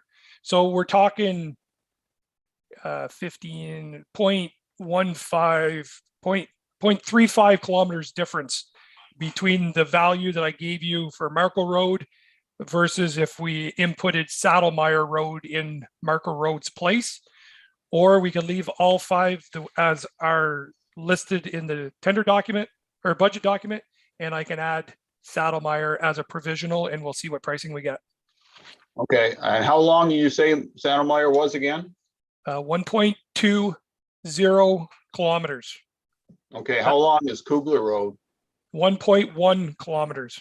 That's why I thought the comparable was close. So you got 67,000 allocated for it. I know that there is one drain culvert on Saddlemeyer that would cost more money than most of the rest. The Eden Castleman drain goes across that. It'd probably be at least a 3-foot culvert. Other than that, there's probably a few. But would just putting cost down between 75 and 100 grand then would probably do it. I would be confident in saying yes. Okay, so Councillor Wells, what's your thoughts on that? And then we either put it together as a provisional, or we can wait till we're done at the end, or we can just let it go and see what next year brings. Okay, I'm off here. I think like just because there's a business down there, the road, like if I haven't been on Kugler for years, I just think as a business being on that road, I would sooner put my money towards a road that has a business on, and there is residential, obviously, as everyone knows, than go on something like a Kugler Road where there's 2 residents down at the end. Well, I guess there's 3 on Kugler Road, but something like that, or even the Marco Road. So myself, it's just as a business owner and the road is in rough shape, I would sooner switch it around, but I'm open for suggestions if put it out there, and if we can switch one around and see, and maybe leave it in Jeff's hands as far as where, like, keep the money we have, but if we can switch them around, that maybe that comes over. Not saying it's not as important as anyone else, but that's just my recommendation. Okay, so I can make a comment on Kugler Road because I've driven it too many times this fall at times. You're right. There's 2 residents that are occupied right now. The one is not. It's a laneway for 2 farmers. Full disclosure, one of them is me. It's not in terrible shape. It is in rough shape and needs probably a bit more patching, but you know, I guess I'll defer back to Jeff and say, you know, do you want to continue on with patching Kugler Road and make it, you know, at least drivable for those who live on it versus Saddlemeyer Road? And I agree with you, Councillor Wells. It's got the golf course on there, which runs year round, even if it's just on weekends for food. But it generates a lot of traffic during the summer. Jeff, is it surface treated all the way through, or does it stop at Cedar Glen and then becomes gravel? It stops at the first resident north of Cedar Glen. That takes a hard right-hand turn. Yeah, okay, but I'm gonna, The last house before that right-hand turn is where the surface treatment stops, and it's double surface treatment. okay, so that's good. So in theory, I can be good with the switch, but I would commit Jeff's crew to make sure that Kugler Road is brought up to, you know, something bearable. That nobody's flying down Kugler Road, but those who live on it deserve a road just like everybody else. And since it was, you know, it is surface treated, it is surface treated. But Saddlemeyer has certainly got, when it comes from a traffic point of view, makes more logical sense. And I'd be willing with, you know, in my mind, I can do the switch, but I would commit Public Works to make sure that, you know, we can do what we can to keep Kugler in decent shape. So, so Councillor Wells has thrown something on the table for roads. Deputy Mayor Gardner, your thoughts? Thanks, Mayor. I wholeheartedly agree with your comments, though, about asking the roads department to, if we do a switch, to kind of commit to making Kugler Road as good as it can be without redoing it. I'm also okay as a provisional item. I hear what Councillor Wells is saying with the business and the heavy traffic. So it does, and these are, again, not roads that were identified. These are roads that the staff, so I'm okay with the switch either way, but I think, yeah, I'm okay with the majority of council. Okay. Councillor Lewis? Oh, sorry, Jeff had his hand up. Okay, Jeff, go ahead. So just so for clarification for myself, Mr. Mayor, we're looking at inputting Saddlemeyer, and can I make Kugler as a provisional, still get pricing? And then if it falls within the realm of the number that you're going to agree on, then perfect. And if not, then Kugler comes off the table. Is it fair in saying that? I was going to suggest that, but you have done so, and I personally like the idea, and council can comment it now as we go around. Councillor Lewis? I'm kind of glad I waited, Jeff, until you spoke. I agree with Jeff. I think that's more logic than anything. So that's where mine is. Thank you. Councillor Mellon? Yeah, I'm good with switching out Saddlemeyer for Kugler or whatever, and with it as provisional to get pricing out on Kugler, see if it can be done. Marco, you're leaving it in there. It's not being taken out as or putting in as provisional. It's staying in as what as we have so far. Unless you object to it, Councillor Mellon.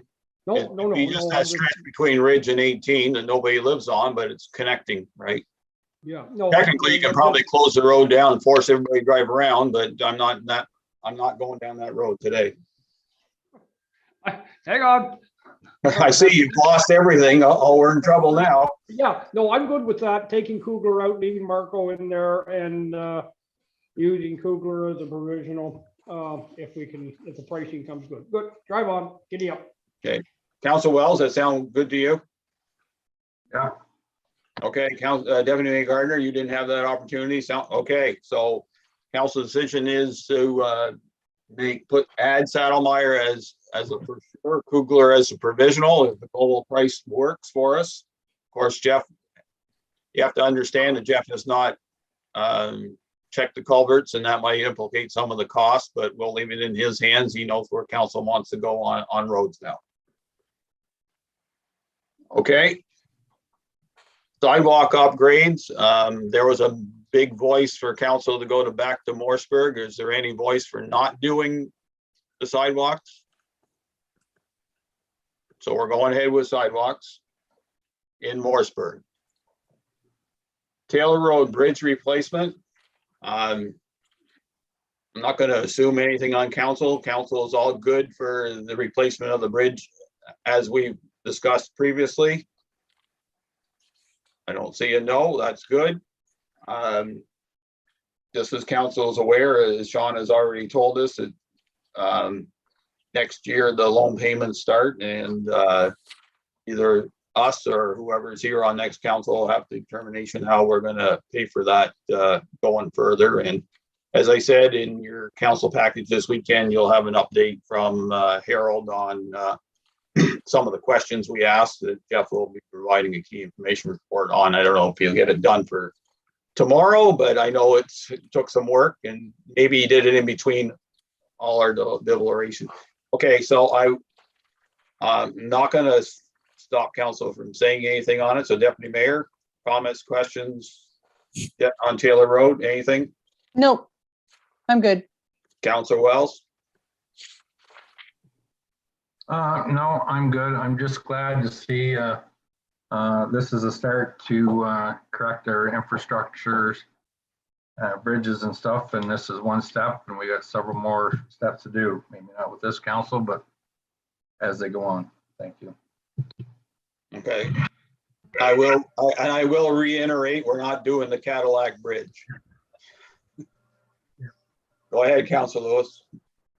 No, we've already had a long discussion, and it's good with me. Thank you. Councilor Mellon? Yes, I think this will go a long ways to demonstrating to the public back here in God's country, if you will, that this council will continue to support the infrastructure necessary for the rural portions of our municipality to prosper and keep growing. And I'm glad to see we're going ahead with it. The other comment I would have, Mayor Byvells, is on the tax rate as far as financing this. When will we decide on 15, 20, or and why I'm asking this is because if you watch the news, there's the doom and gloom of interest rates going up, which will affect us. So I'm just wondering when we can lock this in. Okay, I'm going to defer to Deputy Treasurer Mason on particulars of how we can work with OCIF to find the money. Thank you, Mr. Mayor. We can start the process at any time with OILC. The thing is, we are going to need to know how much, and that to me, because we could leverage OILC right now for 1.8, but if the number comes in at 1.5 or comes in at 2 million, then we're pretty much tied to 1.8. So it's again, I can start at any time, but and yes, interest rates are ultimately going to go up if they haven't already today. Yeah. So my comment to you, Councilor Mellon, is you're right. We may have to think ahead, but we can't. And one of the caveats we do have is that we don't know about the funding we don't know the funding on the Carmen Road water main yet. And if we do get funding for that project, then we'll have some extra funding to take back out of that, which is the OCIF fund that we dedicated to it, which is about 400 grand or something like that. And we perhaps could put it toward the bridge as a down payment. And if we do so, we only have to borrow, 1.4 or 1.5 or 1.3. It just makes more logical sense. We're just going to have to wait this out a little bit till we figure out exactly what we're going to do. I know we're at interest rate risks, but we can't cover every risk. Especially, I wouldn't commit this municipality to a loan today without knowing for sure the dollars we actually do need. Is it totally ridiculous to think that you could go out and secure a certain portion? Can you apply for the same? No, it's not like a farmer. It's not like a farmer. It doesn't. In fact, as Sean has implied, we can apply for it today, but by the time all the paperwork gets done, the legal work gets done, and we do a few processes, then all of a sudden they say, "Here's the rate." And Sean or Lachlan will give me a call and say, "You're coming in to sign the paperwork," so we tie in the rate. So we're exposed till that day. So we're not going to avoid this week. I understand where you're coming from, because I do the same thing as a landowner wanting to secure money, but sometimes you can't get ahead of yourself on it. Okay. Thank you, Mayor Byvells. Thank you, Sean. Okay, then the next one is we're going into fleet. It'd be the 3/4 ton truck that Jeff is requesting. Jeff, anything further before council makes their decision? No, I have nothing further. It's just that 72 will be dispersed. 82 will be moved over to the landfill and the new 3/4 ton will go into the Williamsburg garage. That's all. Okay. I'll just make this one comment that if council's going to agree to a truck, I think a 3/4 ton truck adds a bit more features to what Public Works do with their trucks, especially not only thinking ahead for snow removal, and that's just an option, but carrying asphalt in the back and stuff like that. So anyway, that's my 2 cents. Those in favor of, okay, I'm gonna go around because we can go 2 ways. We can go 3/4 ton truck, we can go 1/2 ton truck, or we can go no truck. Would that be fair? Deputy Mayor Gardner, there's your 3 options. Oh, great. For this particular, I'm a no. No, okay, Councilor Wells,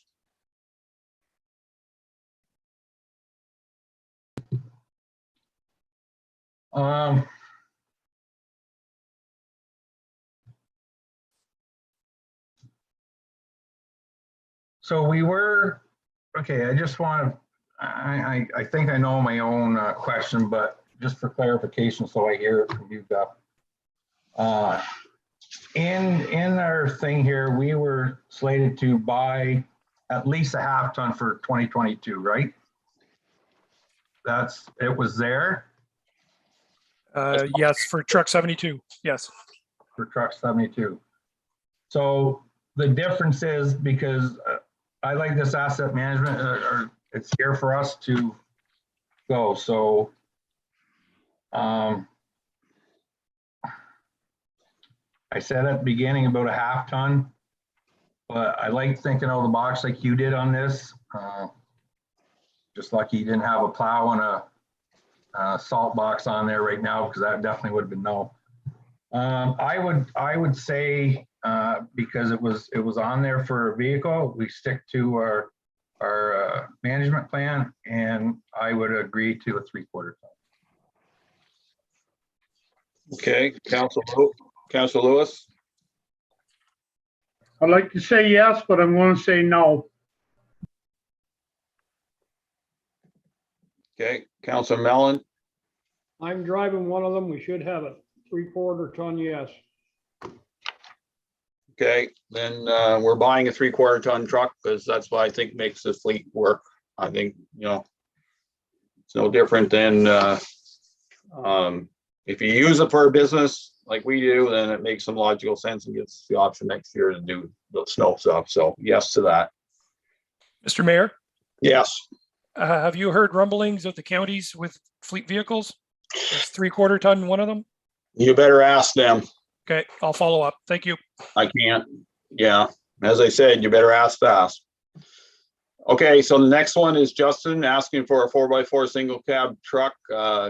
I don't think there's much discussion, like it's either a truck or no truck on this. And I think you run the circle around and you talk to the mechanic, so we know the pros and cons. Yes or no? Deputy Mayor?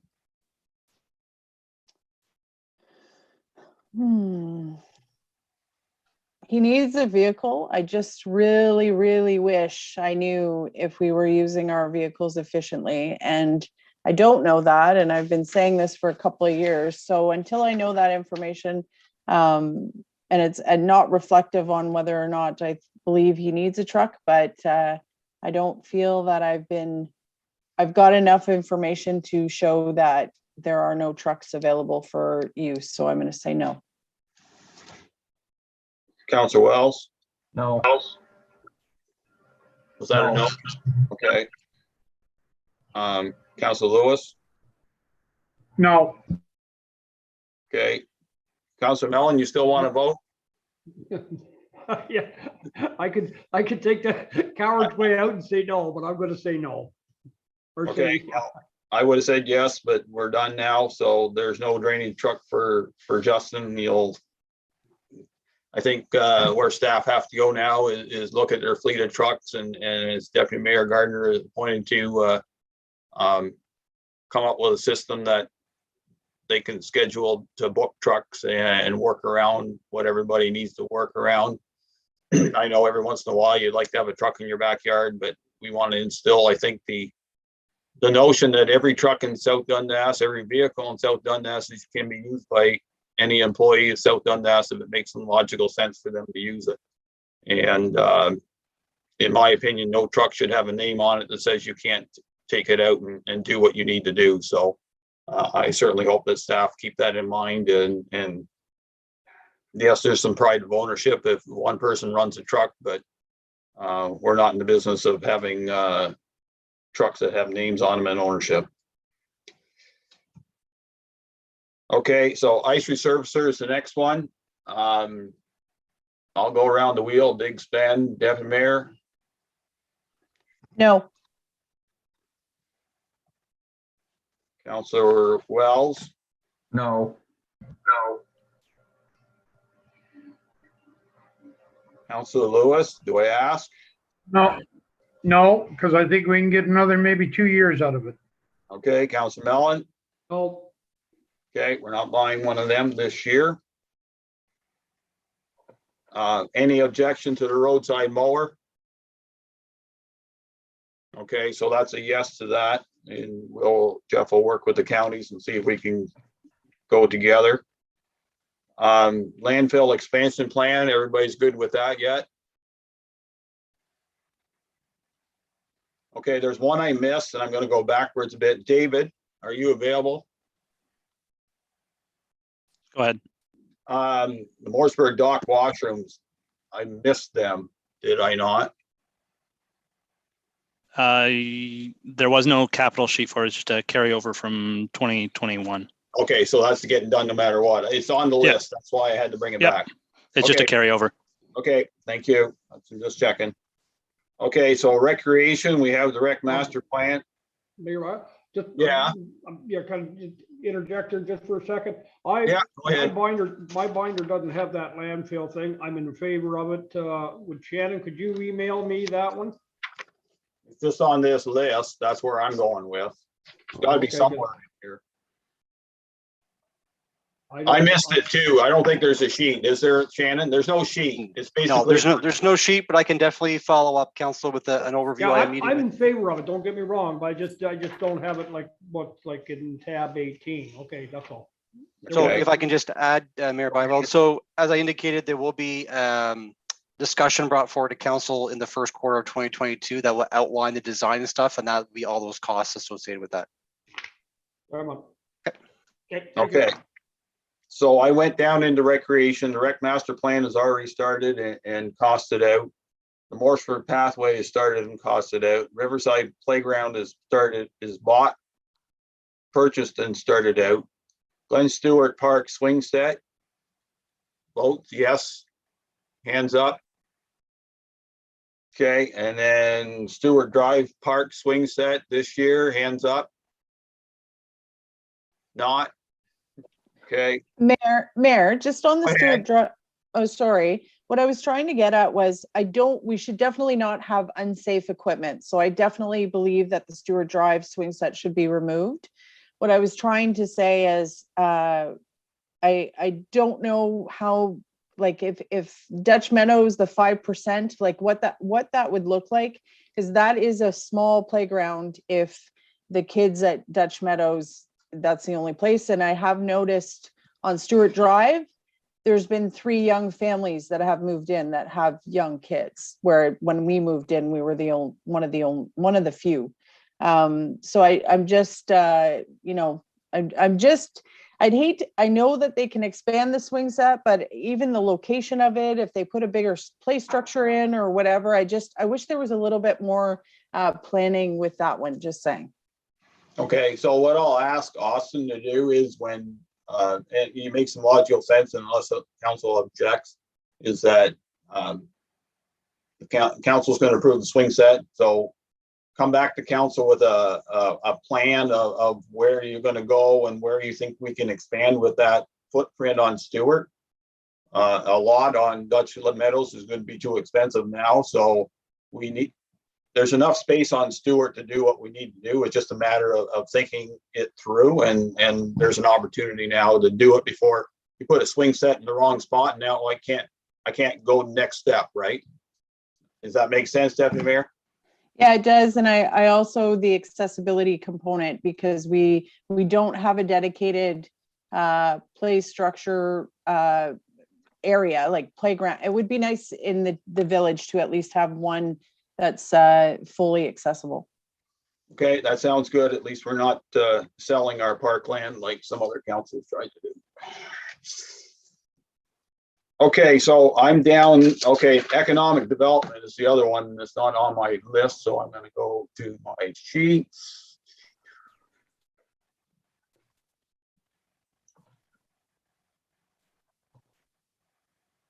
Oh, okay, we got another one to discuss first. The first one I come across is the OPG rear repair. Austin to explain the safety issues there, and I think Councilor Wells has some points to it too.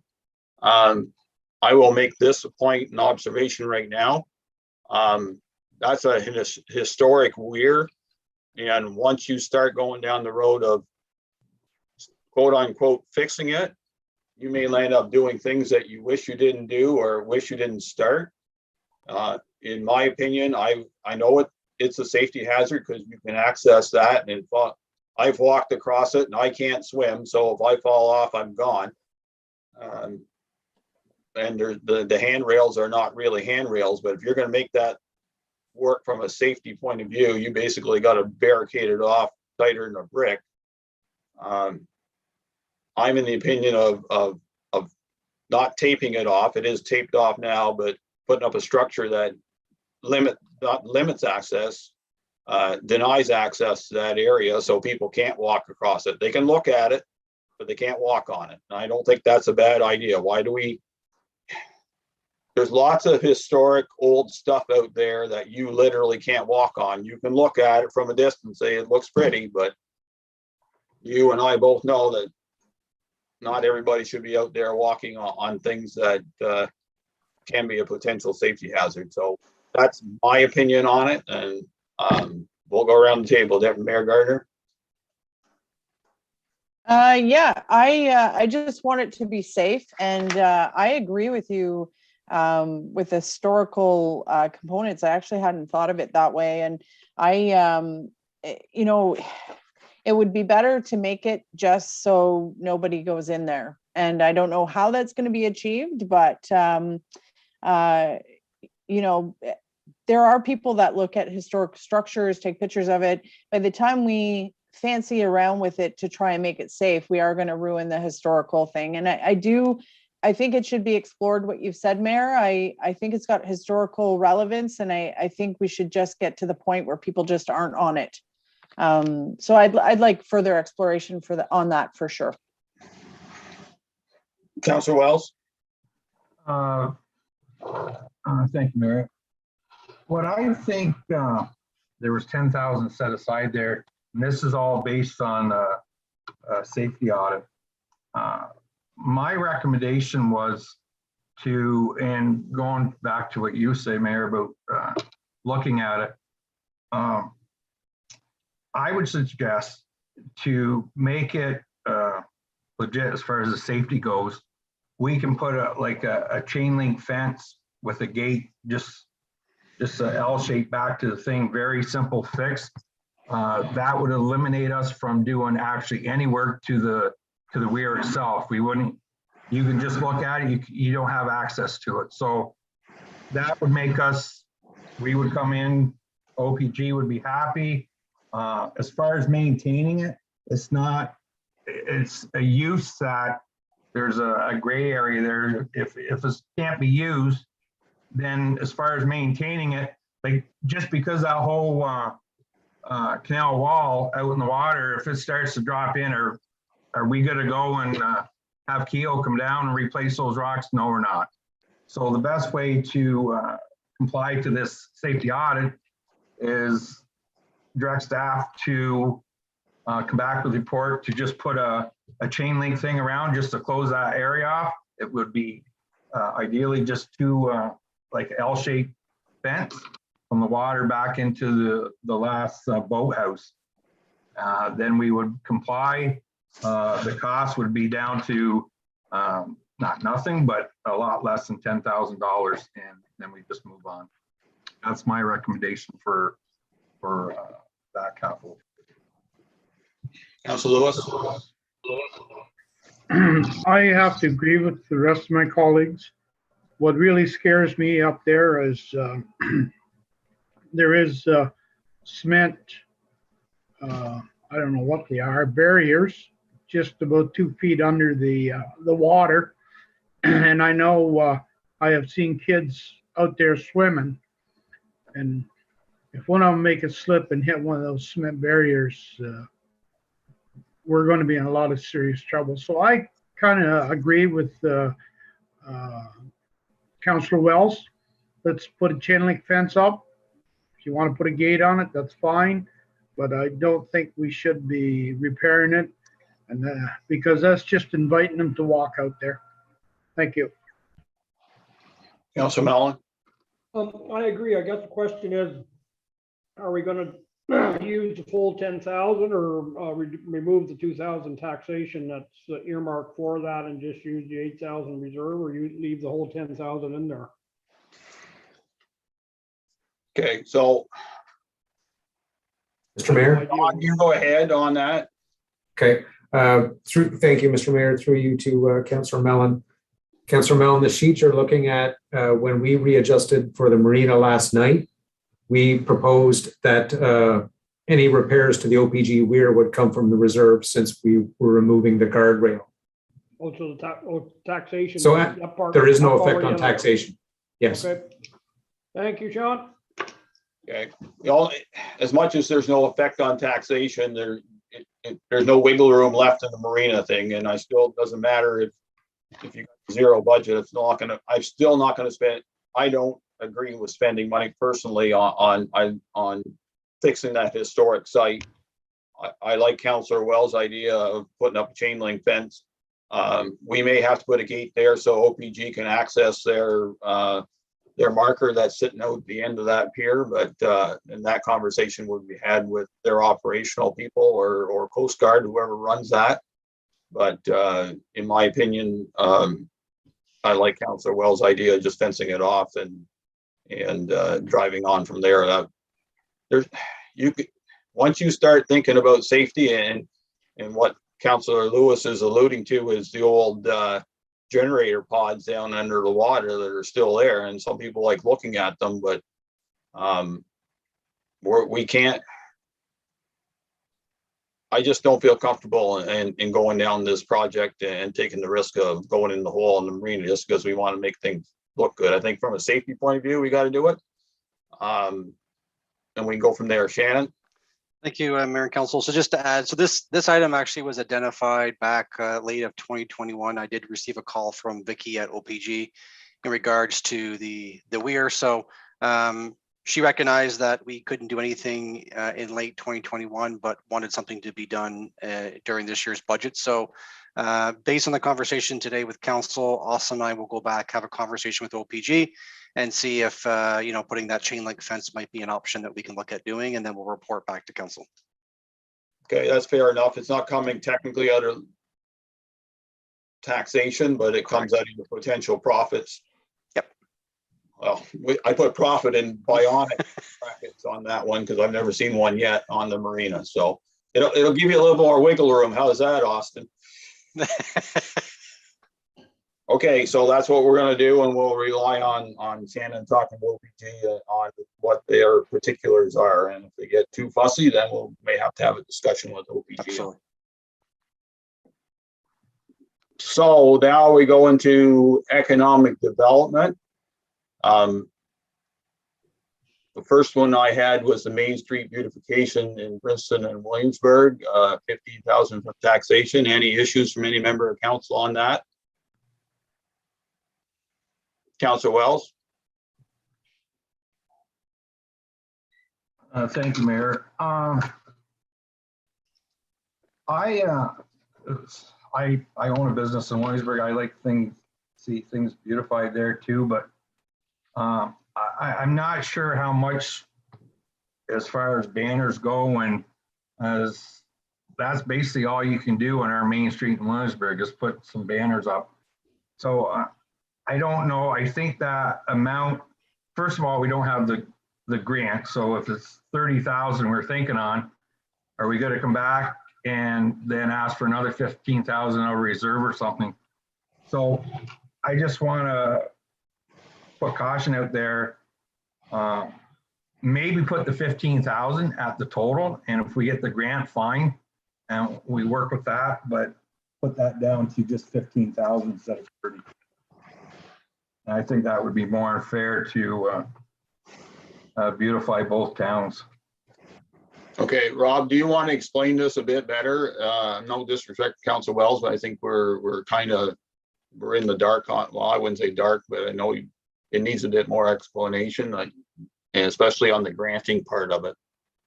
Yes, first of all, the project has to be a minimum of $25,000 to apply to the program. So just so council knows that at the start, we need to buy banner brackets, both an upper bracket and a bottom bracket. And brackets, unfortunately, because they're steel, they're not overly cheap. So between the brackets that we need to purchase and then the banners, and this is both for Williamsburg and Princeton, please remember that. There are locations for where we can put benches and we can put the floral pots, those stand-up planters. And again, this is something that and the benches and doing the piano keys. Basically, those are the kind of the key elements of the program. That's basically because you have those banner brackets and everything do need to be installed too. So there's an expense for that on the poles. You've got 15 banners for Williamsburg and 15 banners for Princeton up and down the road north and south of both intersections. I know Diane Sullivan from the Pottery Store mentioned that she was actually quite thrilled to hear about the program, and she mentioned about the stand-up flower pots and also the benches. She said, where we can find space to put them, and there is space for them. You're not talking a huge amount. You're talking 3 or 4 benches. But she did mention that she sees a lot of young families out walking around. So that's certainly a good thing that those families, and she said more so than she had seen in the past. So I guess we have people coming to Williamsburg. So she and Sherry were, quite big on that. And I know Cindy Alt-Peters and the Matilda Rec Group were the people that I spoke with in Princeton, and they were equally, excited to hear about the and basically the same elements, because I asked them what kind of elements they thought, based on council's feedback when we talked about this back in November. The stand-up flower pots, a couple of benches,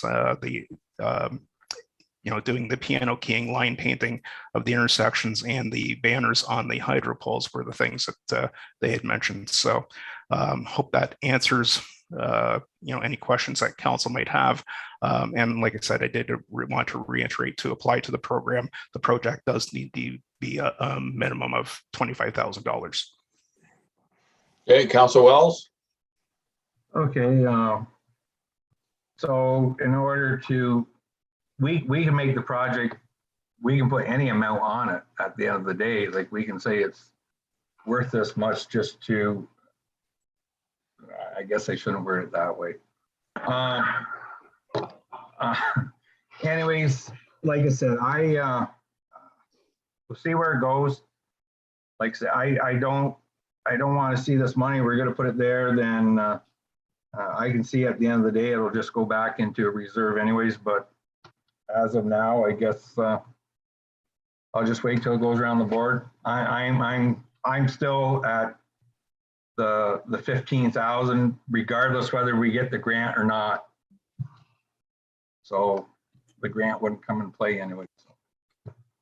Okay, so in theory, Councilor Wells, we're right now taxation's at 15,000. If we get the grant, we have 30 to spend. If we don't get the grant, we have 15 to spend. Correct. Okay, so in I'm not changing nothing. I'm just, the 30,000 there, like, okay, the whole program's gonna be 30,000. So I'll explain myself a little better. Yeah. And if we don't get the 15,000, Mayor, to start with, I don't want to come back and have Rob looking for another 15,000 somewhere else. Good. So what I'm saying, 15,000, it's great if we get the other 15, but 15 is like the bottom line if we don't get the grant. Okay, I understand you now, Councillor Wells. I don't think there was an intent that we go ahead, but we can always certainly spend 15 instead of 30 if we don't get the money. Deputy Mayor Gardner, I might as well go around the table now with this whole thing. I think it has a lot of merit. And I don't disagree with Councillor Wells. We got to spend something up there. We can't make as pretty a project with 15 grand, but I do know the villages that do banners and do banners well, profit by it. They stick out. People look at them. Like I think of Maxville, I think of Winchester, I think of Chesterfield, like all those, it does something. It gives you people something to stop instead of, well, we're just driving through Williamsburg. There was nothing here except Sherry's and Williamsburg Meat Market, drive on. So Yeah, thanks, Mayor. I completely agree. I think this is a very worthwhile project. I think that it shows the willingness of the committee working with Rob to definitely not always go towards our most obvious locations, like our bigger villages and stuff. And you're absolutely right. When I drive around with my family and we come across a small village, those banners and something prettier, it makes a big difference. And I don't want to see our small hamlets forgotten. And I'm excited for Princeton and I'm excited for Williamsburg, and I hope that the government gives us the money to fund this project and stops ignoring South Dundas. So yeah, I think it's great. So yeah, I have no problem. And knowing that we've been sometimes turned down in other projects, the trend does seem to be that Rob will make use of the amount that he's got in his budget and will make the best of it. So I have no worries. Councillor Lewis. Well, I have no issue with leaving the 30,000 there, even if we do not get the grant. I feel that, and this is my own personal feelings, sometimes the rural area does without, while other areas feast on everything. So I have no issues with this whatsoever. If we get the grant, that's great. If we don't get the grant, that's all right too. I think this project is worth going through, and I would leave it the way it is. Thank you. Councilor Mellon. Yeah, I mean, we have 15,000, 30,000 with the grant. Maybe, the banners can come right back, the county road right back into Hulbert, and, we'll just keep right on going and beautify it. Right up Hulbert Road. I think it's perfect. I like it. Go on. We're good with it. Okay. Councilor Wells, any final thoughts? I think we'll spend 15 for sure. If we get the other 15, even better. I'm good with that, Mayor.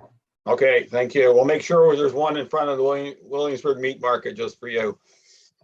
Sounds good. Okay, next one's roundabout lighting enhancement project, 6,000 taxation. That's for displays on the light poles, I remember, right? Yes, Mr. Mayor, that is correct. We were looking at doing that this year, but because the project and the delays and the fact that the light poles aren't up, essentially the banners that we have now that can go up can last April through to October-ish. Just after Pumpkin Inferno and that, and then the lighting displays would be able to kind of carry through over the winter time to accentuate the roundabout at that over the winter time. Yeah, I agree. Okay, any issues with any member of council on this? Councilor Wells. Why? Okay, for the beautification displays at $6,000 and the special project for tourism, why aren't they all together? Like, why wouldn't we be voting on like $10,000 because it's basically for the same thing? Or is this $6,000 the money that was set aside for the streetscape project to start with? Is that coming out of the 119,000 left or whatever? Rob? I'm sorry. I'm just trying to reconcile the funds and the special projects because this is a capital item, so that's why it's in capital. I'm just trying to. It's a separation, semantics maybe, but $6,000. This is capital. The other wasn't. I see that there is the funds in the special projects where it talks about, but that's for installation and the taking down of the banners that we've already purchased. We do not have the equipment at the municipality to put up banners and to take them down and to maintain them. So that's why there's funds in the special project, because it's an operational item. So these lights are different. Okay, okay, we'll wait till everyone votes yes. Okay, well, does everybody understand the project? Yeah, I understand what's going on. It's just, it's $6,000, which isn't a lot. It's just like, we took tax dollars, correct, when we did the streetscape. And now we're adding to it again. Yeah. This is an addition to it, Councilor. I realize that. Like, I think like maybe skipping a year till the full project's done to see maybe once all the lights and banners and everything's up, because the banners are already bought, maybe it's something we can add down the road. It's just something. Let's see how the whole thing does when the project's done this spring. And then for the next council in 2023, maybe come back to make that a capital project just to see if it's really needed. That's all I'm saying. All I'm trying to do is maybe defer $6,000 to the following year. Okay, Deputy Carter, we'll go around the horn.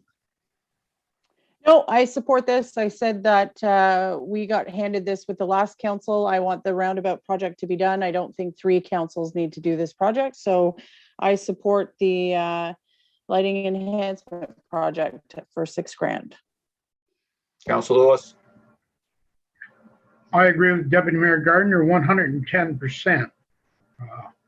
I want to see it done with this council, not the third council. So I will support this one.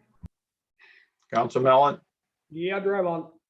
Okay, Councilor Wells, I think we're going to spend the 6. To be honest, I'll give you my opinion. I know I actually talked to one of our former economic development officers concerning everything at the roundabout. And she really emphasized that lighting it up during Pumpkin Infernal and light at night will draw tourism to Morrisburg, because then we can say not only is Upper Canada Village lit up, so are we. And right now, a lot of that traffic is going on the 401, taking Upper Canada Road and then down. And so we got to give them an idea to come down and see something just as good. And then hopefully they'll spend some dollars in South Dundas doing so. Fully agreed. And just to clarify things, I wasn't against the 6,000. I'm just saying maybe wait a year to see if it's something like I'm good with 6,000. It's just. Yeah, I understand.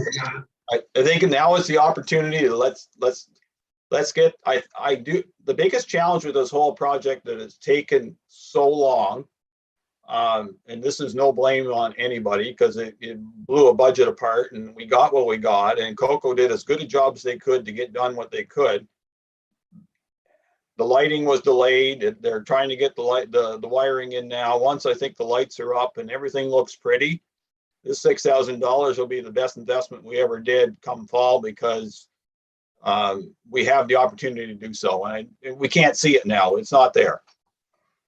That's a yes then, Mayor. Okay, so we're good with that.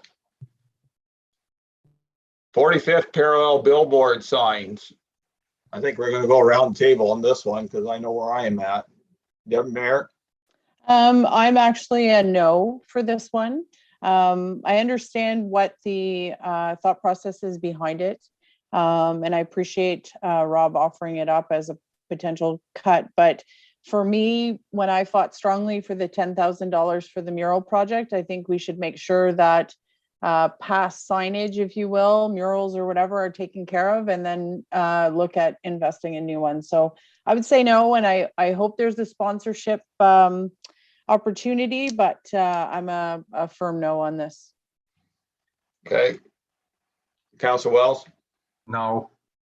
Councilor Lewis, No, Councilor Mellon, No, and I would encourage Rob to try and find somebody, a business that might be able to sponsor this. Because there'd be two signs, one north, one south, if we could, you know, if something like that could come about, that would pay for itself basically over 2-3 years or whatever, with a sponsorship, a tab on the bottom of it, it's maybe something we can explore at that point. But no, not right now, not on taxation. okay, you've heard council, so we're taking that one off, Rob. Adirondack chairs is another 5,000 coming out of reserves. Any issues with any member of the council doing that? Yes, Councilor Wells. I don't get me wrong, they're nice and that, but like, how many do we need? Are we gonna put chairs at every park we own and that? I just think we're at the limit with the chairs, but supposedly chairs got stolen in that last year and stuff like that. So what I would do, sure, put the 5,000 there, but I would use it for chairs that are kind of like a low reserve. If some are stolen, replace them. And yeah, that's what I would do. Thank you. Okay, since we started, Deputy Mayor, go ahead.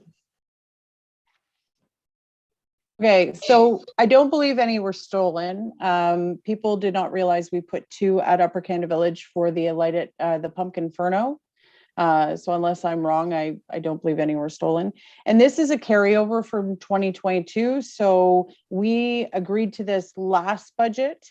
It was not able to happen because of COVID and supply chain management. So this is not 3 years of doing the chairs. This is actually just doing what we weren't able to do last year. So those chairs have been one of the most well-received projects. And if you look at Rob's list of where he'd like to put them to expand it, I think that when our committees try to do these umbrella projects where they're trying to create a brand and they're trying to create an atmosphere and stuff like that, when we pick apart elements of it, you're actually losing the actual plan and play. So the chairs were a big part of it. Like I said, it's something we agreed to last year that we weren't able to fulfill. So it's actually not a new budget item. So I'm in favor, Mayor. Okay, Councilor Lewis. yeah, it's not an add-on to the 2022 budget. The money's already there. It's in the bank. I'm all right with this. Okay, Councilor Mellon. Yeah. Oh, sorry, I'm not muted. Oh, yeah, go ahead. Yeah, we heard what you were doing. Okay, Councilor Wells. You're still Sure. against it, but that's okay. Sure. It's part of life. Okay, so is there, Deputy Treasurer Mason, did I miss anything in capital?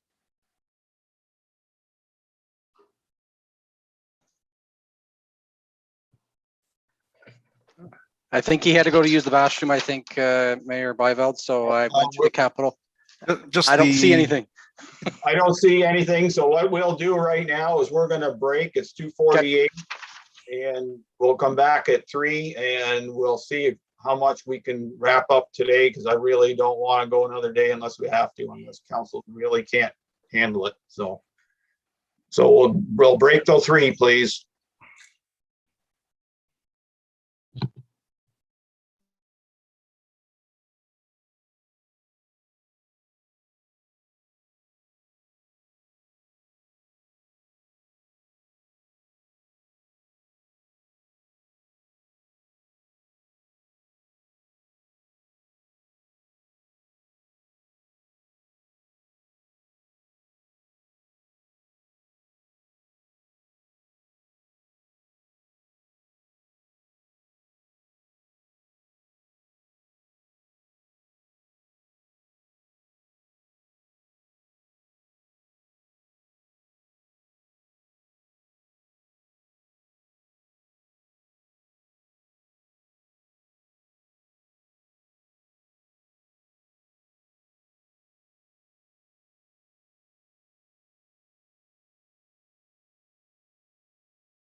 Sorry about that, Mr. Mayor. Happens. I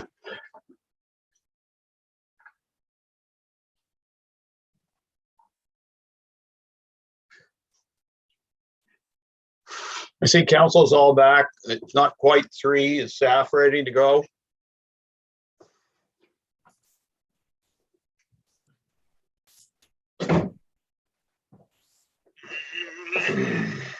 Shut my door. Okay. Sean, just clarifying, we didn't miss anything in the capital department?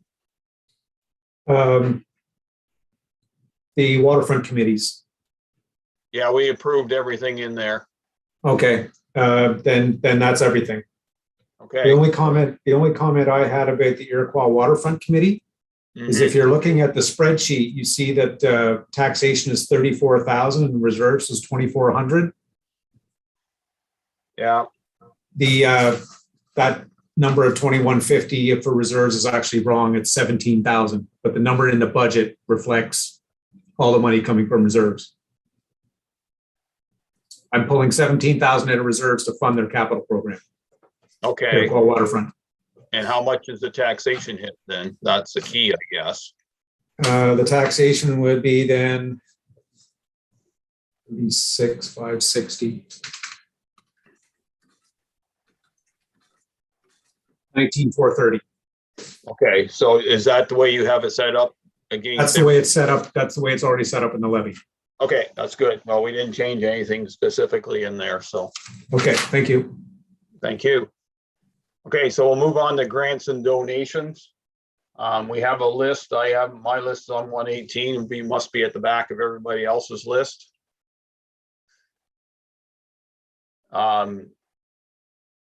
We were sent the particulars. I don't know if council had an opportunity to look at them, but we can certainly stop and have people look at them. But the first one on the list is Seaway District High School, which is a bursary of $1,500. Any issue with any member of council on that one? Because that's the easy one, in my opinion. Okay, we're good with that one then. Beyond 21 Foundation. We did, if I remember right, did we support them last year?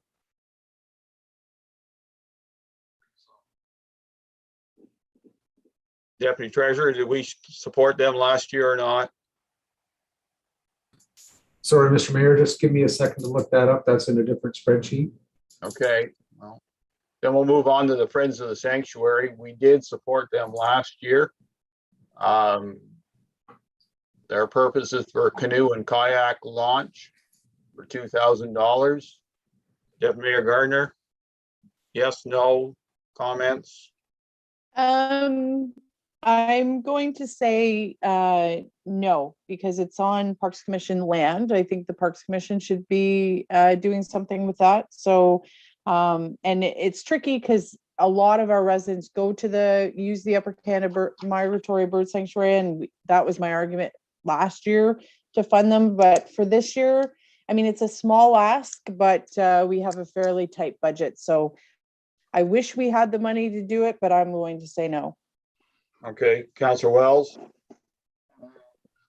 I had a question mark there. Like Deputy Mayor said, a lot of us do go down there, even though it's on the parks land. So I wouldn't entertain the 2, but I would entertain half of that, so 1,000. Okay, Councilor Wells is at 1,000. Councilor Lewis. No, we supported them last year, and I agree with Deputy Mayor Gardner. I say nothing. Thank you. Councilor Mellon. No. Okay, there's 3 no's, so they're a no then. Did you figure out Beyond 21 Foundation, Deputy Treasurer? I don't think we did, Mr. Mayor. I think they were here. They did a delegation to council, and I don't think we had any money left in the budget for them. Okay, then we'll go around the table. Deputy Mayor Gardner. This one, I can't remember the breakdown if we have any of our families that use Beyond 21. I'm very familiar with their programming service, but I do know that Cornwall would be quite a distance. So I don't know what the uptake is for us. If we had something, I wouldn't mind donating to them, but They claim they do have some families from South Dundas within there. That's their claim within, from my brief look at their ask. yeah. I'd be open to entertaining a donation, but maybe a lower donation. I don't think we can do 12,000. Okay, so we'll leave that one open then. We'll go around the table. Councillor Wells. Thank you, Mayor. Now I remember last year, like this Beyond 21, and Sean's right, there was a delegation, they came to us and it was after budget. But with these as like Beyond 21, you were saying, Mayor, is that in the electronic package about like it would have been nice to see all the applications that say like how much money they have in their account, and like especially with Beyond 21 asking for 21,000, how many families are represented. Like I've definitely, I personally donated to it last year myself after their delegation, but for the municipality, it would be nice to see the application along with their ask, just to see how many families actually do use it from here. Yeah, that was sent out just this morning in an email from Deputy Treasurer Mason. So it was a bit late, I will admit. So I perused it and I see, you know, I'll just go back to their ask sheet. So their main role is to support adults with developmental disabilities and SDG, helping them identify their dreams and empowering them to learn skills and build the connections they need to achieve them. So it's home skills, life skills, creative skills, rec skills, community engagement. So I guess similar to what community living does to a point. They are located in the city of Cornwall. They are all self-funded from what I understand, because they've been to the counties before.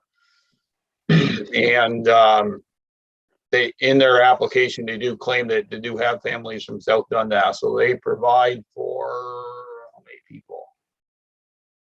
25 eligible adults go in their program. So, and they charge $35 a day, but the actual cost is $70. So we're subsidizing what they do through general operations. And as I said, their ask is for $12,000. And I'm sure I'm sure every lower tier is when they went through their budget, seeing the same thing for. I don't speak on any of their behalf. I don't think we didn't do it at counties this year. Wasn't an ask there, if I remember right. Okay. I'm leaning towards giving a donation, not 12,000. I'm just going to throw something out there. Start with 3,000 because it is. I've learned a little bit over this last year about the foundation. So, and they do help our municipality. So that's where I would stand with that, Mayor. Okay, so Councilor Wells says 3,000 instead of 12. We'll go to Councilor Lewis and any number you wish to go. Well, I'm definitely not at 12,000, and the number that I was thinking for donation would have been 3,000 and no more than 3,000. So I have to agree with Councilor Wells on this. Thank you. Councilor Mellon. Yeah. I just saw this, I guess at lunch break, and I pulled it up nearby, Bells, and it's their net income is almost 450,000 last year.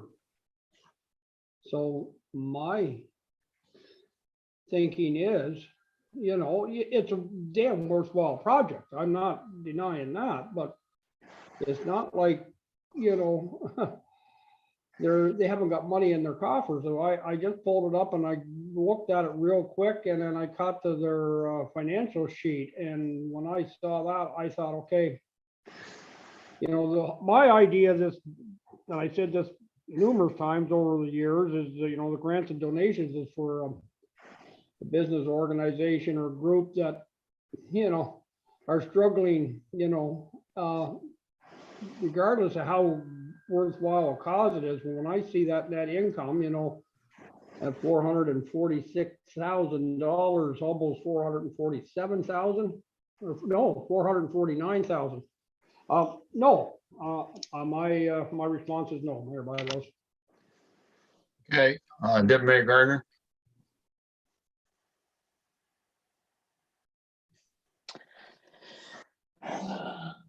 I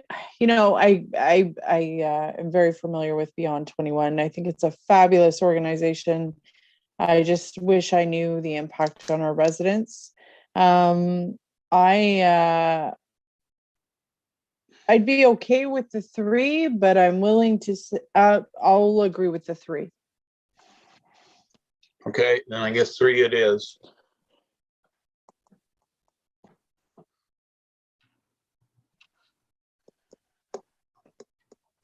Okay, the next one that I have on my list is the Gallup Canal Music Society. They haven't run their festival, I believe, in 2 years now, but their ask is $2,000 plus a bunch of in-kind work. Yes, no, maybe. Deputy Mayor? Yes. Councilor Wells? Okay, just on, you say they're asked and in kind, it's all in one, right? That's the total value of the application is $2,000. It looks like it's all in kind. We're not giving $2,000 cash here, right? I will defer to staff, either Deputy Treasurer or CAO. 1 second, let me pull the application up, please. Because last year we had a spreadsheet that had both, so, and value of in kind. I'm just going by the numbers here. If you take 2825 and minus the 1,500, comes to 2675. So that's, I'm assuming they're just asking for in kind. Nope, they're asking for $2,000 in a donation plus the in kind, according to the application. No.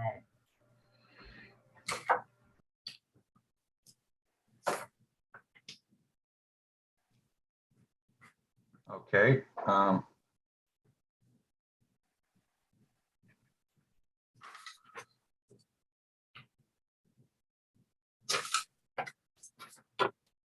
So do you want my answer? Yeah, whatever. Give me your thoughts. Okay. We said this right. Well, I did, and pretty much council did from the get-go. Anyone that charges a mission, like I'm sure Gallup Canal charges a mission to get in there. I have no issue with the 2,000 in kind. I think we should help every festival in our municipality. But ones that actually charge money in that, and again, I didn't get a chance to look at the applications. I'm not on my my municipal computer, but I would agree with the in kind for the Gallup Canal. Okay, Councilor Lewis. So there's $2,000 cash ask, and then probably looking, the property costs nothing, garbage barrels will have some expense in staff, pylons and staff. Use of the sewer station and water fill up at the campground is some costs in theory. Disposal at the garbage at dump site for 2 half-ton truckloads will cost us some money too. So I don't know. I'd say maybe $1,000 in kind ballpark. To the $2,000 cash, it's definitely no. They charge to get up to the point. So I definitely refuse the $2,000. The in-kind, I don't have an issue with, providing that they pick up the garbage cans, the bags, providing that they pick up what they need. We're not having employees run all over the creation. So if they want to pick it up, that's fine, but that's where I would stand. We are not delivering. And same with the return. They bring it back or take it back to where it belongs, and that's where I would vote. Thank you. Councilor Mellon? In kind, yes. Cash, no. Deputy Mayor Gardner? Yeah, sorry, I was one of the ones that was pretty adamant about the if they're charging. So I am no, yes to the in-kind, no to the cash. I was trying to go through my email and try Yeah, I and know. find it. So my mistake. Unfortunately, we didn't do it earlier. So Bluegrass is in kind only.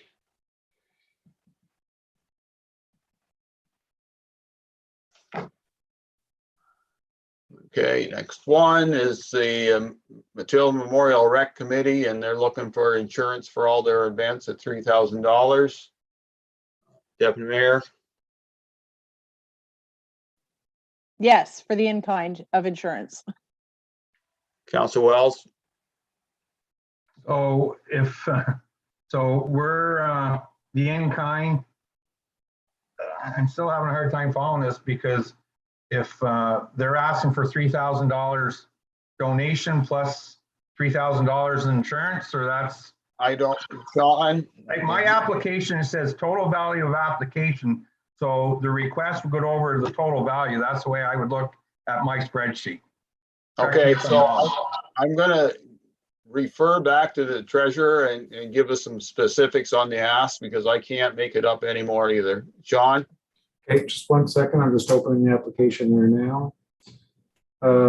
This is, so it says amount of grant requested, $3,000. And also in-kind services of insurance of $360. Well, see, my sheet says right now, insurance for all events is $3,000. So if it's 360, it's not broke down for me to really give a correct answer to here. Right. So what I did not have in that spreadsheet, sadly, is I did not have a dollar number for the in-kind. So it would be, they have a $3,000 cash ask plus the in-kind, which they have a value of about $360. So the total would be $3,360. Okay, so the amount on the right column is just the cash ask. Okay, so there's, okay. So this spreadsheet, okay, no problem. I understand it now, Sean, so I'm not, because going back, it was, okay, we're good. Matilda Recreation Committee, they do a great job. They have a lot of good events, and I have no problem with supporting that. Okay. Councilor Lewis? Yeah, whenever I was looking at it, it said 2022 amount requested was $3,000, and in kind was the insurance, $3,300. Including the insurance, yes. I don't have an issue with that. They're a fantastic organization. Yeah, I'll support that. Okay. Do I have to ask you, Councilor Mellon?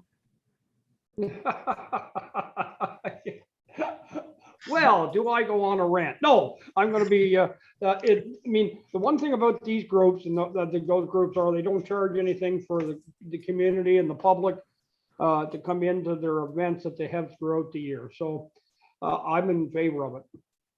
Okay, Deputy Mayor Gardner, understand now everything? I do understand. Jeez. I know. Okay, so I thought the insurance was through your end. Yes, I'm okay. They're a great group. They don't charge anything. We're good.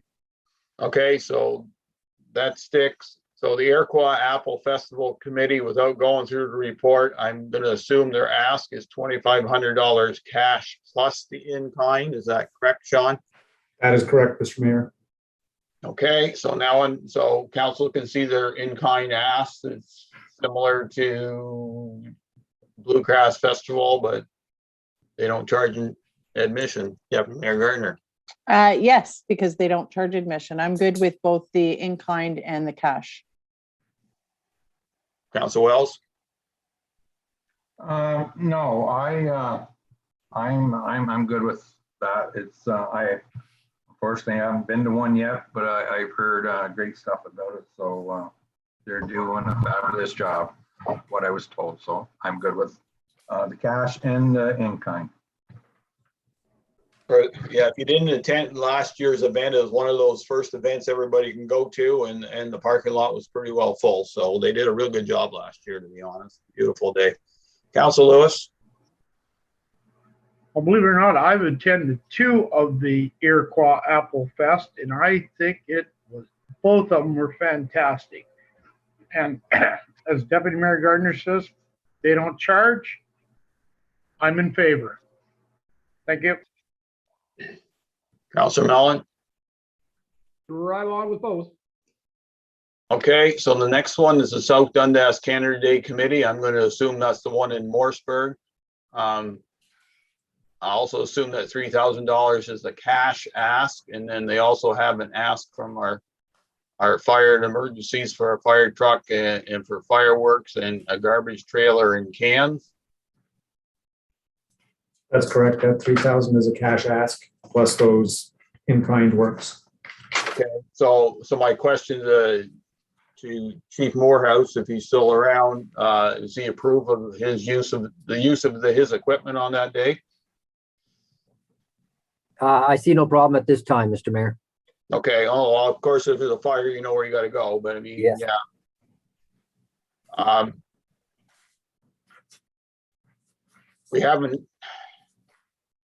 We don't have an ask from Iroquois yet, so we may have to kind of keep that in mind. But so right now we got 3,000 plus that. Deputy Mayor Gardner. Yes, and I'm just wondering, how much was carried over from last year, or did it just go back into reserves? Because we had our groups that weren't, like, we haven't had that part of was there any carryover, or does it just get picked up by reserves? But I'm sorry, Mayor, not to No, muddy that's the water. okay. I think there's you bring up a point, Deputy Treasurer. We did carry over monies from 2020 to 2021, but I did not carry over anything else over for another year. I think there was only 1 or 2 that did not leverage the dollars. I believe the Santa Claus Parade was one, and there was another, but I did not carry anything into 2022. Okay, thank you. So I'm a yes for the fireworks. People will be wanting to do something finally. Well, according to the Premier today, he's letting loose again, so we're good. Councilor Wells. Thank you, Mayor. You just brought it up about, first of all, the Iroquois there it was the fire department, I believe, that put the fireworks on that time. And I'm not going to mention names that turned it down, but anyways, the 3,000, should we, which I'm good with. I have no issues giving 3,000, but is Iroquois now, because as Morrisburg talked to them about their Canada Day. So what I'm trying to say, if Morrisburg's talked to Iroquois and they're already having a fireworks here, that's the reason they didn't put an application in, because they Iroquois came in late before and asked for the $1,500 there, not last year, the year before, and we gave it to them. We found the money. So at the end, what I'm trying to say, if we put the 3,000 and they come back, are we gonna split that, or are we just gonna say no? Because we did it once before now, so. Well, I'm gonna say right now, Councilor Wells, from what I read, that first of all, I'm gonna pretty well, if I hedge my bets, they probably haven't had any discussions. I know that there's been discussions at council tables in the past that it'd be nice if we alternated between Morrisburg and Iroquois, but there's really nothing in Iroquois anymore except the potential for fireworks because the Lions have given up on their day at the point. So, you know, in the end, the Morrisburg one is where people congregate through the day. The $3,000 would probably cover that in fireworks. If council feels they need to reserve something for Iroquois, then I would suggest you put something aside that if they do come, you have it. If they don't come, you still got it in your pocket sort of deal. But I think we need to concentrate right now on the South Dundas or Morrisburg ask. And then if something comes along, we'll right now we've saved a few dollars. So putting another $1,500 aside wouldn't be the end of the world for that. And I do agree with you, but then I also,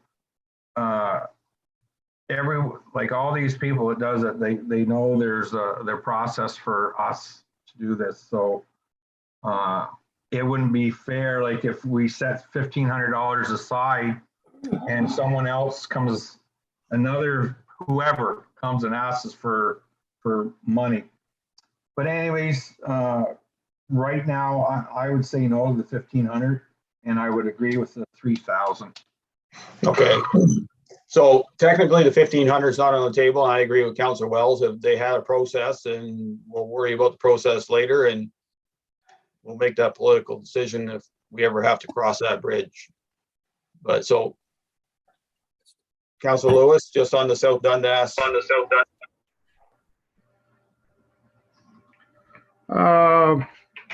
For Canada Day, I say yes to both.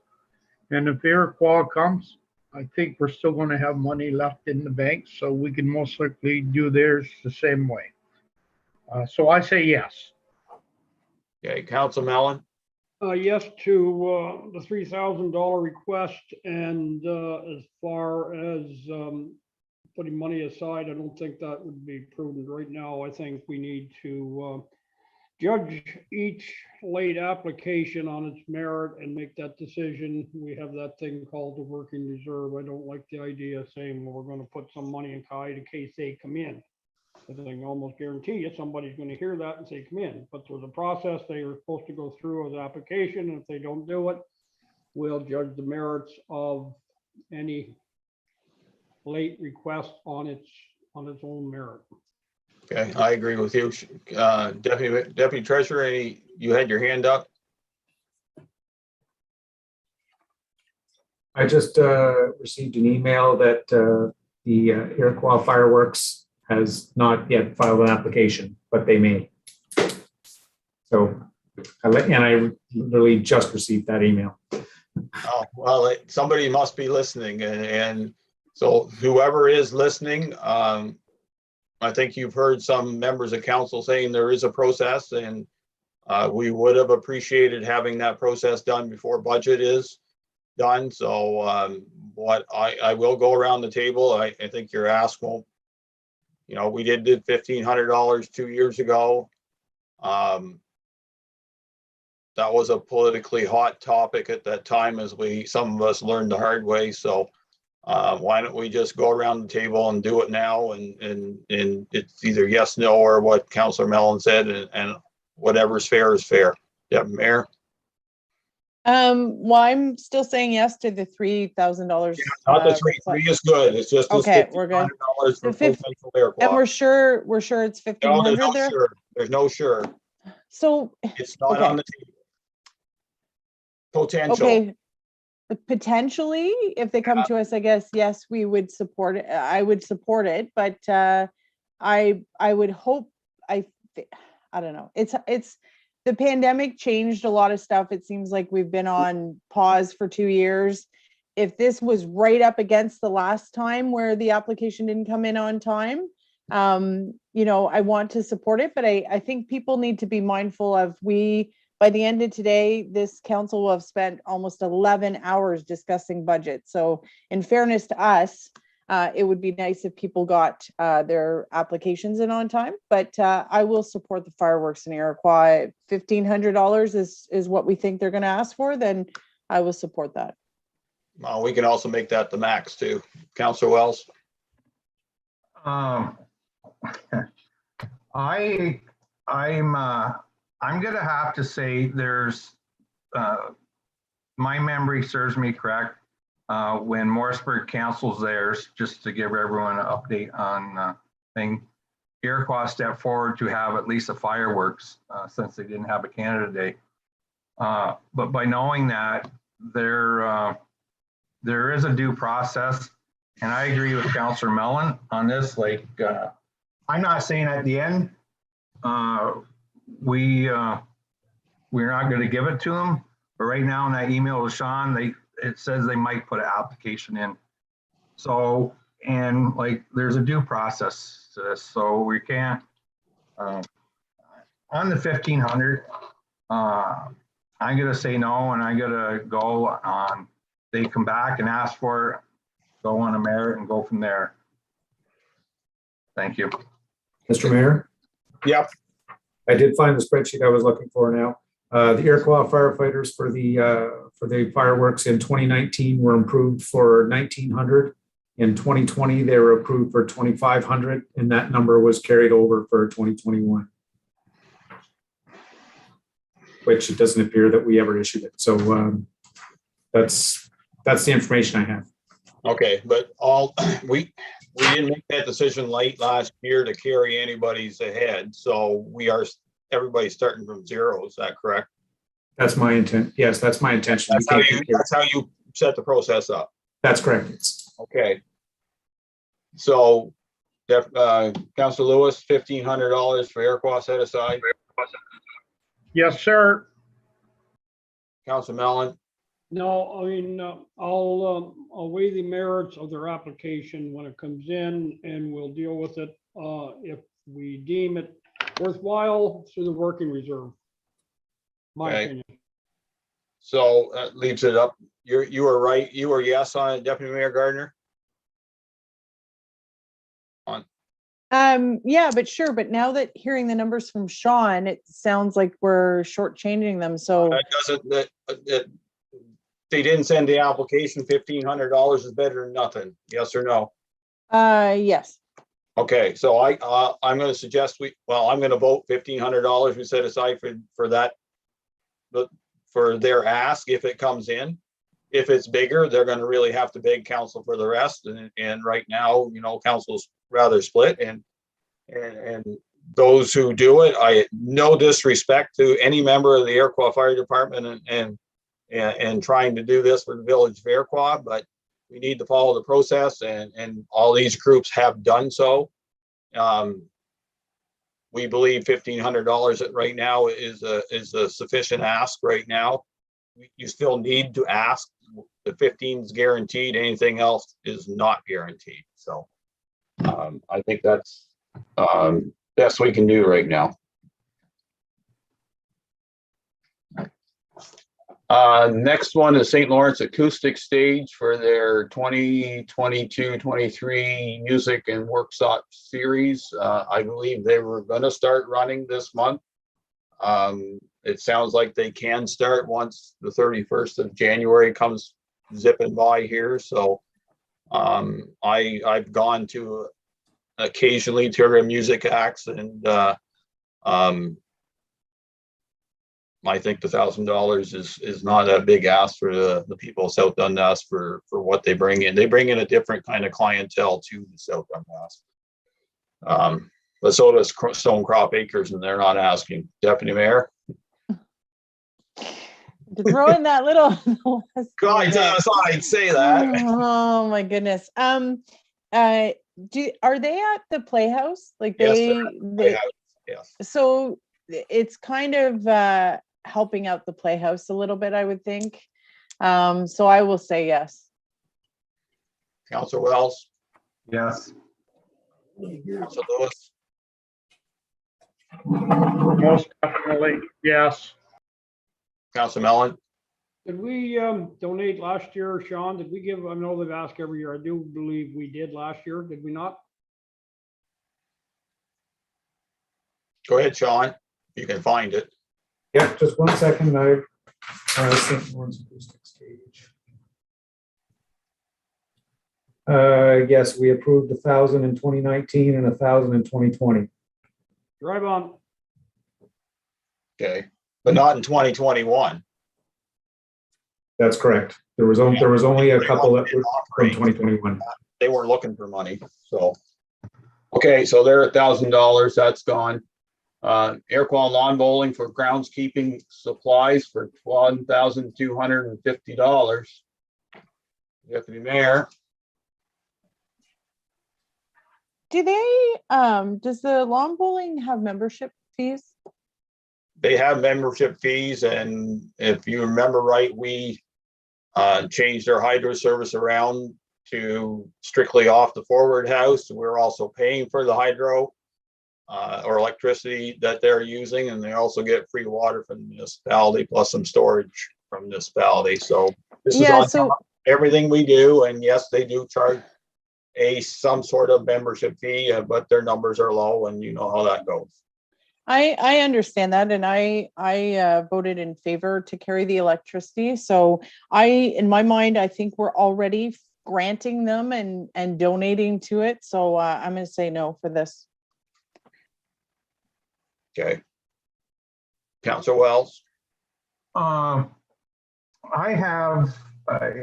got a question mark, and I do agree, like since the building's been built and the hydro, and we're giving that. As far as like a donation, they're all seniors, which there a lot of them's on a fixed income. So their memberships, I don't really know if it covers it all, but I would be willing to split that. I think it's a good club. I've been up there before. I've never actually played lawn bowling, but I watched it there, and I think it's good. And like I said, all their members are on a fixed income.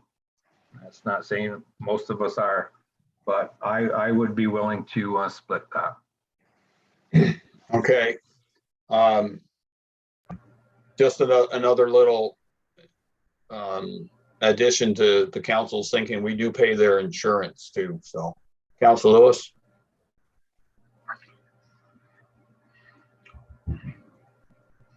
Geez, I hate doing this, but I gotta agree with Councilor Wells again. I don't mind, like, I don't think their numbers are that great. So I would split the difference and give them $625. And that's most likely where I would stand. And that's it. Thank you, Mayor. Councilor Mellon. I don't know what groundkeeping supplies curtails, so, what is that? I mean, if we got that email that came this morning, I haven't had a chance to read it over. I don't know if they break it down in there or not, but I'd say no. Okay, let's see if I can. Sean, can you find that and just read us what they think they need the money for, please? Yes, sir. It says, we request municipality allocate funds in the 2022 budget for maintenance of the lawn bowling green. Next year, we will have to replenish our supply of top dressing soil, estimated at $1,250. We use about a third of this supply each year. Therefore, this investment will last until 2025. Okay, so right now, Deputy Mayor, you're at no. Can't hear you. Sorry, I had to switch back to Zoom. Yeah, I see that. And like I said, I hear what Councillor Wells is saying, seniors, but in my mind, I see the lawn bowling club as greatly benefiting from the $350,000 investment that the ratepayers made into that campground building. They're one of the groups that have full access to it and full access to the kitchen. And like I said, I supported the insurance and the energy and that type of thing. So I'm actually still at a no, because I don't think I'm saying I haven't supported them. I'm saying that I think we're at the point where I think that that we've supported them plenty, and I'm comfortable with the support that I have given them. Okay, and Council Mellon, you're at no?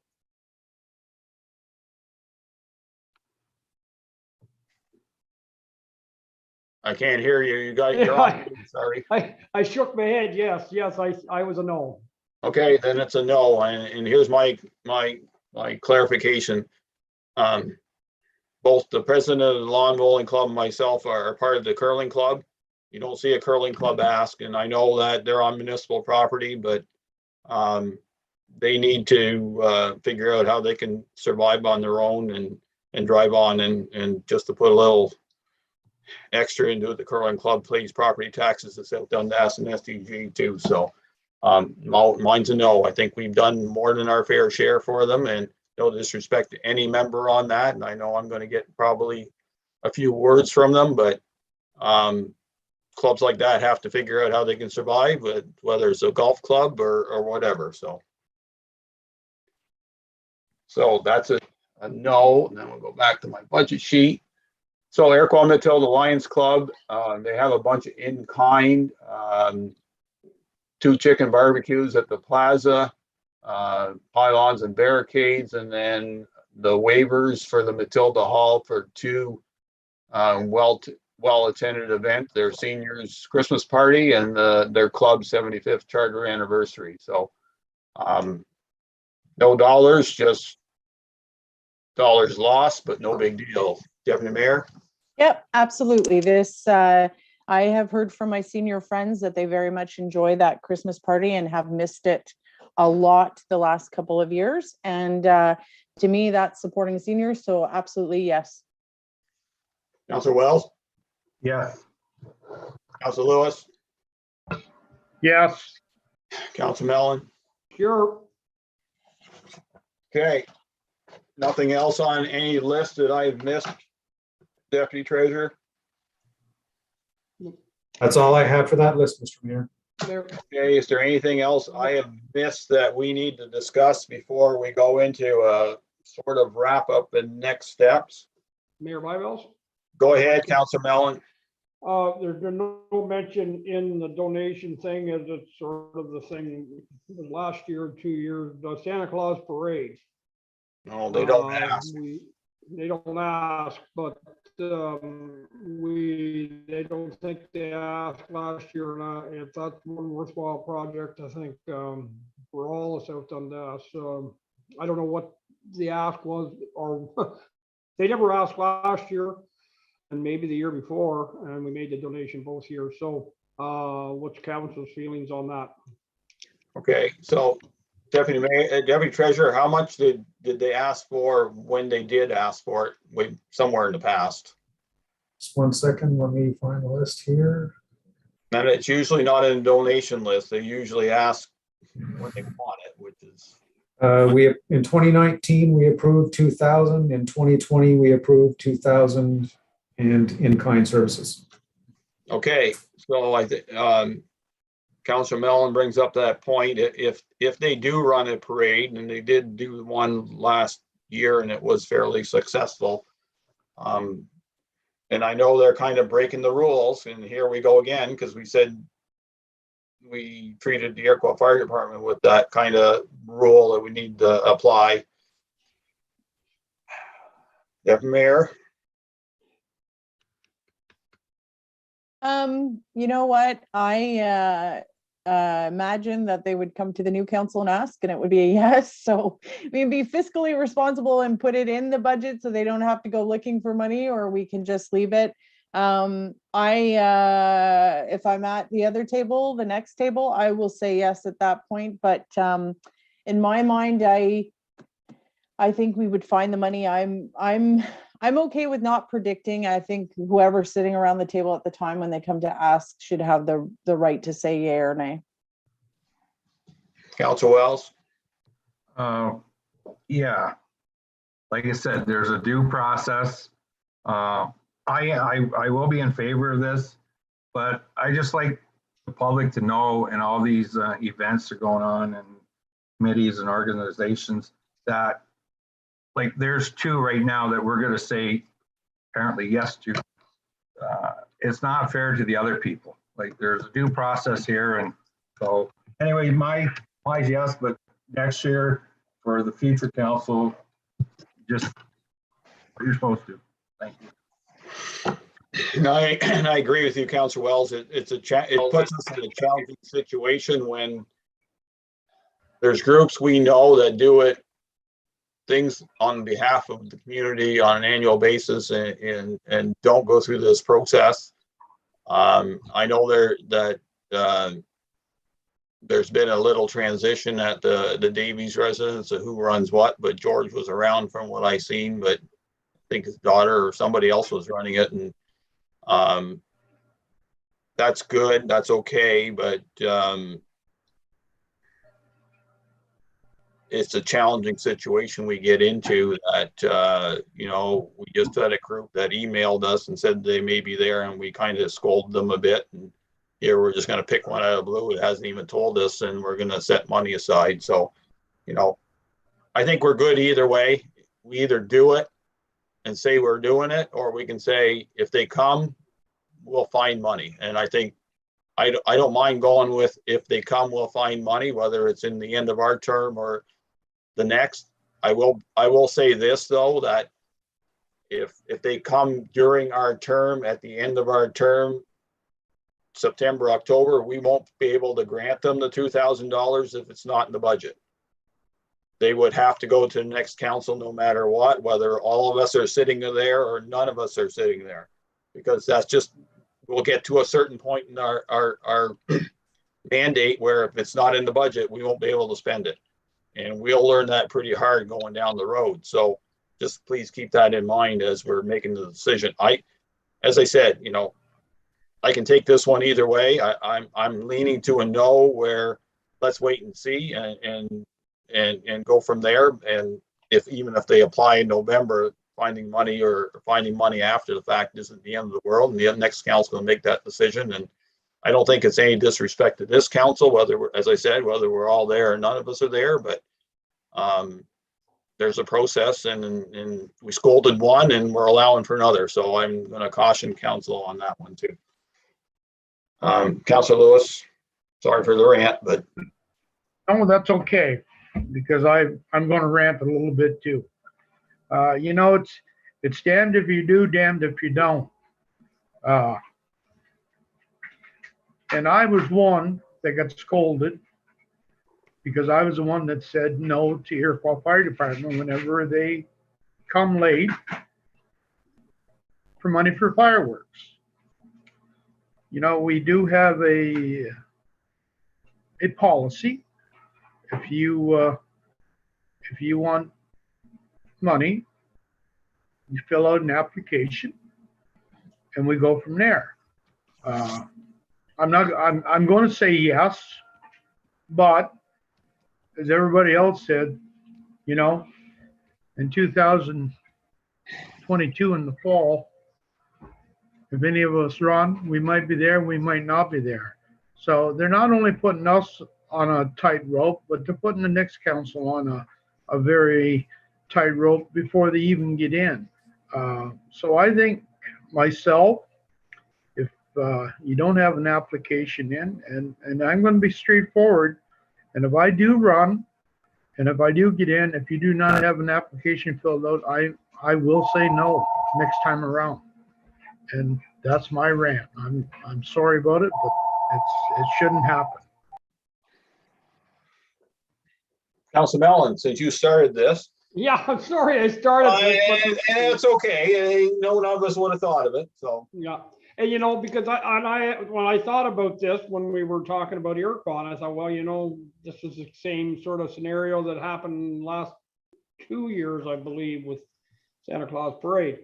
And you're absolutely right, Mayor Bybel. We could say, well, we could take it out of the working reserve, but if it's not in the budget, we can't take it out of the working reserve in September or October. I have no problem with either putting it in the budget now or letting the next new council deal with it. They could play Santa Claus come the first active council meeting in November after the election. I believe that'd be the first one. Or we can put it in now. But, you know, everybody's right. There's a due process and, you know, but we sort of skirted those processes the last couple years by, you know, sort of doing it, you know, in reverse. It isn't right. We should have it up front, but, you know, with the benefit for the community and the Santa Claus parade, that's the reason I brought it in or brought it up here as I did. So I can go either way, either put it in the budget or let the next council play Santa Claus and, you know, put it in.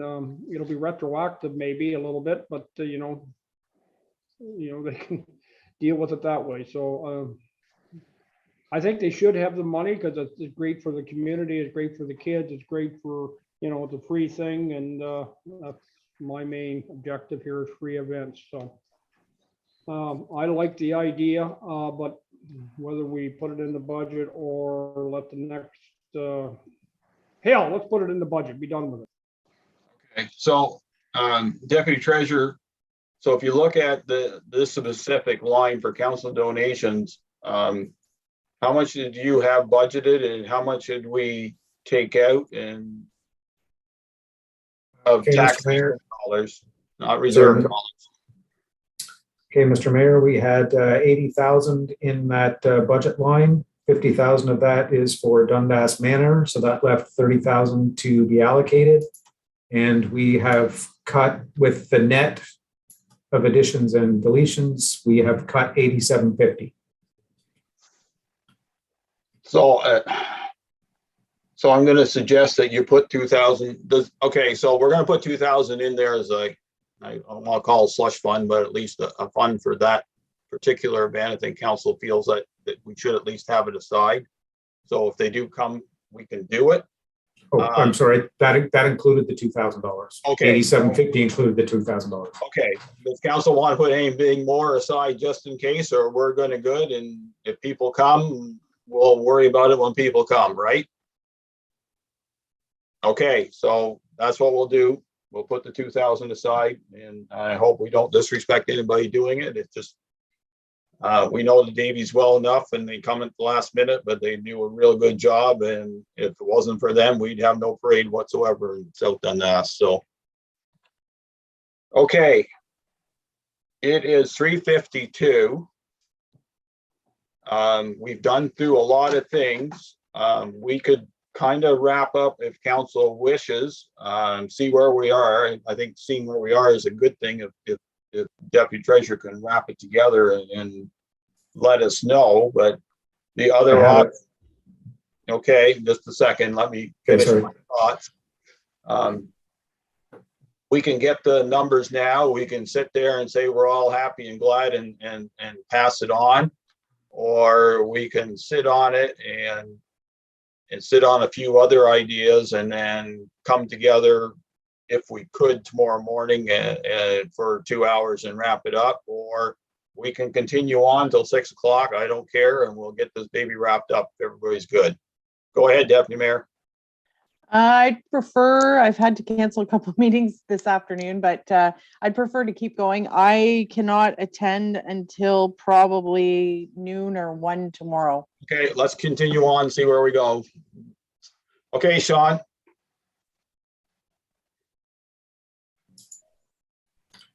Thank you, Mr. Mayor. Okay, so the numbers that I've accumulated over the last 2 meetings, we have cut 123,968, and I will offer these numbers with a caveat is that I will meet with Shannon and Lachlan later to firm them up, but this is where I am right now. We've cut 123,900 from the levy, and that brings the levy to 7.7 million and 15,000, which is a year-over-year increase of 3.74%. That results in a tax rate increase of 2.82% or $30.79 per residential property with an average of $211,000 in assessment. Okay. So the fleet reserve allocation you have right now at 323,000, that's correct? Correct. Okay, and that hasn't changed? No, it hasn't. Okay, your professional thoughts on that allocation, since we're not spending some dollars on fleet this year, and my number was like 100, what the heck was it? I'm running out of paper here, I think. That's my problem here now. So what do we cut out of fleet if we took the 100 and almost 200 grand, wasn't it? Yes, we took, just 1 second, let me get back to the fleet spreadsheet or capital. We took out 44,500 for drainage, 100,000 for the Zamboni, and I think that was it, 144,500. We just took two items out, I believe, right? Yeah. So that was 144,500.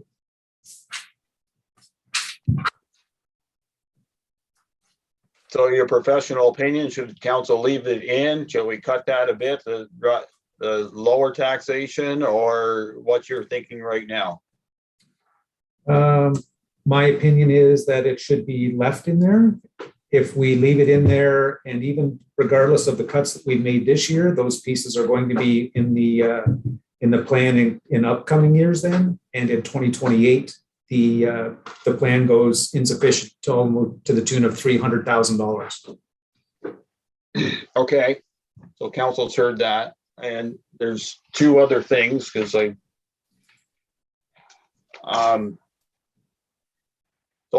one thing I want to reaffirm with council and is the CPI on salaries. This budget set at 0.7. That was where council's direction was. We know the number yesterday was 5.2% for Ontario. Does council want to leave it at 0.7? Go up to 5.2, which I wouldn't recommend, or saw it somewhere in half, and my end half was 277. And you know, that rejigs a bunch of numbers, but if we leave it at 0.7, nothing's getting rejigged at 2.7. I think Deputy Treasurer is somewhat prepared, but if you want to hear the numbers, we can. But I don't want to go through the numbers if council wants to stay where they are. So, Deputy Mayor. Thanks, Mayor. I've struggled with this, and I've said so. I won't belabor the point, but I've worked for government, and I've been frozen at the government level with zero, nothing, no cost of cost of living, nothing, no pay for performance, no increase for performance. I get it, but it just seems like a given, and we're damned if we do and damned if we don't, because if we only do the 0.7, people are going to be aware that it's a much higher inflationary number. And it looks like we're, for those people that are feeling like they're entitled to that, regardless of what's going on in our community or with our books, you're not going to please those people. And then there's going to be people out in the street that will get nothing as far as an increase. And we are forcing an increase on them to do that. So at some point, this council in the future, not this particular council, but is going to have a discussion about tying that to performance, because I think the given, all this to say, I was okay with the 0.7. Okay, Councilor Wells. Yeah, I'm just gonna make it short and sweet. We got down, I personally myself, I was going to, my recommendation was going to be 0. Just because in the real world, everyone doesn't get a raise every year. I have employees for years and I base raises on performance too. So I'm happy with the number we're at. So I'm going to leave it at 0.07. It's 0.7. 0.7. Yes. Okay. Yeah, just clarifying. Councilor Lewis. We haven't got to where I would have liked to been, but I'm happy with the 0.7. So, yeah, I'll agree with the other two. Thank you, Mayor. Councilor Mellon. Yes, I'm leaving it there. Okay, so it's 0.7 it is, so we don't have to worry about changing the number. So that's one less thing to do. So right now we're at 2.82% on the average.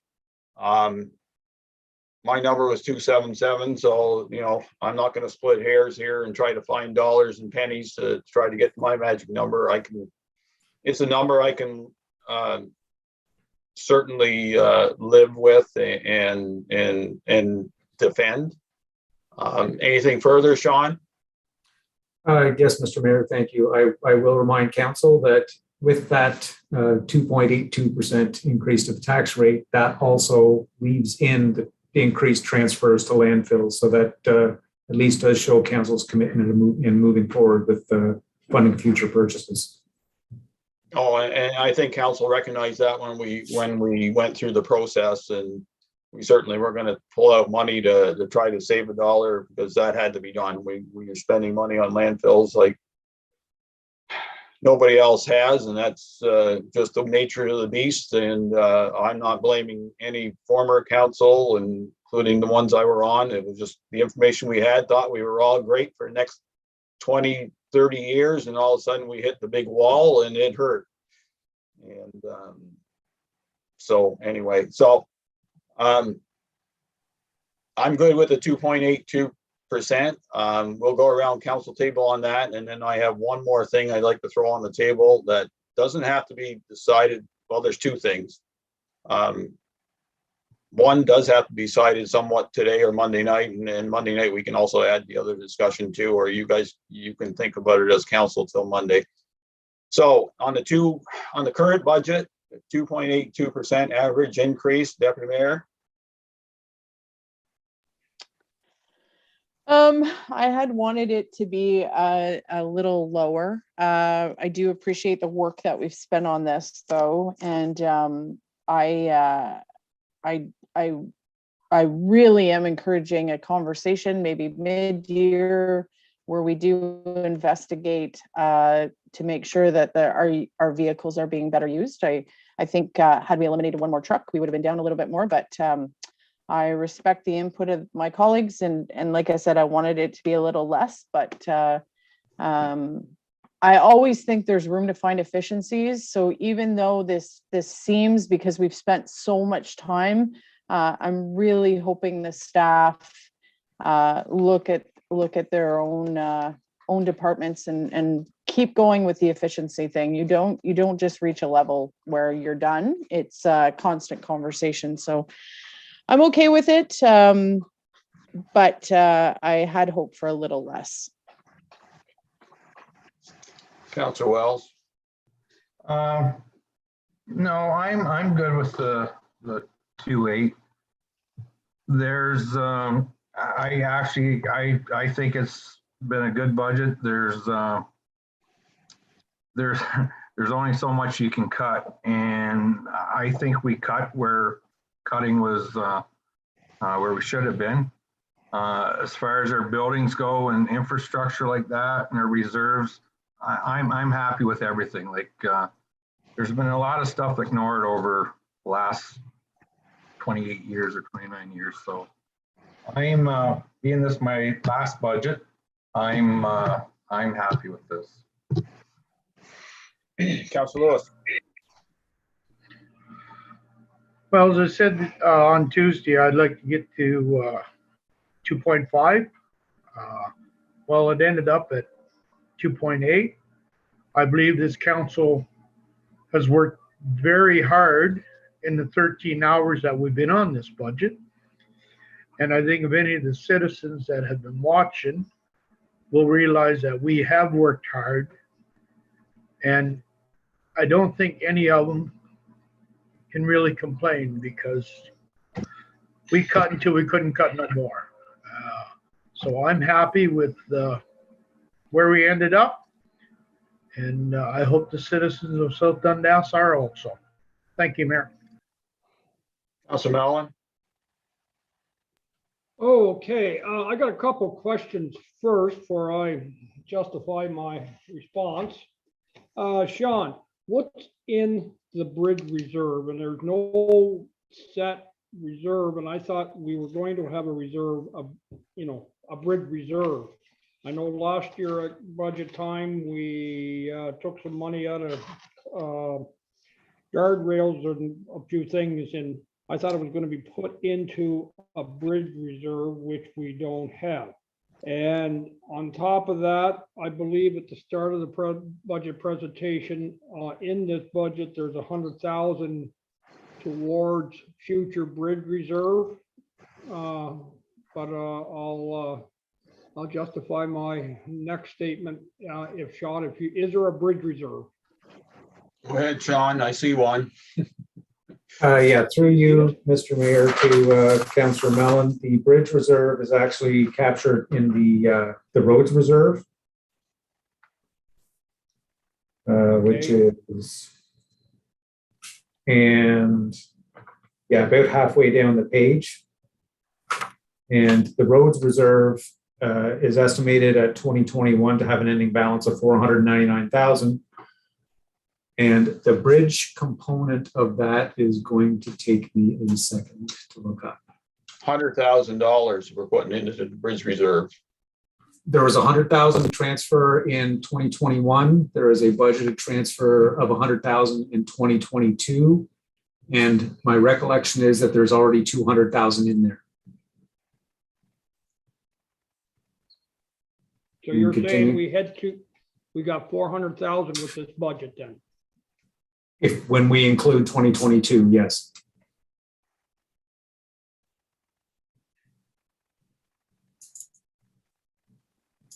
Okay.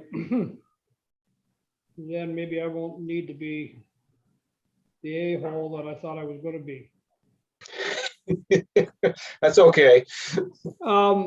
Let's face it, we're working on a bridge report, and his recommendation, I think, was fairly clear. We need to put 400,000 to 700,000 a year into a bridge and culvert reserve.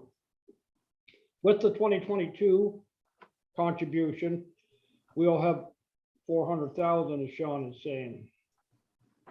That's not Taylor Road Bridge. That'll be separate, right? I'm hazard a guess, folks, that that's not enough. I'm sorry, nobody wants to hear this, but we're just kidding ourselves if we don't put another 100,000 into that bridge report, the bridge reserve. If we don't have $500,000 to do any work past the Taylor Road Bridge, we've all seen the report, the public has seen the report. We're going to be back here hammering out how we're going to fix culverts and bridges. Well, next council will be. So that's my only hesitation. I can congratulate all the council and staff. We have narrowed and we whittled and we chewed it down. I realize if we put another 100,000 in there that we're going to be back up to, I don't know, 4% or more, and nobody wants that. I don't want that, but I'm trying to be realistic on what we're looking forward down the road. The long and the short of it is, we need that money And I just don't know how over the next 10 years we're going to get there unless we start putting it in today. So that's my only comment, Mayor Byvells. Nobody going to like me, but I can live with that. But you might like me in 2 years' time when you realize you're going to be back putting a big chunk of money out for bridges and culverts. So my only comment, and that's where I. So Council Mellon, you kind of roped your way into leading the conversation I'd like to at least put on council's table. I had mentioned when I started the conversation about budget of looking at what I would call an infrastructure levy for South Dundas. That levy would be dollars that would be strictly allocated to roads and bridges. That money would not go to water and sewer projects because that's its own little baby. I do recognize we do get dollars from the feds and the province. However, as you alluded to, we were told we need to put 750 grand aside to deal with roads and bridges alone. And we've been very fortunate that a lot of the paved roads in South Dundas, and I'm talking full paved roads, haven't fallen apart yet. However, some of them are getting in terrible shape, and in normal circumstances, you would start thinking about how you're going to deal with them. It was great that the old Williamsburg Township spent a lot of money on paved roads. Councillor Wells and myself can certainly attest to the benefit that really shone in that part of the world for a long time. But we're getting to the point that if they all fall apart at once, we're in big trouble. So if you took the $750,000 number, and I know that included the Taylor Road Bridge somewhat, but we have the Calhoun Bridge that's going to cost us a pile of money, and there's other bridges that we need to at least be ready to fix. That's a 10% levy or tax right there. And I don't want to put it in the tax rate, because then what councils do is they got it in the tax rate and all of a sudden they spend it wherever they want to spend.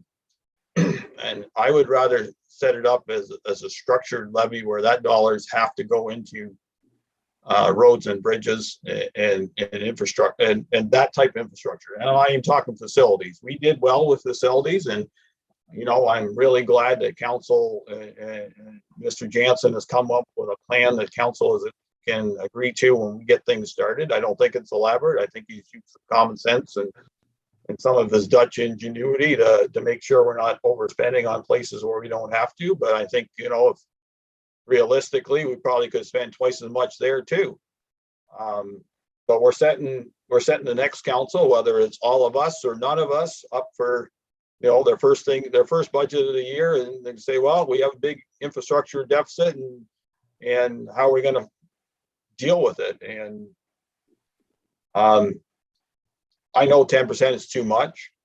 5% would generate today's dollars of about 375 grand that we can set aside for roads and bridges down the road. And I don't want to have a whole bunch of money sitting in a reserve either, because then it doesn't get spent well. But I know not having any dollars right now is hurting us. I don't think any of us were shocked or any least shocked when we were told we need to find some money for bridges, especially Taylor Road Bridge, because that hurts. And you can use this money to pay the debt. You can do things. Other cities are borrowing money to fix infrastructure, and I have a hard time with that. That'd be just like I've blown the engine in the combine and I got to go borrow $50,000 to fix it up so I can still have a $50,000 combine. That doesn't make any logical sense. You gotta be responsible for making sure that there's money aside to fix what we need to fix, or don't start down that road and have the fancy stuff, and down the road you're talking like me and say, well, we're going to turn everything into gravel, but you and I both know that doesn't fly anywhere anymore. So I'm gonna plant the seed for that. We'll go around the table and see what you think. And if you think it's a stupid idea, then say so and I'll ditch it. That's not a problem. But I want to make sure that it's noted that, I said in January of 2022 that we need to do an infrastructure levy of at least 5% to start building that kitty up. And when the asset management program comes out, we can say, well, at least we got some money to put aside to go along with the OCIF and the federal gas tax and do what we need to do to get things done in South Dundas. So anyway, as I said, I think 5% is the right number. Can we afford it? Can the residents afford it? I think Councilor Mellon's got a good point. Can we afford not to do it? And that's the challenge. And I could run on that. I wouldn't bother me a bit. I said, I've seen the books. It's either you can ignore the reality and come in here and say, yeah, stupid council, they went and took all our money away and got nowhere to spend it. Well, we all know we got lots of places to spend it. So anyway, just plant that thought. We can, we have a little bit of time to add that onto the budget whenever or onto the tax bills. But Devin Mayor Gardner, your thoughts? I get where you're coming from, Mayor, and I think in a perfect world, that would be the exact responsible thing to do, almost from the get-go of amalgamation. Have a levy and do that. Sitting around this council table for 3 going on 4 years, but at least 3 years, learned a lot. And I like the way you're thinking. Where I get a little bit wound is the fact that this council, and I've sat at the table and scratched my head and very diligently taken part in conversations, trying to clean up messes of what was left behind. And I believe that even if we didn't do a levy, that the municipality is in much better shape than it was when we took over. We've been responsible. We've had bombs dropped on us where we've had to come up with money and be creative and protect every level of income that our residents get. And recognize that, yes, there's some people, 5% levy, they would totally get it. And I may be one of those people where the 5% levy wouldn't really impact our household that much. However, I'm not everyone, and I've been the person that 5% levy on a tax bill would be absolutely crushing on top of the 2.82. So it was 7.82%. And I've said around this table, when we've talked about different things, a bag of milk, what's a bag of milk worth? And, that type of thing. So I get where you're coming from. And I wish we had this clean slate where we could just plan it and not have to deal with the realities of past decisions. But that's council. And I don't know if we can, I'd be willing to explore the idea, but I just know that 5% on top of a regular tax increase would be absolutely crushing for folks. And we've had some big bills at this table, whether it's water towers, landfill land, you name it. And I want to see South Dundas grow, and I don't want to chase people out of our municipality. And that may be the breaking point for some folks to come and live. So I wish we were in a position to do that responsibly. I think it's great planning. I just really question whether or not our residents can handle it. And I know some could, but I know that there would be a lot that couldn't. And you're right, ticking time bomb. And I love the creativity. And I like I said, there's part of me that says, yes, it's perfect for fiscal planning with those big numbers. And then there's other people that will say, I can't handle that. So at this point, those are my comments. I know you're probably not looking for us to vote yay or nay today, but that's just my initial feeling is it's in non-pandemic times, even just people being cooped up and seeing the world differently and stuff like that, I just, there are just a lot of businesses that could not carry that weight. And yes, we need to provide roads and services, but I wish it was a perfect time, but I don't. I'm worried about our residents, and I think that would be too much. Very responsible, but I don't think on top of all the other expenses they've had while we've been around this table, I don't think so. Okay, so three comments. The time is never perfect. Time is never perfect. Well, actually there is. Year 2 of a mandate is the perfect time to hit everybody over the head because they've forgotten by then. And the first year, you're not going to do anything stupid. It's $55 on the average. That's just my big ballpark guess. Well, that's not a guess. That's my calculation. 54.60 is the actual number. So I know it's not. Some people won't be able to afford it. There's no doubt about it. It's another $50, but $50 over a year is $1 a week. So it's not, when you think that way, it's not the end of the world anymore. And you're investing in your municipality. And one thing that this council has done to save tax dollars is look at things over time by borrowing money. And I don't have a problem with borrowing money. We borrowed some really good rates. However, we live in a municipality where a lot of people are debt adverse. And Lord be it when someone goes up to the front and says, and I've seen it at a debate that cost a mayor his job, that, and it wasn't even a debt, but it's just that we've got a lot of debt in our books and we're going to put more debt in our books. And I'm not going to say no to that because it makes sense. So you can't go spend $1.8 million. It's just like me. I can't go spend $1 million on a combine anymore and throw the check out. So that's the challenges. There's never a good time, and that's the real dollars. And I'm not trying to defend it. I'm just putting some more numbers on the table.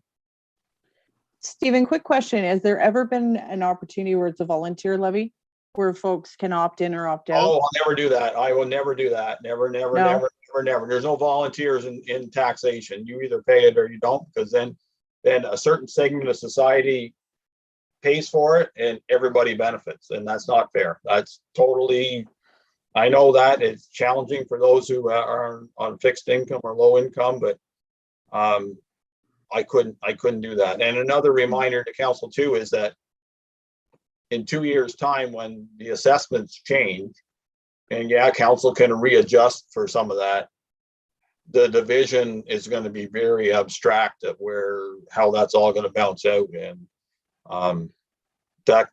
that'll be a challenging budget, I think, just from how it's going to affect different people in different ways. But that's not our problem. That's another problem down the road, because whether it's our problem or somebody else's, it's 2 years in the future, and 2 years we don't know what's going on. So anyway, with that, Councillor Wells. Thank you, Mayor. I'm listening here. I'm hearing we're at the point where this council and I've said this lots of times, our municipality, our infrastructure is at the end. 6 councils ago or 7 councils ago, like, the infrastructure was just halfway through. So, and I believe taxation, it can't pay for it anymore. Like, you just you got your water plant and your treatment plant. There's levies there that was applied to pay for that. And I think we're at the point where I don't know if it has to be 5%. I know when Harold said about what we have set aside, I believe his numbers he said was between 350,000 to 750,000. He didn't. That all depends on the bridges we pick and so forth. So by saying that, the levy, I would either you're going to pay now or you're going to pay later. I do agree with what you said, Mayor, about borrowing. A municipality or whoever, you can only sustain so much debt on what the income's coming in. And we all know we're pushing the bar right now. And there's got to be a little wiggle room for, I wouldn't want to be the council put us at the point where the people coming in, they have no wiggle room. Where like you can only borrow so much, and if you keep borrowing, well, then you're at the end of the day you're going to tax them anyways. So it's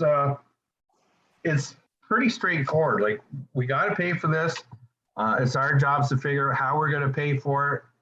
And as sad as it might be, people in reality, they don't like to see hikes, but in reality, you have to do stuff. So I would entertain to have staff, like I said, we don't have to do this levy right now, but look into it. Like if we set a number each year on what we want to put aside, then it'd be like, I don't know, you can call it levy. It doesn't have to be something that's every time. So it says if we put away 750,000 or 400,000 for the next 10 years. So, okay, you need that. You take a annual assessment of 200,000 is roughly $2,400 in tax based on 2021 taxes.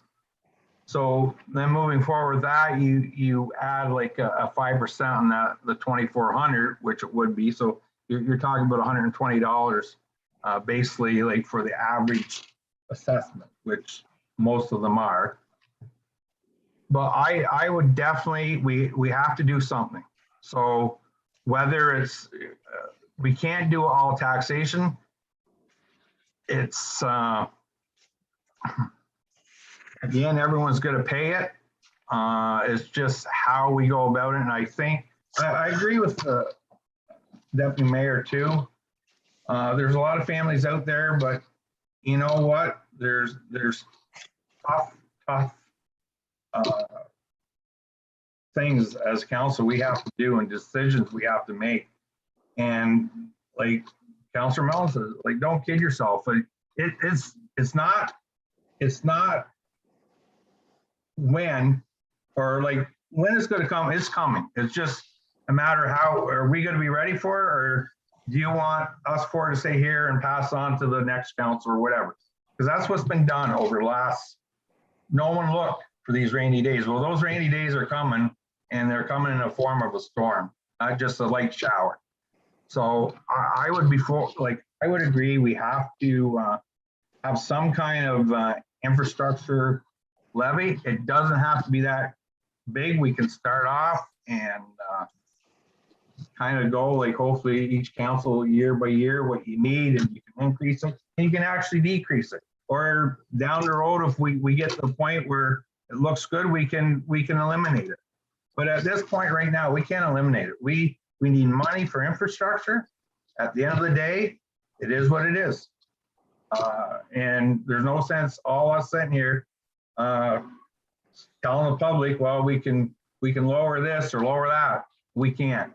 Like, the money's got to come, or you're just going to start seeing roads go back to gravel. You're going to see bridges eliminated, like a Taylor Bridge, where you could eliminate it, but you got to think of the rural structure here too, people. And it's a tough decision, but someone has to make those decisions. So I'm not quite sure how we're going to get there, but I agree with what the mayor and Councillor Mellon is saying right now. We have to get there. So how we do it is going to be a discussion, but we need to do it. And quick. It's not something you can put off. So that's it for me, Mayor. Thank you, Councilor Lewis, please. I know where you're coming from, Mayor Bivels, and I'm not going to disagree with you. It's got to be done. But excuse me, I also agree with Deputy Mayor Gardner. I think at this time, we cannot put the levy up 5%. With this COVID going on, it's been going on for 2 years. A lot of people, a lot of businesses have closed the door because they can't afford to to work. They can't afford to stay alive. I know $50 doesn't sound like much, but you add that $50 on to the 2.2 of a tax increase. There is families in South Dundas that cannot afford to pay that. It's not nice to say, but this is what COVID has done. And it's not only done to us, it's done it all over the world.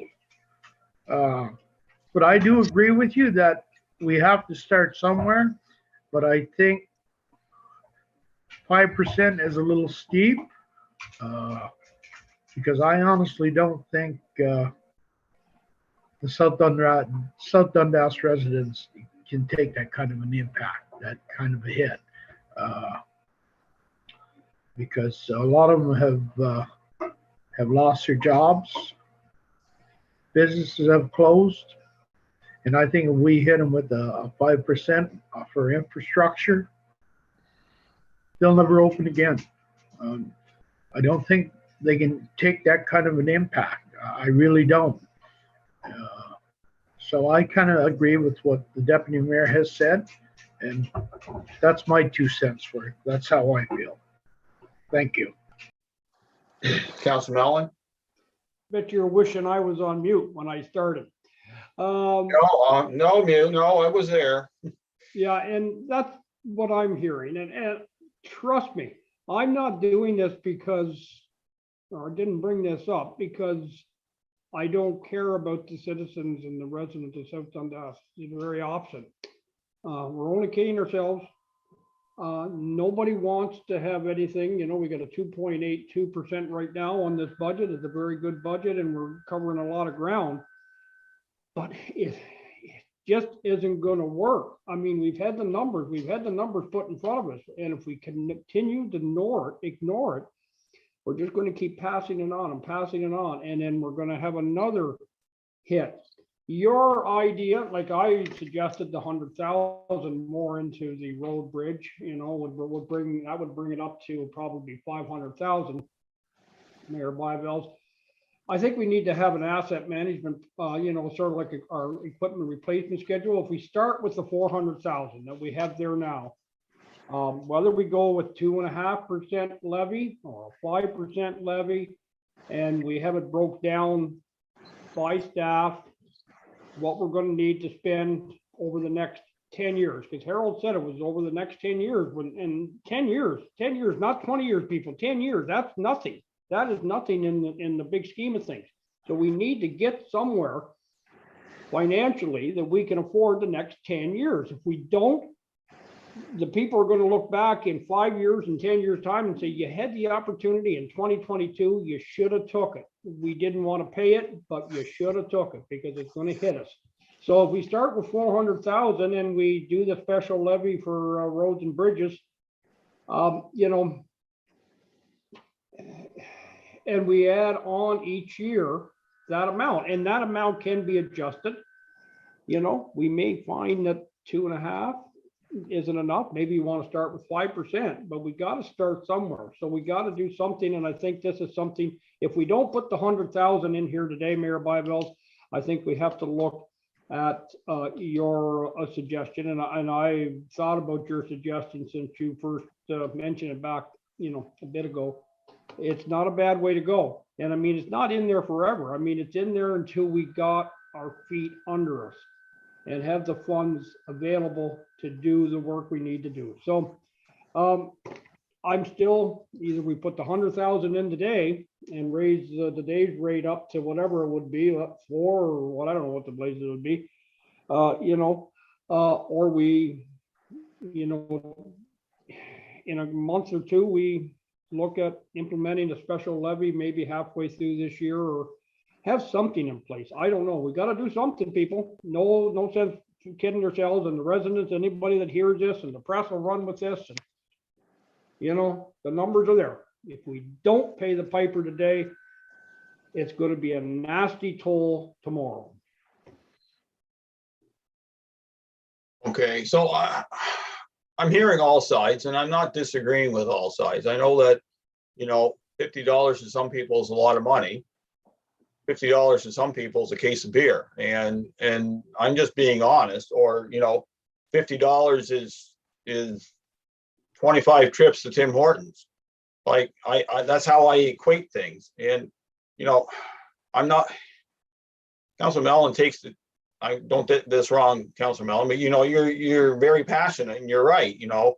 It's someday somebody's going to look back at us and say, you had the chance, or they'll look back at us and say, you did the right thing, and I'm glad you did it. South Nation is willing, and I know the city of Ottawa pays 80%, but they levy for forests, and so $100,000 a year for forests. And I'm thinking, well, that's great. It's great to save every tree in the world. We all have opinions on that, but in the end, we got to fix what we got to fix. A lot of us think rural when we talk roads and bridges, but we also have streets in villages that need repair. You look at First Street, High Street, like all those old streets. We've been ignoring them too. And yeah, the infrastructure underneath is expensive as hell, and that's what's going to get us in the end. But we spent $2.5 million on Ontario Street. No disrespect to anybody on that street, but it's 0.7 of a kilometer, and we spent $2.5 million, and probably half of that's on sitting on top. And it keeps the top great. We're good for I don't know how long there. Great, but I'm a bit passionate about it, as you can probably tell. So, would council be willing to allow our new acting treasurer and our deputy treasurer and CAO and our director of transportation to have a little huddle and along with our asset management coordinator, and come up with what they think we should do, give us the options, like this is, and scare us to death if you have to, and just concentrate on roads and bridges, not the water and sewer stuff and stuff like that. We want to separate that out, because that's its own rate. And believe it or not, we didn't have a big hard time charging them 5% more in January and whatever the hell we did last year, and that was tough too. But this is spread over a lot of people, and I know it's COVID, but it's not going to last forever, and we gotta start forward thinking this thing and hope we can get there. So the staff, if the 4 of them or 5 of them get together and come up with a report and say, this is how much we need, this is how much this percent does, this percent, no, actually give us the top percent, and then come up with numbers that we can get to where we need to get to. And then we as a council can decide yes or no. And I think that's probably a better way than just sitting here and having a discussion of what the right number is. I sense that we at least want to see the number. Even I think Councillor Lewis and Deputy Mayor Gardner would be willing to see the numbers and see where we go from there. And if we decide in the end we can't afford it, that's fair enough. I don't have a problem with that, but it will at least give the base to whoever's here next time, whether it's all of us or none of us or part of us or whatever, that council was starting to think this, maybe we need to take it on or something. I think there's opportunity here, because we know we have to do it.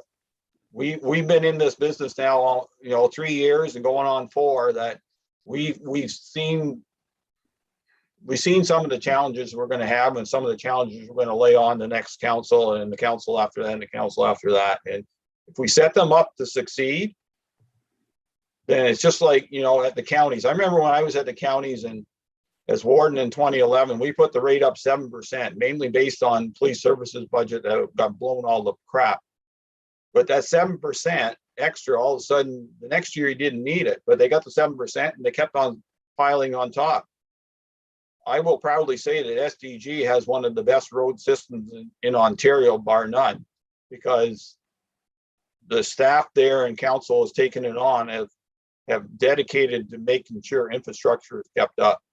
And we sit here and wonder about fixing Taylor Road Bridge at 1.8 million, and the counties will spend 1.8 million fixing up Chrysler Bridge, and then the bridge is still there.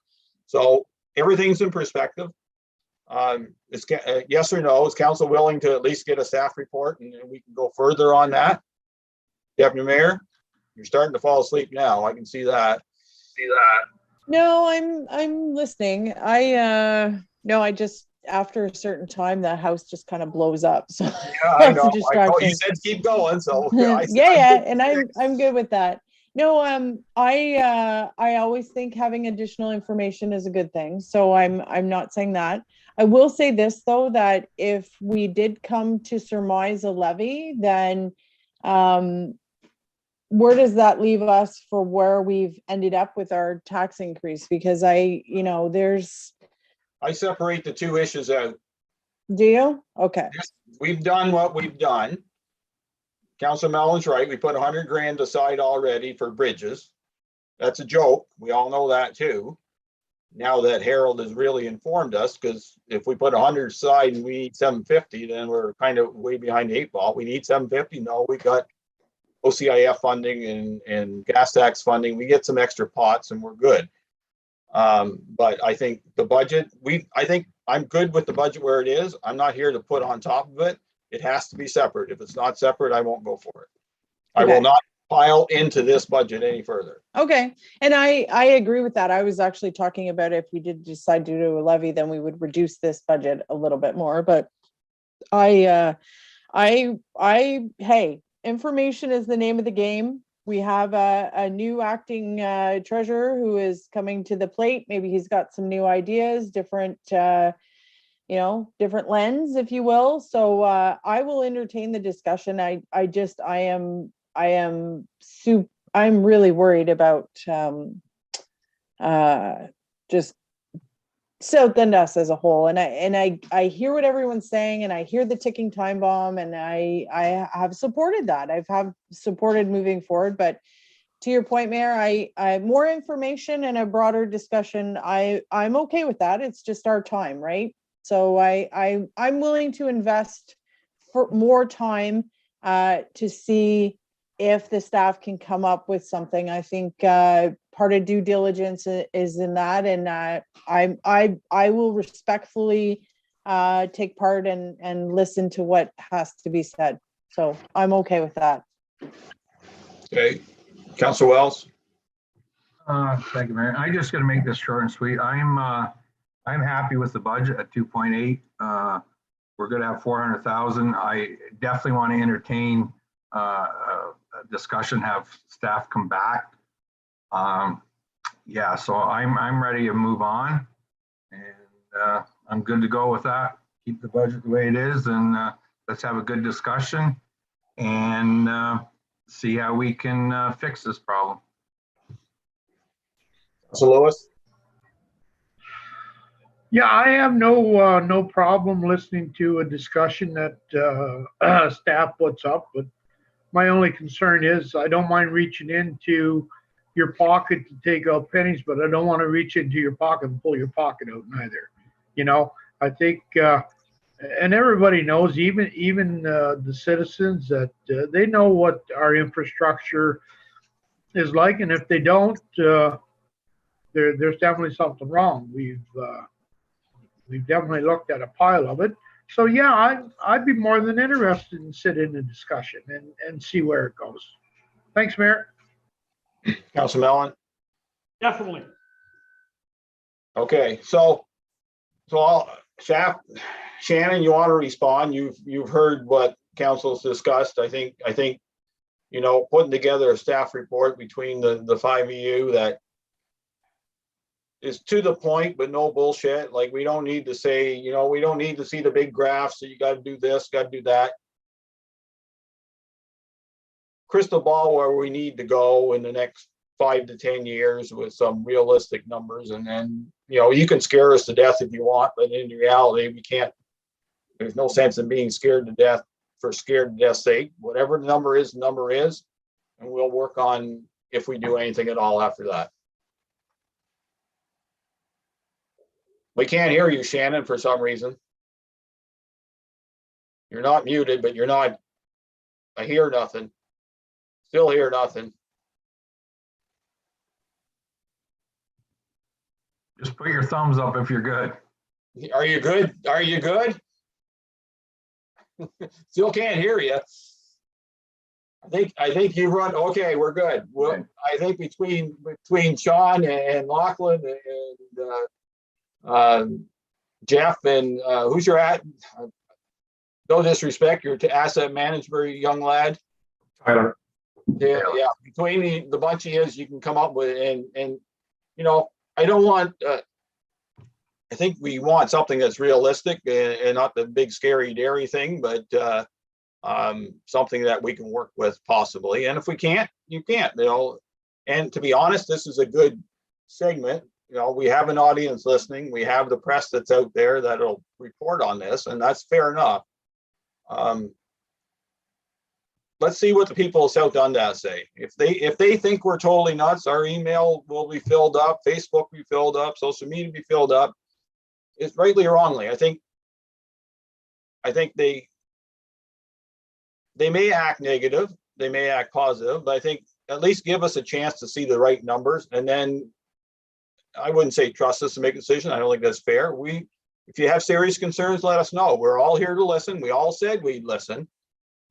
But in the end, we need to be that council that has done what we've always done in the last 3 years, and that's thinking ahead to make sure we're done things right and set up the future of South Dundas, because we can't deal with the past anymore. Yes, Deputy Mayor. Yeah, Mayor, sorry to interrupt. I just, from my perspective too, and I know I've sat at this table and people say we don't want comparables, we're only focused on South Dundas, but there is a broader. We lost you.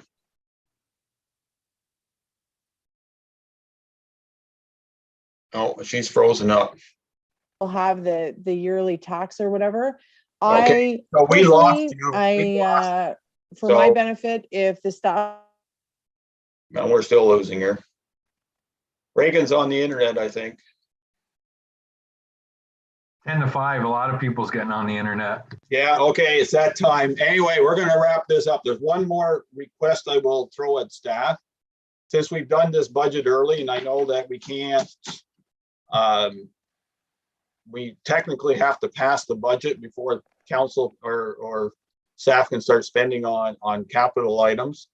Would it be possible for, I'm going to go to the deputy treasurer because at least I can hear him or he can hear me. Possible to come up with a resolution for Monday night so the capital items can, the directors and managers that have been approved can start that process and get things going. Mr. Mayor, if we are done with the adjustment of the budget, I can meet with the clerk and the acting treasurer and see if we can't bring the budget bylaw for Monday. Okay, I'll leave it up to you guys, because that's part of the process, right? If we're all good with the current budget, then we're good and we can pass it on Monday and get staff to start getting their work done. And trust me, once they make their list, we will make sure that the work gets done in a timely fashion this year. Okay, with that, and I think I've lost my deputy mayor. Any last minute comments? I think we've done a good job. 2.82 is a decent number in a 5% world. Is it great? No, but I think we've been as responsible as possible to South Dundas and trying to get things done. Anything further from any member of council that's left here? Okay, anything from staff at this time? Shannon, I don't know if you can communicate with us. If not, then so be it. Can you hear me now? Now, yeah, don't put your video on. Okay. No, I don't know what happened. I apologize for that. So no, definitely we'll look at bringing a resolution back for Monday. And then what I will do from there is put a plan together as far as getting all the capital tenders out very shortly so that we can get everything approved, hopefully in early March, and move forward with getting all those projects done. So the last thing I will say is thanks council for all their discussions over the last 2 days, as well as for all the hard work by staff as well too. Okay. If there's nothing further from council, then I will be asking the clerk to read the adjournment resolution. But first of all, I'm going to thank all of council for their due diligence between reading the budget, studying it, coming up with solutions. and being open to new ideas too at the same time, because it's not easy at times, because it costs somebody, you're taking somebody else's money, and I think all of us are in the opinion that if we take somebody else's money, we better damn well do a good job of utilizing it, investing it, and spending it. And I think we've done the best we can. I'd like to thank all staff, all their managers, all the other ones that have contributed to the budget. It's a lot of work. I know it's a lot of spreadsheets. We certainly appreciate all the information, and hopefully we can work together to make this budget happen, capital-wise and operational-wise. And I'd like to thank the audience for participating, and the press of our recording our working on our proceedings. It's important that the information gets out there. We don't want to work on a little bubble. We certainly are open to new ideas from others, but anyway, long day. Here it is, 4:49, 4:50 now, and we worked hard. Nice to see you back, Deputy Mayor. I know we lost you there, but anyway, we're concluding up. So with that, thanks a lot again, and I'll call on Madam Clerk to read the adjournment resolution. Sure. Thank you, Mayor Byvelds. Moved by Councillor Mellon, seconded by Councillor Wells, that council adjourn at 4:50 to meet again at the call of the chair. You've all heard the motion. Those in favor?